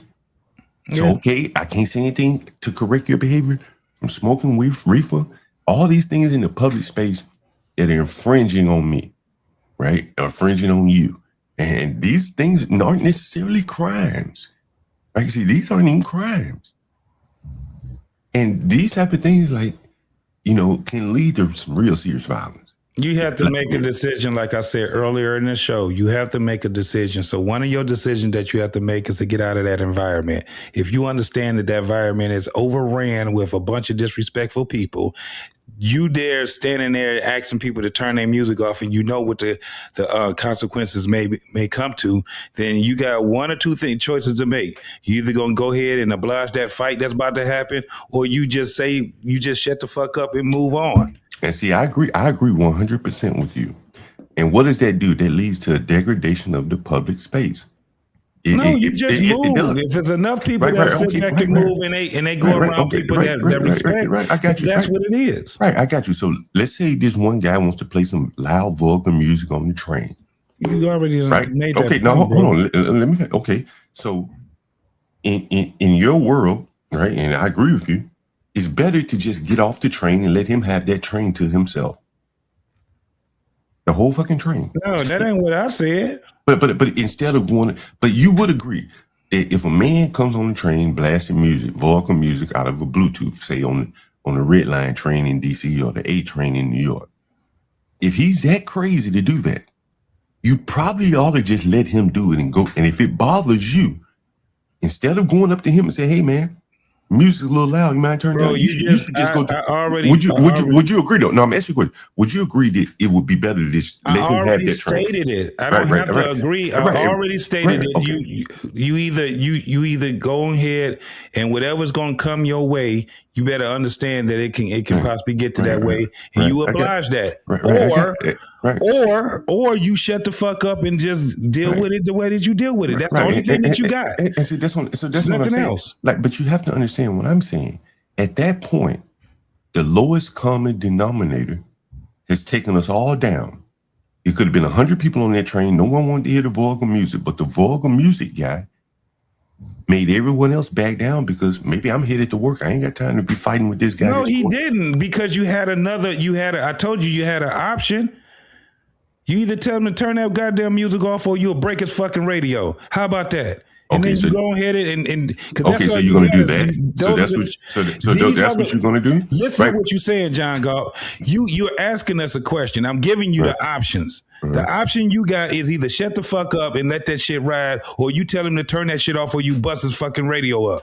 Okay, now you do understand that those two choices may not be acceptable to most people. What do you propose then? Because you keep saying this shit. What do you propose? Well, you know, what I guess what I'm saying, you know, the reason why I came up here, you guys were talking about leadership, and I think that in the Black community, it's very hard to effect any kind of leadership because what do you propose? What you brought this shit up and you done said it multiple times. I gave you my proposal, what I should do, what a motherfucker can do. I gave you two options. You tell me what your proposal would be. Well, I think the ultimate solution, someone's asking for a solution, is you got to get to the point where that is not seen as acceptable, and just your cultural norms will regulate that behavior, where no one, an old woman, doesn't have to be infringed upon. So what would be your proposal? Well, as it stands now, man, there really aren't many good solutions because I think, from my standpoint, the Blacks are very well protected by the government. For instance, if I say, hey, man, cut that fucking music down, if he beats me up or I beat him up, I lose. You got those. I already put them in front of you, John. That's what I said. I put them in front of you. Right. So what I'm asking you, hold on, because you keep proposing this thing and you keep beating this dead horse about this motherfucker playing this goddamn music. I gave you my proposals. What would you propose? So, well, I guess what I'm saying is that the solution lies in creating a standard where people know that that's not acceptable in your community. I don't know if the Blacks can get there. Honestly, that's just my opinion. There's already a standard. If you're talking about New York City subways, right? Here's the standard. It's 70 decibels at 2 feet or 85 decibels at 5 feet. That's actually what the limit is, right? So there's already a standard. If you're talking about enacting the standard, it would require somebody to go to the MTA police and file a complaint. There you go. Thank you, Josh. But I mean, like, come on, like, let's be honest. Thank you. He keep proposing this. No, you brought something up and you don't even have a proposal for it. You just complaining about some shit. That was what I was saying earlier. You got people that'll sit back, they'll put these damn things out in front of us, but they ain't even got no goddamn proposals on what they would do. All that other shit that you was trying to talk about is bullshit. You either tell him to turn that shit down, or you shut the fuck up, or you go fill out a fucking complaint. Those are what you gonna do. Yeah. And then you got another one that you don't even got to deal with that shit. Only thing, move out of that fucking city. Go to another fucking city where they ain't got people that's that damn disrespectful. Right. You know, and again, you know, I don't disagree with you. There's more or less the options. So, you know, for instance, my mother, right? She's not going to go up to a young man and tell him to cut his music down. So she just said, hell with that. I'll just pay more money to ride a cab to get where I have to go. There you go. That's a solution. Right. But what does that do? That collectively impoverishes everybody. My mother has the means to do it. But what about all the Black women in her building? It's mostly Black women in her senior citizen building who don't have the means to catch the cab, and then they got to go and get in the hills. The answer would be, the answer, Josh, would be that the people that live in that doggone city and that's over there, that's in the grid of that city, they better start taking back their fucking cities. They better start making decisions. And if they ain't gonna make no decisions, then the decision will be made for them. Well, I think that's just what it is. I think they are making decisions. Okay, and then if they're making decisions, then it should get better then. And I think around the country, wherever you find Black people, for whatever reason, they've made decisions to go light on criminals. That's what they've done. You have to be, okay. You have to acknowledge it. You know why?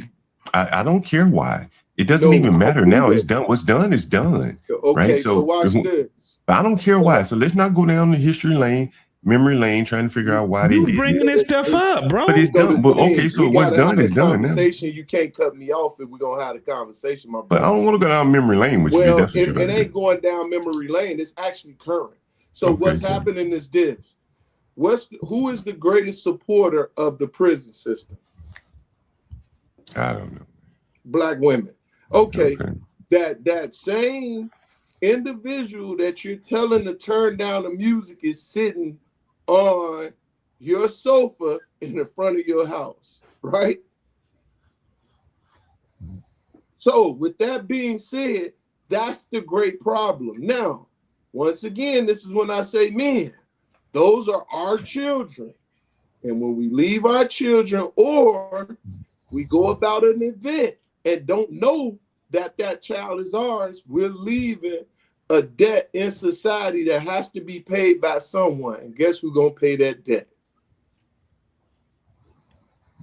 So when I ask the why, I don't give a damn about the past. I'm talking about still today, what's happening. And until we come to grips with what the truth truly is, mama ain't going to be able to get on that bus, which is her God-given right. She going to move, but guess who's going to be right next door to her? The same one she trying to get away from. I also think I disagree that this is a black people problem. We got you realize we got rednecks, right? And they got like fucking bass speakers, right? They drive through the freaking country of all places, breaking glass.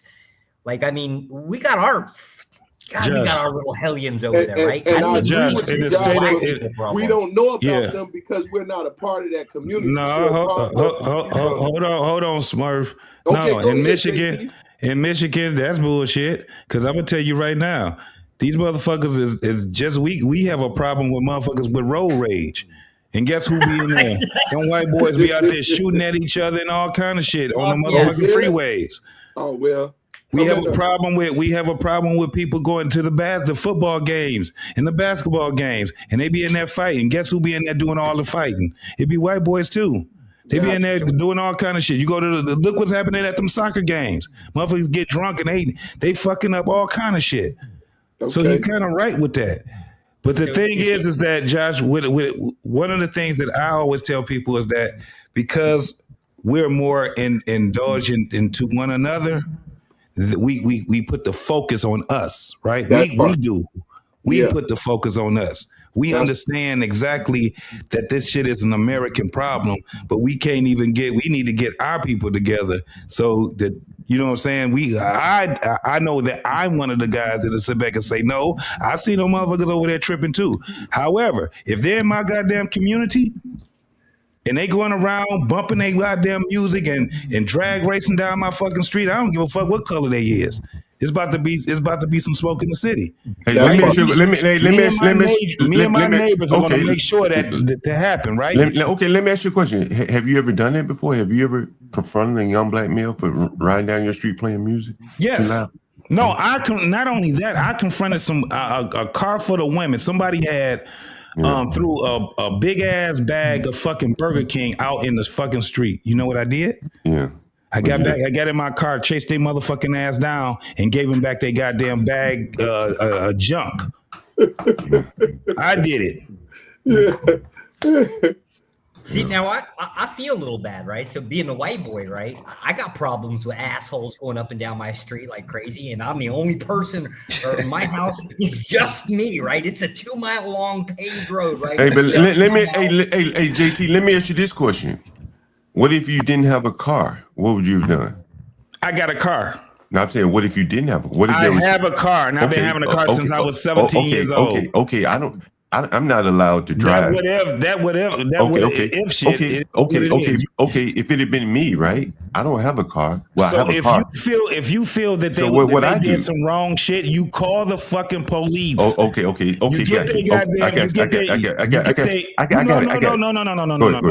Let me finish. Sure. You get their goddamn license plate number. You make sure that you call the police and you tell them that this person has did whatever the fuck that you said they did. Okay. So I call the police. How you do it. Okay, so walk me through the process. So I call the police and I say, hey, tag number XYZ just threw a bag of Burger King food in my yard. What do you think the police is going to do about that? They're going to have to write a report. And then what's going to happen? What do you think is going to happen from there? I don't know what happens after that, but I tell you what, you think they're going to fill out a warrant on the person? They might. It depends on where you at. You think they would arrest the person? Listen to what I'm about to tell you. I'm asking a question. Do you think they would arrest the person? Depending on where you at. No, it's not. Depending on where you're at. So then, depending on where you at, you think they'll arrest the person? Depending on where you at is how. Can you wait name a minute, man. Goddamn. Let me say what I gotta say. Yeah. Depending on where you're at, it all depends on the aggression that those police officers will have. Some places, the motherfuckers probably won't do a goddamn thing. Okay. But there are other places where the motherfuckers, they actually go through whatever protocol that it takes. You can't do. Listen, if you ain't got a fucking car, you're limited in whatever the fuck you gonna do.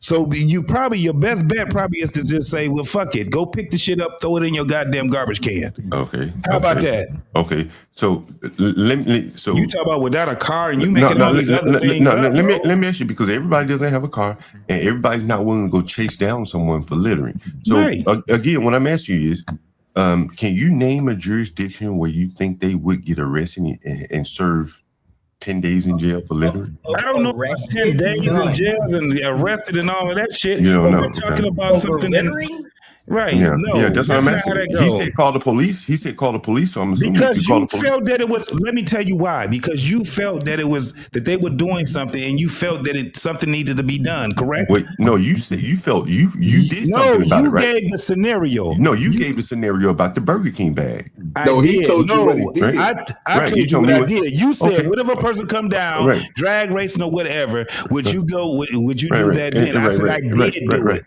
Right. So what I'm saying again, the question I had, and I'm not being confrontational with you. What I'm asking you is that for the person that was unwilling or unable to do what you did, right? I know you have a car. Yeah. Then their only other option is to call the police. Yes. Right. And so now I'm asking you, once that person calls the police, in most jurisdictions in this country, and there may be a handful that are exceptions, nothing's going to be done about it. Okay, so don't do shit, John. Don't do nothing. Well, I guess what I'm saying is that when I walk around the ghetto, I live in the ghetto. Since nothing is done about littering, there is no consequence. John, let me move out the ghetto. No, move your ass out the fucking ghetto. Can I finish? Do you mind if I finish? Right? I don't know why you're being so confrontational and screaming at me, but the bigger point I'm making is that for many people cannot move out of the ghetto again. So you assume that everyone has money in the ghetto and they're just living there and they could move somewhere else. Most people that can move out of the ghetto, they're gone. The only ones that are here are the ones that really can't move anymore. I'm sorry for you. Right. So what I'm saying is that for all of those black people that you seem to have, love and appreciation for, I think we owe it to those people, even though they're poor, to have livable communities where people aren't littering. So John, you stay, but you stay in the ghetto. I don't. I deal with the people that I live around. I deal with my family. Hold on, bro, because you keep talking this ghetto shit. Yep. If you either move out the ghetto or you take what the fuck the ghetto have. Because what you're talking about is that you just don't have any means to do a goddamn thing. You either deal with it or you don't. Well, let me ask you this. Sorry, but that's just what it is right there. I don't disagree with you on this, but here's the bigger point that I keep making. There are some downstream consequences, right? I could easily move, take my tax money and go to a more affluent county. And let the blacks try to replace me. But here's the bigger thing is that, the blacks' only option is, so it seems, again, this is like the one-dimensional way of seeing things. Instead of fixing their problems where they are, they said just move. Yes. Right. That's an option. And again, right. So you say, well, okay, you're just playing hot potato. But the bigger problem is, honestly, no other race of people wants you moving into their community. You ain't got to move into an all-white community. Do you live in black communities? This ain't 1962. Do you live in an all-black community? No, I live in a diverse community. But those diverse people don't want your black ass there, though. But you out your goddamn mind. I guarantee they do. Somebody done lied to your ass. You think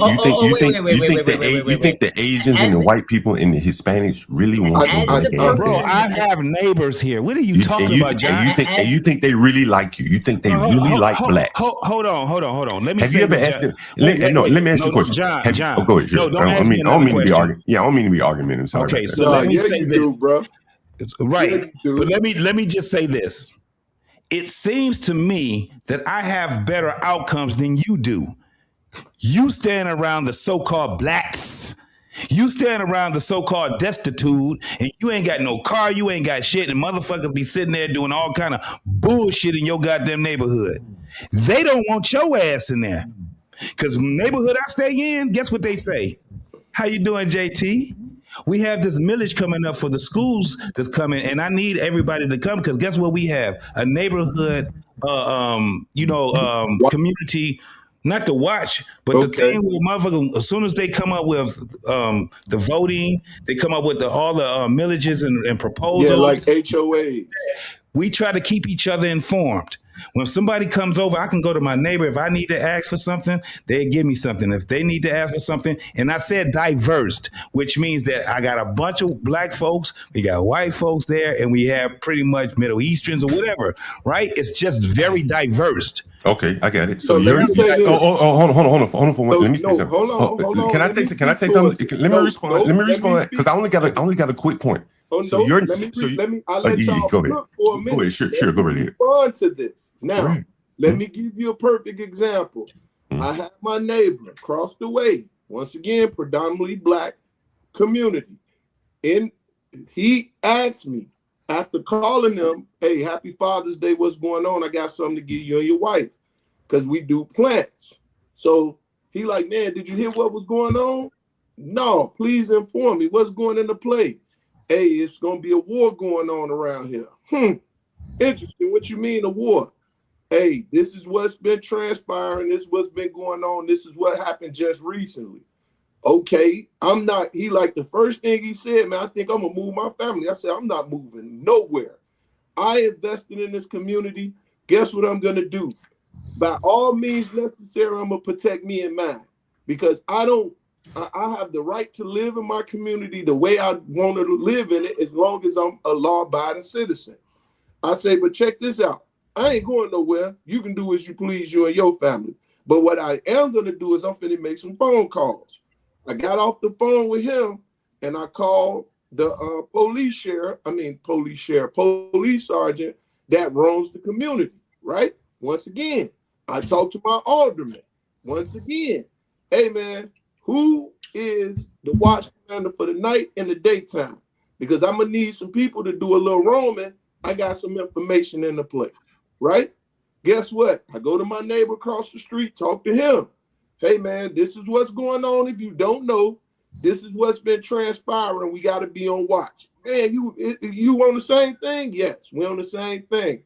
Go to my other neighbor. Check this out. This was. You want to tell us about all your neighbors, bro? Hell yeah, I'm gonna tell you. Okay. Tell us about all your neighbors. All right. To the problem. Sure, go ahead. So with that being said, I'm coming to a point. Now, my point is this: we have to communicate with each other. We got to come to the same mindset of we're not gonna just allow anybody to come in our community and do what the fuck they want to do. There you go. Can I respond back? So. But again, wait, no, I don't get to respond back. Somebody else got to go ahead. Sure, you go ahead. Sure, went way past. Sure, go right ahead. The first concept I got major qualms with. You've done this now on 2 panels, right? Where the blacks ain't allowed to be around us. Now I don't know Mr. Smurf here, and I actually don't know Trey all that well, but JT I know fairly well, right? Keep in mind I'm a supremacist. JT can be my fucking neighbor. Him move in right next to me, I will take my damn heavy equipment and go over there and help him build his damn house. You talking about the wrong people, right? Like this idea that some of these people not wanted, I know damn well JT on this panel would be wanted in my community. Sure, I don't disagree with you. But I didn't disagree with you on that. So can I address that? Oh, you got more? No, just one more. Sure, go ahead. Dealing with that barbecue or that Burger King bag, it's real easy. You call the non-emergency hotline for the police. It won't be 911. It'll be the emergency hotline. You call that bad boy up. You tell them this is the tag number. Somebody threw a damn Burger King bag out, and I think there was a gun in it. I guarantee you cops will be there in 5 fucking minutes. So you're going to lie to the police. So you're going to get them there. I think. No. I think there was a gun in the bag. That's it. Okay. All right. I got you. Okay. I got you. So I forgot the first thing you said. That's why I wanted to address it because you started going on long. But if you want to repeat the first point, I would like to address that. I wanted to address somebody else's point, but you guys, kept jumping in. But go right ahead, man. It's just, well, let me respond to your second point. Here's the thing. Let's say if you as a white man, you call the police and you tell a lie like that, right? I think I saw a gun. And the police respond accordingly. Let's say the black person responds in a manner not so suitable. And it ends up escalating to some bullshit. You're going to be on 911 as a white man, having called the police on a black woman for littering. Them blacks are going to want your head because it was just littering and you called the police and lied and said she had a gun. Them blacks would want your head if you lived in a black neighborhood. Hold up. Do you care about your neighborhood enough that you would care about somebody throwing a Burger King bag down? I just pick it up because, I would not chase them down because. So then, what the hell was your complaint with it? Okay, hold on. Okay, so here's one thing. Now, JT has been saying all along, if you don't like where you live, move. I agree with that. Papa Smurf, on the other hand, he says that there's some things happening in his neighborhood, and he said one of his neighbors is like, I'm about to get the hell out of here. Okay, now, that's at least one neighbor who's told you up front that he's about to sell his house or put it up for rent or whatever. What does that do to the price, the housing prices, the housing stock? It causes the prices to go down because you have someone saying, I don't want to live here anymore. John, who would want to move there? Okay, all right, fair enough. You said you was living in a fucking ghetto, so we already know that shit is low as fuck. Well, I live around black people. You got a bunch of people that sit there. You got a bunch of people that sit there and rent. Ain't no goddamn. Come on, bro. You gotta stay solid on some shit, bro. Actually, bro. The lady next door to me, my next door neighbor, she just bought a house. She paid like damn near $500,000. But guess how she bought it? In the ghetto? This is Washington, D.C., bro. The ghetto ain't cheap. This is fucking Washington, D.C. That's enough for you to move then. That's enough. Listen, this is the thing. But I didn't say the total opposite of... You cut me off, bro. I didn't say the much. You cut me off. I was finishing the point. Yeah, but you make a lot of crazy ass points, bro. Well, okay, sure. I'm making a point. So the lady next door bought a $500,000 house right next to me in the ghetto. How did she buy it?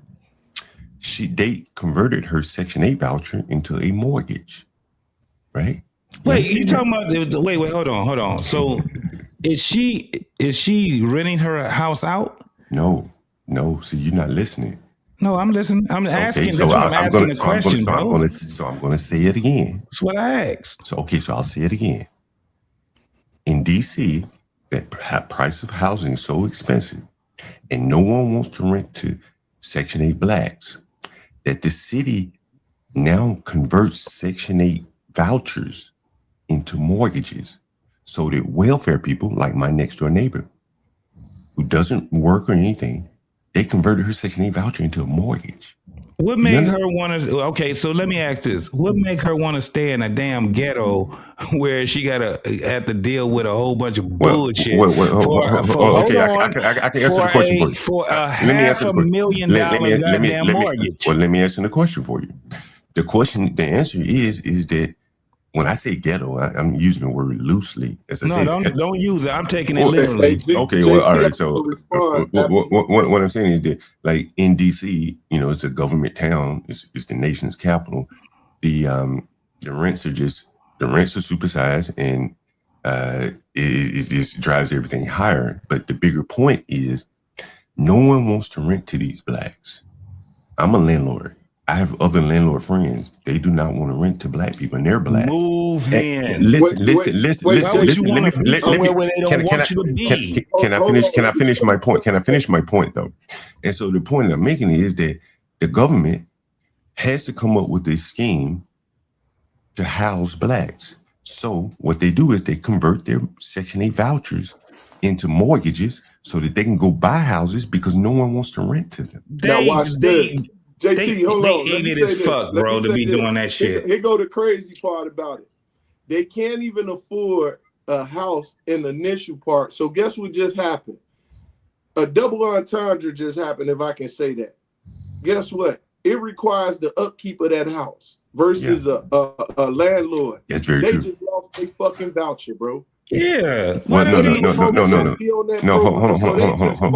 with that, that was my point. With all you guys. But that's my point, P. Smurf. That's my whole point of if you first and foremost, if you go into a place and they don't want to rent, they don't want you there, take your ass to goddamn Virginia.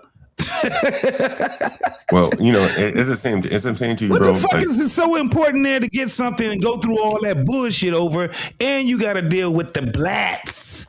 Well, as I said to you, and I guess that shit is dumb to me, man. Well, as I said to you, and I guess you're not catching on, right? Like in the ghetto, it's $500,000 to go to Virginia. He keeps saying that ghetto shit. Okay, I'm sorry. I didn't mean to use the word that offends you. But in the black, it's not offending me. I'm taking it literally. Okay, in the black neighborhood, right? In the blackest neighborhoods in DC, the house at $500,000. If you want to go to Virginia, where it's diverse, like Collins County, where Carmelo Anthony got sentenced to 35 years. If you want to go over there to Virginia, you're going to be paying probably $700,000. John, you just illustrated that motherfuckers don't even respect each other in that goddamn town. So why the fuck would they stay there? Well, because and now you're going to come out here and then you're going to try to put a race card and all that crazy ass shit. That shit makes no fucking sense, bro. You asked the question, I'll explain to you. I've asked myself that for quite a long time. I've been in DC for probably 30 years now. And one of the things I realized is that the poor people aren't going to leave. It's just like Manhattan. The poor people aren't going to leave because the welfare benefits are so good. It's really the working class people who have the pressure to leave. The welfare people, I mean, if you're on some kind of government assistance, you're not going to leave. You hearing this crazy ass shit here, bro? Sure. It don't make no sense. Well, that shit don't make no fucking sense. But if you listen to what I say, if you would listen to me, I'm listening to what you saying. I understand exactly what you're saying. You cut me off. I'm saying if you listen to me regularly, like on my channel, for instance, and I can show you something right here, bro. When I walk around the ghetto, and I ain't mean to use that word, so don't get offended. But when I walk around my neighborhood, there's free food everywhere. Everywhere. You don't find that in the suburbs. Hold on, let me finish. You don't find it in the suburbs. Okay, well, I stand corrected. But in the inner cities, there's so many free governmental type subsidies to help the people along. As an example, they convert your Section 8 voucher to a mortgage. Yeah, they do it in their communities. Okay, so but all right, man. Yeah, y'all guys go ahead. Okay, we gonna go because that bullshit you talking about that's what keep it. One of the things that I hate that we have people talking about these people as if they can't get off of welfare, as if they can't get a fucking job, as if they can't change their life for the better. This motherfucker sitting here talking, and he talking that same bullshit.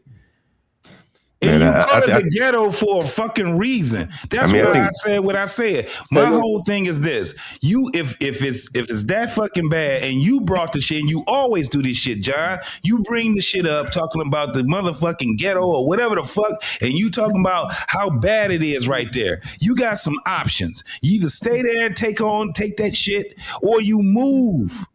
Well, as I said, make it better, or you move. If you can't make it better, then get the fuck on. If not, then you take what the fuck you take. It is what it is. I got it. And and one of the things I wanted to say, I wanted to respond back to you. Josh up here, he says, I know JT. JT's good. He's a good guy. I wouldn't have a problem living next to him. I believe Josh. But the problem is, what if he didn't know you? What if the average white man who doesn't know you and he sees you moving into his neighborhood, you think he's happy about that? Bro, I don't even know what the fuck you be. You've been around black people. He been around not black people. I just asked you the question. He been around niggas too fucking long. Dog, get your ass out, get on the fucking plane and go somewhere. Okay, God damn. Okay, well, let me ask you another question. Let me see if I can get to it this way. What do you think the reputation of people that look just like you, of young men that look like you, what do you think their reputation is? Positive, negative, or neutral?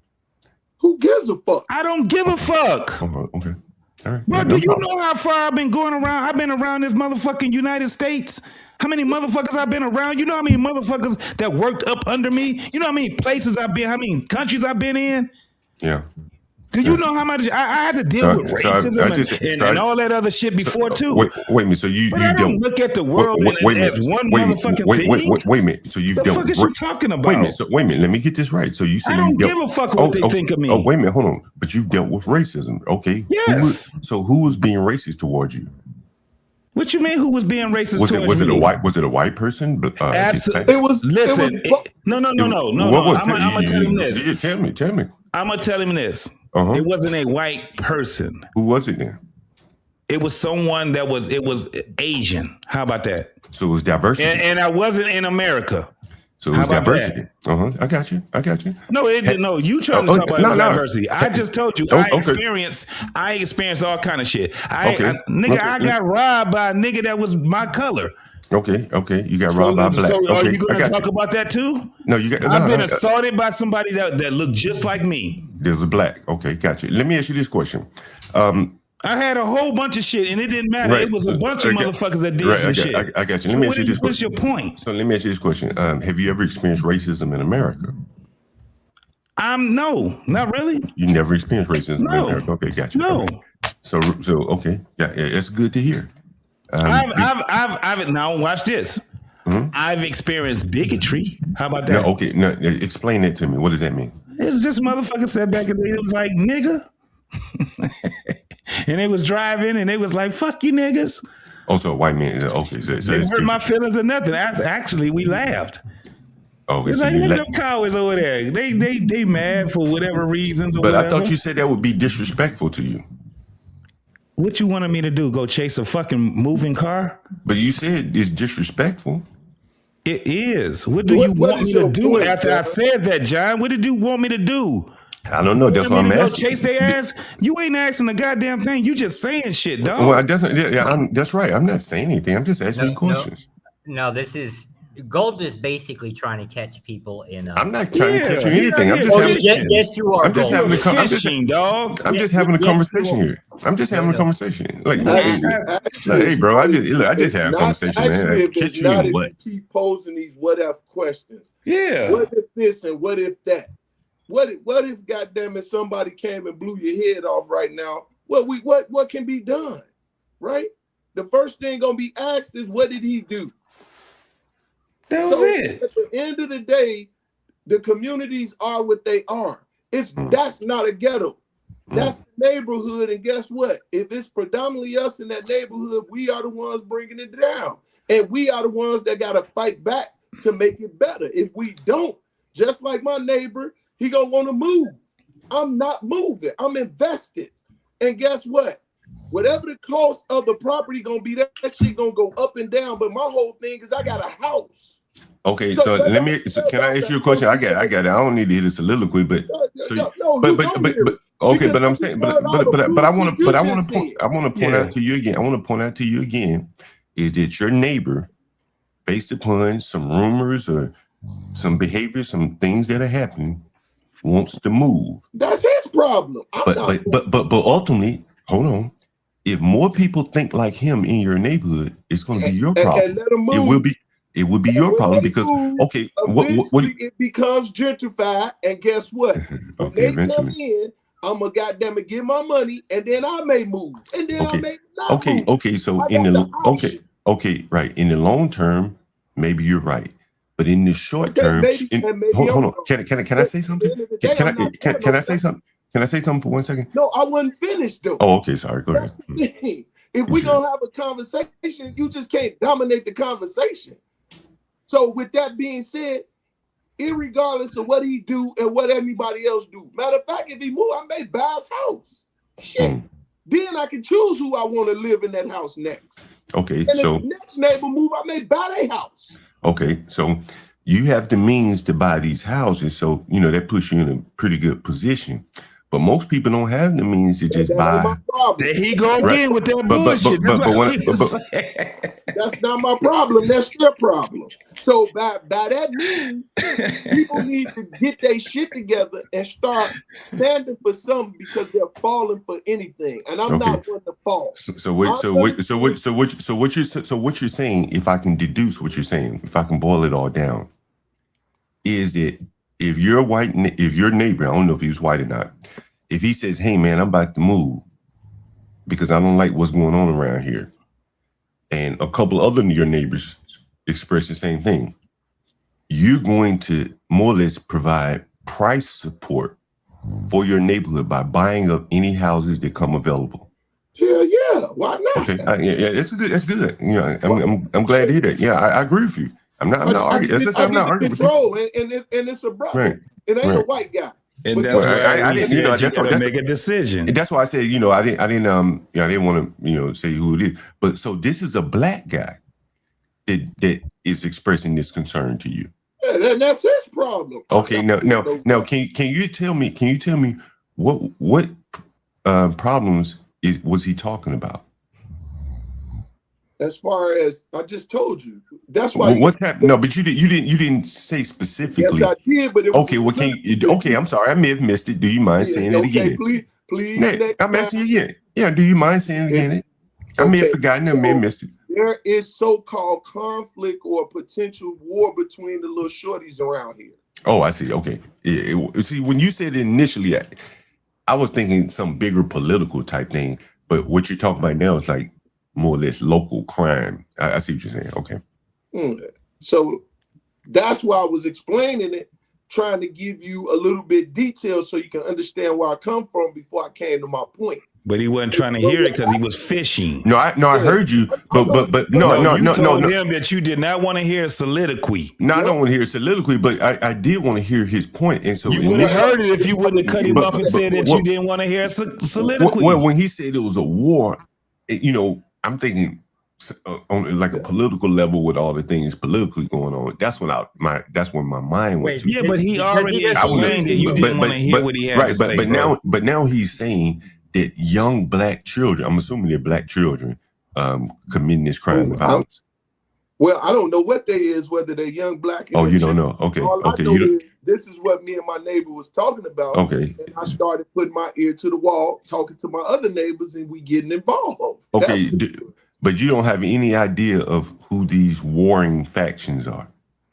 No, but we're gonna figure it out and find it out. It's just how do you know they're warring if you don't even know who the hell they are? Because it was said in the neighborhood, bro. Okay, what was said in the neighborhood? What the fuck is wrong with you, bro? No, I'm asking like for instance, well, I'm saying it, I'm just trying to flesh out the conversation. I'm trying to flesh it out by keep asking him something he just told you. Okay, let me ask another question. If someone came up to me and said, "Hey, there are some people warring in the neighborhood," I'm like, "Well, who is it?" And then maybe they say the Crips and the Bloods or something. Or maybe they say 4th Street versus 6th Street or something like this. I didn't want to give a long soliloquy. That's what the problem was. But okay, fair enough, right? But I didn't want to give a long. Is it like street gangs? Wait. Hold on, John. So this is the thing. He's talking about Chicago first and foremost. Oh, I didn't know what city. I don't know what city he lives in. I didn't ask. So just let me finish. Okay, so now I know. Now I know. So when he's saying that, and it goes to the point that what I said earlier, you got to make some fucking decisions, right? He made a decision. He said, I'm about to, because he's in his neighborhood and he's active in his neighborhood. When it comes down to, so when the other guy was saying, hey man, I don't think I need to stay here. These guys is out here. They warring, whatever it is going on. I think I'm gonna move me and my family. Okay, so when that wait a minute, man. Goddamn. Okay, I got it now. So that made the other guy. He made a decision based off of the things that he can and cannot handle. P. Smurf is saying, listen, I'm gonna be active. This is why I came over this way, because I'm active in my neighborhood, and I want my neighborhood to be better. And I'm not leaving. I'm gonna fight the war that's here, so my community can be better. Not being a motherfucker like what you talking about some. Well, what if they ain't got no money and they destitute and they can't do this and they ain't got no car and all that shit. That shit is not what we talking about. We're talking about people that's trying to do something. So now that you mentioned that he lives in Chicago, I have a better sense of who's warring, right? I'm assuming it's black people warring. You know, Chicago is. No, I don't always be black folks. Okay, black and Hispanics. That's my. Don't always be Hispanic. Okay, but it's been my okay. Yeah, we got white gangs here. Okay, fair enough. You know, I'm not Black Power. Hit the I- fucking link. You've been talking a lot of shit out there in that goddamn thing. Hit the fucking link. Let me hear you come up here and say something. But you know, from motherfuckers, from what I've hit been the seeing, fucking link. From what I've been seeing over the last 20 years or so, is that Chicago has had a lot of crime problems with young black men. You've heard the King Von, the Duck, and then whatever his name is, and so they've had a lot of crime. They've had a lot of problems. There's drill music. DJ Academics got rich talking about the murders that happen in Chicago. I got a question for you. So when you say that you're having problems in your neighborhood, I'm assuming now that I know that you live in Chicago, I'm assuming it's from young blacks. Correct? No, you have to be honest. But you have to be honest. Oh, if it's not young blacks, just say it's not young blacks. Is it not young blacks? John, Who's committing most of the who's committing it's Latino gangs here, it's white gangs here. Okay, but who would you say is more detrimental? I don't want to hear about all the gangs. I believe you. But would you say that the blacks are not having a devastating effect in many of those neighborhoods in Chicago? I don't live there, so I don't know. If you let me answer, okay, go ahead. So the neighborhoods are what they are. When it comes down, what does that mean, though? What I don't do with men, unless I'm finna dominate the conversation, is sit there and try to go back and forth. We can have a conversation. Now, I'm being affected by a community where there's predominantly black. There's people of all nationalities that stay in the community, but it's predominantly black. Now, the situation at hand, I don't know what it is. I put my ear to the ground and I put some calls in the play to find out what is truly going on. And once I see what's going on, I can make the effect after that. Until the end, I'm going to go through the motion and I'm not going nowhere in my community. I'm going to stand up firmly for it. Okay, no, and that's courageous. You know, I don't disagree with what you're saying, but you can understand why people like your next door neighbor would say, "To hell with this! I ain't got time to fight this battle." You can understand that, right? And you can understand. Hold on, and you can also understand that that would affect your property values if a lot of people felt that way, right? And what did you hear me? I'm in this for the long run. Right. So when I hear that property value shit. Guess what? That goes up and down on a regular basis because it's a market. I'm in it for the long run. I'm not getting rid of my property. I'm gonna invest in my community. So I haven't sold none of my properties that I've ever purchased, and they're all makes and models of this Chicagoland area. Now that brother said he was gonna move. I can understand that. And guess what? Feel free. I'm not moving. That's not gonna be my first solution. My solution is to fight the issue, figure out what's going on, and figure out ways. Okay, let me ask you this question. Let me ask you this question. What do you think is going on in your neighborhood? You know, because I know I'm familiar with Chicago a bit. No, you ain't familiar with Chicago. Not as much as you. I don't. No, I've been in Chicago several. Right? Yeah, sure. You know, I don't. That's why I say I'm familiar. I don't know about it. I'm familiar with it, and so. Right. The only way you can be familiar, John, is I'm familiar with DC. You know why I'm familiar with DC? Why is that? Because I went to Virginia State University, and guess what majority of my friends were? Yeah, I get it. The masters in DC area. And guess where I went to visit when I wasn't at home or didn't come back home to Chicago? I went to those communities so I understand how it operates and works. Now, it's been some time, but I can say I'm familiar because I literally walk the grounds and understand how DC is and how it looks. Now there has been some updates, but it ain't been dramatic in the sense. Well, if I must give you a little bit of about myself, and my grandmother, my maternal grandmother, I think she lived on West 79th. Much of my family left Alabama and moved to Chicago. I have quite a bit of family in Chicago. I've been in Chicago many times. Have you been here? Yeah, I've been in Chicago many times. I tell you, the first time I went to Chicago, I'll never forget this. I never heard a car alarm before. I never heard this shit before. Gotcha. And I'm like, God damn, like, how do y'all sleep through this? Later you get acclimated to it. But yeah, I've been in Chicago many times. As I said, I have family there. So I stand corrected. You are familiar with Chicago as long as you've been. But not as much as you, though. Not as much as you. No, of course. So we're on the same page. So now I know you're familiar. I can stand corrected on that. And so, my grandmother, and I remember hearing stories from my grandmother and my uncle. And they would talk about like it was absolute hell, and they later returned back to the South. My grandmother, and my uncle, but they talked about absolute hell living in Chicago. It's the way they described it. And they clearly they weren't rich. This was probably in the 60s, 70s. So I'm sure if you have money, life is good almost anywhere. But the hell they endured, a lot of it was unnecessary. Like, there's no reason for people to be fighting and screaming in the middle of the street. You can be poor and still be civil. And I think that's what's missing, in the poor Black neighborhoods, is that they're not just poor, they're uncivil. They litter, they're rude, they play their music loud. There's so many other things that make you say, hey, you know what? I don't even want to be around these people. I can't even say anything to them anyway. For many of the people that aren't like you or like me, for instance, you get the hell on.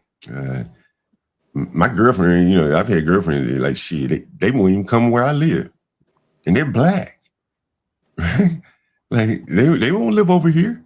And that is something in that Black people, and they're all done very well for themselves, are refusing to even invest in the neighborhoods, but they Black pride and their Black Lives Matter, but they're not going to put their dollars where it matters, Well, and that's the problem.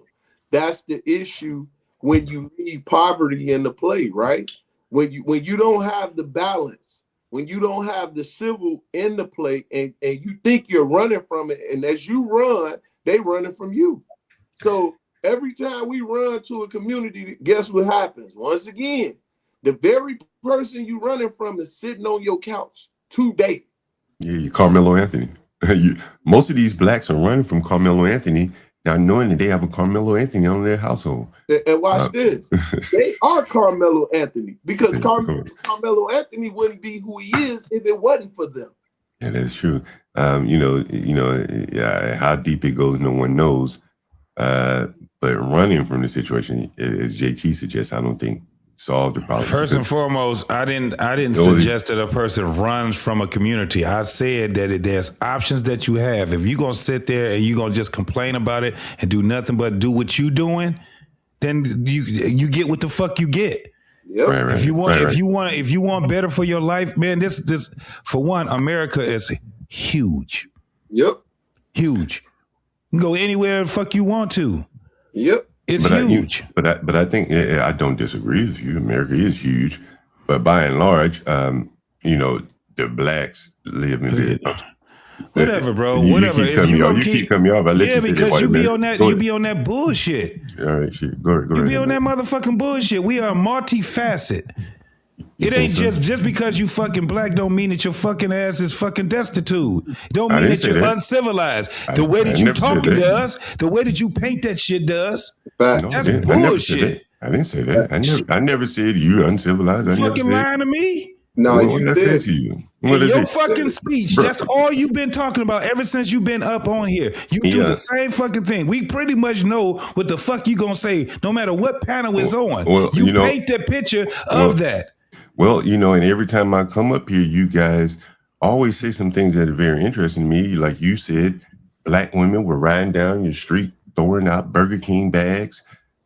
You said I gave one goddamn. Right. I gave a, you also gave another. No. You also answered the question. I answered the question. You asked me what would I do, and I told you I did something about it. You also say you've been robbed by blacks and the other things, right? Then there you go. And then the other black guy, he said his neighbor is looking to move. I also said that I also said that somebody I had experienced bigotry too. Bigotry, yeah. I'd rather experience bigotry than be robbed. And then Peace Murphy here. But your ass is still amongst the motherfucking people. And What are you talking about? And you got Peace Murphy here who's you talking about two sides of your fucking head, bro. And you got Peace Murphy here who's saying that the blacks are warring in his community like they're I didn't say in the Africa. blacks. He didn't say the blacks, but it's the blacks who's doing it. And so he said, man, you goofy as hell, bro. And he said, well, my neighbor's about to move because of the crime of the blacks, but he's you blacks are ridiculous. You need to get off that motherfucker. You blacks are fucking ridiculous. I mean, this is retardation. This is really retardation. Right? Yeah, what you talking? Yeah, you are. You the one that's retardation. You the one with the way that you talking. You the one that's sitting there complaining about the so-called blacks. You ain't heard me complain one time. Yeah, you fucking lying. You know why I don't. You know why I don't. You know why. You know why I don't. Every other panel. Look, you know why I don't. All you do is complain about your specific neighborhood. Hey, you know why I don't complain? Because I make money. You was complaining. Can I finish? The reason why I don't complain is you're lying as you are complaining. Quit lying. Okay, can I finish my sentence? The reason why I don't complain is because I make money. You are complaining. You are. I make money. Motherfucking. You are complaining. I'm not gonna even let you come with that lie. I need them to stay as dumb as hell because I make money. Man, ain't nobody about to come with that dumb. Hold on. Hey, Peace Murph. They dumb, man. We ain't gonna even. It's so dumb. We're not even gonna dignify that bullshit he just said. He says this shit on every fucking panel. He does the same fucking thing. And nobody's disputed it It's yet. 5 o'clock in the fucking morning. And 4 o'clock, and this nigga, he does the same fucking shit. Nobody you are a fucking troll, dog. Well, I'm waiting on one of you niggas. Everything about you is trolling. All you can troll. All you can do is call names. That's all you got, bro. No, I'm saying what the truth is, nigga. This ain't no motherfucking joke. This ain't me just saying something. You are a fucking troll. Well, let's talk about the black shit then. Since I'm a troll, can you debunk anything? See, here you go again. That's what you been talking about. Yeah, because y'all niggas. I heard your dumb ass up here talking about leaving. Your ass is not. No, you can't finish because you out here got to call me a dumbass. Fuck you. You dumb. You dumb ass nigga, man. We already know who the dumb nigga is. You got to be a dumb nigga. He's a fucking troll. It's a fucking troll. Nobody take you serious, nigga. All you do is smoke weed and talk shit. And it's 4 o'clock, 5 o'clock in the fucking morning. Man, I'm about to get off with this motherfucker. Trey, wake up. Dumb ass so we can go ahead and end this. Trey don't need to wake up. Trey don't need to wake up, nigga. Just hit the end button. Get out of here, nigga. Right? You ain't got nothing to say. What that got to do with you, man? Go and smoke your weed. I'm not smoking. Let me get off camera. Fucking drug addict, dog. Shut your stupid ass. Shut your stupid ass. This goofy nigga coming up here, the blacks. And we can't, some of us don't have cars.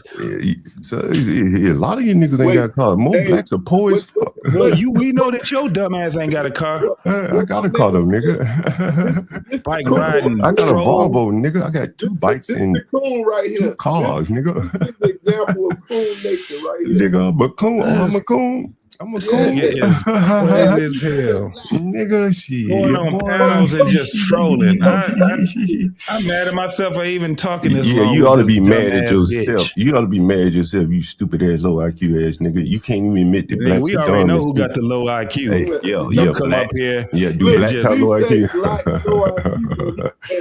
And he say this nigga just he's a troll, man. He's a fucking troll. You a troll, nigga. You a low IQ troll though. You got a low IQ troll. Nigga said I got a Volvo. Yeah, A you're Volvo, nigga. You're a low IQ troll. This nigga got a You're a low 98 IQ. Volvo. What's wrong with the Volvo, nigga? Nigga, I got a BMW bike and a Calcov bike too. You probably never even heard of Nigga, that you ain't got shit. shit. I can tell you what you do got. Low IQ. You the low IQ motherfucker. Well, yeah, it's 4 o'clock. It's that time. Yeah, man, it's time to get the fuck on, when man. it's that time. Let Yeah, this you motherfucker niggas ain't talk got to nothing to talk himself. about. I'll be quiet. Why don't y'all have a conversation? However, you did come up on this panel, didn't you? You came I'll up be on quiet. the panel. You right. Did I'll nobody be go quiet. on your weak ass motherfucking channel? I don't let niggas on my panel, so you couldn't come up anyway. I don't Because let it's a blacks on weak my ass panel. fucking channel, nigga. Okay, whatever, but I don't let blacks up there. So whatever, but I don't let you fucking blacks on my panel. So it doesn't matter. It will always be weak in that case because I don't let you fucking blacks on my panel. Sambo ass nigga. I don't let the fucking Sambo. Yeah, whatever. But I don't let blacks on my panel. Look how So stupid you what? sound. So why would I want you act to low like IQ blacks on the panel? Hey, Peace Murph. He act like somebody want to come on his fucking channel and talk about what would I want you to dumb low IQ. Hey, that's why he trying to come up here and try to get niggas because I talk about this on my channel. And shut the fuck up. Ain't nobody listening to your ass, nigga. I didn't know you listened. I didn't know you listened. You must listen. You said you said that when you came on there. You said I talk about this on my channel. You said shut it's the weak. fuck up. How you know it's weak? You ever watched my channel before? Be honest. You ever watched it? I've never watched your channel before, my nigga. How about you, P. Smurf? You ever watched it before? I didn't know nothing about you, bro. Okay. How about you? The only time I know anything about this nigga is because he be coming on motherfucking other people's channel. How about you, Josh? Have you ever watched my panel before? I watched 2 shows. You watch it? Okay, right there you after, go. There you go. Right after whatever that beef was with CT. Who? I never had a beef with CT. What are you talking about? This has been years ago. I've never had a beef with CT. Yes, I've never had a beef. I've never had a beef There with was a CT. split off between your community and CT's. Yeah. Hey Josh, he don't remember because he keeps smoking that dirt ass fucking weed. I talk to CT regularly on the phone. You need to leave that bad shit alone with all that. Yeah, that's all you got, bro. Jokes, bro. I talk to CT regularly on the phone. I never had a problem with CT. So it's old. That's that leaf, JT. That's that leaf. Hey, JT, do you have a channel? Because I've never watched your channel. Motherfucker, you was just on my fucking channel. Did you ever go on Black Man Unfiltered? Is that your channel? I didn't know it was your channel. Okay, that's your channel. Okay. I simulcast with Black Man Unfiltered. You was on there when I was just on there a couple of weeks ago, you goofy motherfucker. I didn't know that. I didn't know that was your channel. I stand corrected, bro. What did I log on? And I'm asking because I'm not being. You need to get off that weed. Get off of the weed. That ain't no weed. No, I'm not being get off the fentanyl. No, I'm not being confrontational with you. That dirty ass shit. I was about to ask you though. Hey, you said it. So you said it was Black Man's Unfiltered. I think I vaguely remember. Was it your panel? I know you vaguely remember because you can't remember nothing because you a drug head. Yeah, drug heads don't remember shit. Right, fair enough. But was it your panel? Was it your panel or was it Black Man Unfiltered and you was This motherfucker was on the motherfucking. It matter, bro. It don't matter. He don't. I'm just trying to get some clarity. Look, just keep. You don't need clarity because you don't remember shit anyway, so it don't matter. Right. Fair enough. All right. Leave the fucking weed alone. Leave the goddamn fentanyl alone, bro. All right. I was just asking, man. You know, no problem. You gotta. I just asked. It's too late. It's already up with your ass, nigga. Right. You already called me a dumb motherfucker, so it's up. Yeah, you kind of dumb. See, you know that, don't you? Yeah, you know now. Goofy ass. Somebody said I'm trying to be CT now. I ain't trying to be CT, man. We do totally different things, bro. CT. You don't do shit but talk about the same dumb shit. The blacks. You go on every fucking channel. That's not what CT does. Coon. That's not what CT does. That's his name, Old Coon. See, people hate me more. People hate me more than CT. Like CT, you know, you can kind of drug People hate me though. You see, and I much rather that you blacks don't like me. To be honest with you, no, we just don't take you serious. That's all. Right. Yeah, yes, you do. We just don't take you serious. You just a motherfucker that go on saying the same thing. Yes, you do. Hold up, I got a question. I got a question. Go. What's the purpose? Apologize. Gold, I got a question. What would be the purpose of saying I would rather my race hate me? What the hell is that? What's the purpose of something like that? Yeah, cool. That's the purpose, Josh. You want me to answer? Or you want him to answer? Yeah, legitimate answer. Oh well, but he's some type of explanation. You ain't gonna get that, Josh. Okay, but you ain't gonna get a legitimate answer. He asked me the question, but these two blacks are talking. So let me know when you guys are done answering Hey, this question. Then I'll answer. Coon right here could go on his own page and you can ask him on his page, Josh. How about that? Because he's not gonna give you a legitimate answer. He gonna give you some dumb bullshit. You're not even gonna let me answer. So I don't even believe you. I don't believe you blacks. Know what you gonna say? We I don't know what you gonna say. I don't even believe you blacks can let me answer. Yeah, we can't. We can't answer. You were You can't answer extremely it. disrespectful to And those we two, don't right? care to So know. you kind of Only expect them to be person care to know is disrespectful in Josh, and return. Josh outnumbered 2-1. So if we gonna vote Josh outnumbered 2-1, Josh, we don't want to hear that bullshit. I'd rather hear a little bit more about you than this coon. You want to hear about the white man? Yes. I want to hear about the white man too. That's better than your ass. Yeah, I'd rather hear about the white man too. Talking that's what I'm saying. That's what I'm saying. Right, that's what I'm saying. I'd rather hear from the white man than you two dumbass niggas. So let the white man talk. You can't. Yeah. Let the white man talk. Right there. Let the white man talk. Hey, Smurf, it's been up the first time he came up here. Let the white man talk. It's not. We don't give a fuck about the way you let the white man talk. Yeah. Stop focusing on me and let the white. Stop focusing on me and let the white man talk. You brought your ass up here. Stop focusing on. Okay, you but the brought white your man's ass up here. But the white man's here too. Why don't you let him brought talk? your ass up. No, now it's on The you. white Now, man's here. Let him goofy talk. ass nigga. Now it's Okay, on you. You want to stay focused on me? You goofy ass nigga. John, the white man Goofy came ass. up here specifically to have a conversation with JT. Okay, He we'll said talk. something a while ago Go that ahead I and have would the like, conversation. that I wanted clarification. Go ahead and have it. I'll be quiet. I already had the You conversation. already had it, you goof ass, you goofball. Okay, Josh is done talking. Okay. No, Well, he's anybody else got still something? talking. Shut up. Okay, well, that's why I'm being quiet. Let the master talk. Go ahead, Josh. Hey JT, I got a question for you, right? Yeah. So I don't know what this. I need you to teach me some slang here. What is it? What do they call a black person that constantly complains about his own neighborhood and refers to everybody as the one thing he's not, which he actually is? The blacks, right? What slang term is applied to gold? Go is basically we would look at that specimen as probably we'll call him a coon. He's definitely that. Or the new term is Uncle Ruckus. Yeah, Uncle Ruckus. Yeah, he can be an Uncle Ruckus. In other terms, we would call him a dope head because we done seen he done smoked about 3 or 4 of those fentanyl cigarettes. Yep. So it's shit like that. It's people that we definitely don't take serious at all. And matter of fact, that's why he stays his ass right there amongst those folks, not the blacks. It's the motherfuckers that don't want. And he just said it himself, Josh. He rather make money off of the people that can't do for themselves. Yep, and they refuse to do for themselves, so he'll be a predator to them. So he's definitely a predator too. Yep. So that's the type of person that you see in front of you, that guy right there. But the most important thing is that he would come up on panels and he would just cause all kind of ruckus. I know. I've had a history with Galt on this might be risky. A few panels we've been on together, and they always get derailed. Yeah, all the time. So yeah, he's a pirate too. He's a panel pirate. So that's another thing. He comes up and he would just start talking about the same shit on every panel. The blacks. You know, when I was I was doing this in my neighborhood, and then I had to talk to the blacks. I had to talk to them, and I have to do this with the blacks and the blacks and the blacks. That's all he talk about. And it's like, well, we can't take this shit serious because ain't nobody even talking about what the fuck you talking about. It's just the constant. Isn't that what women do? Just constantly complain about everything? Well, in this case, it'd just be one thing over and over, right? It's one thing he's doing.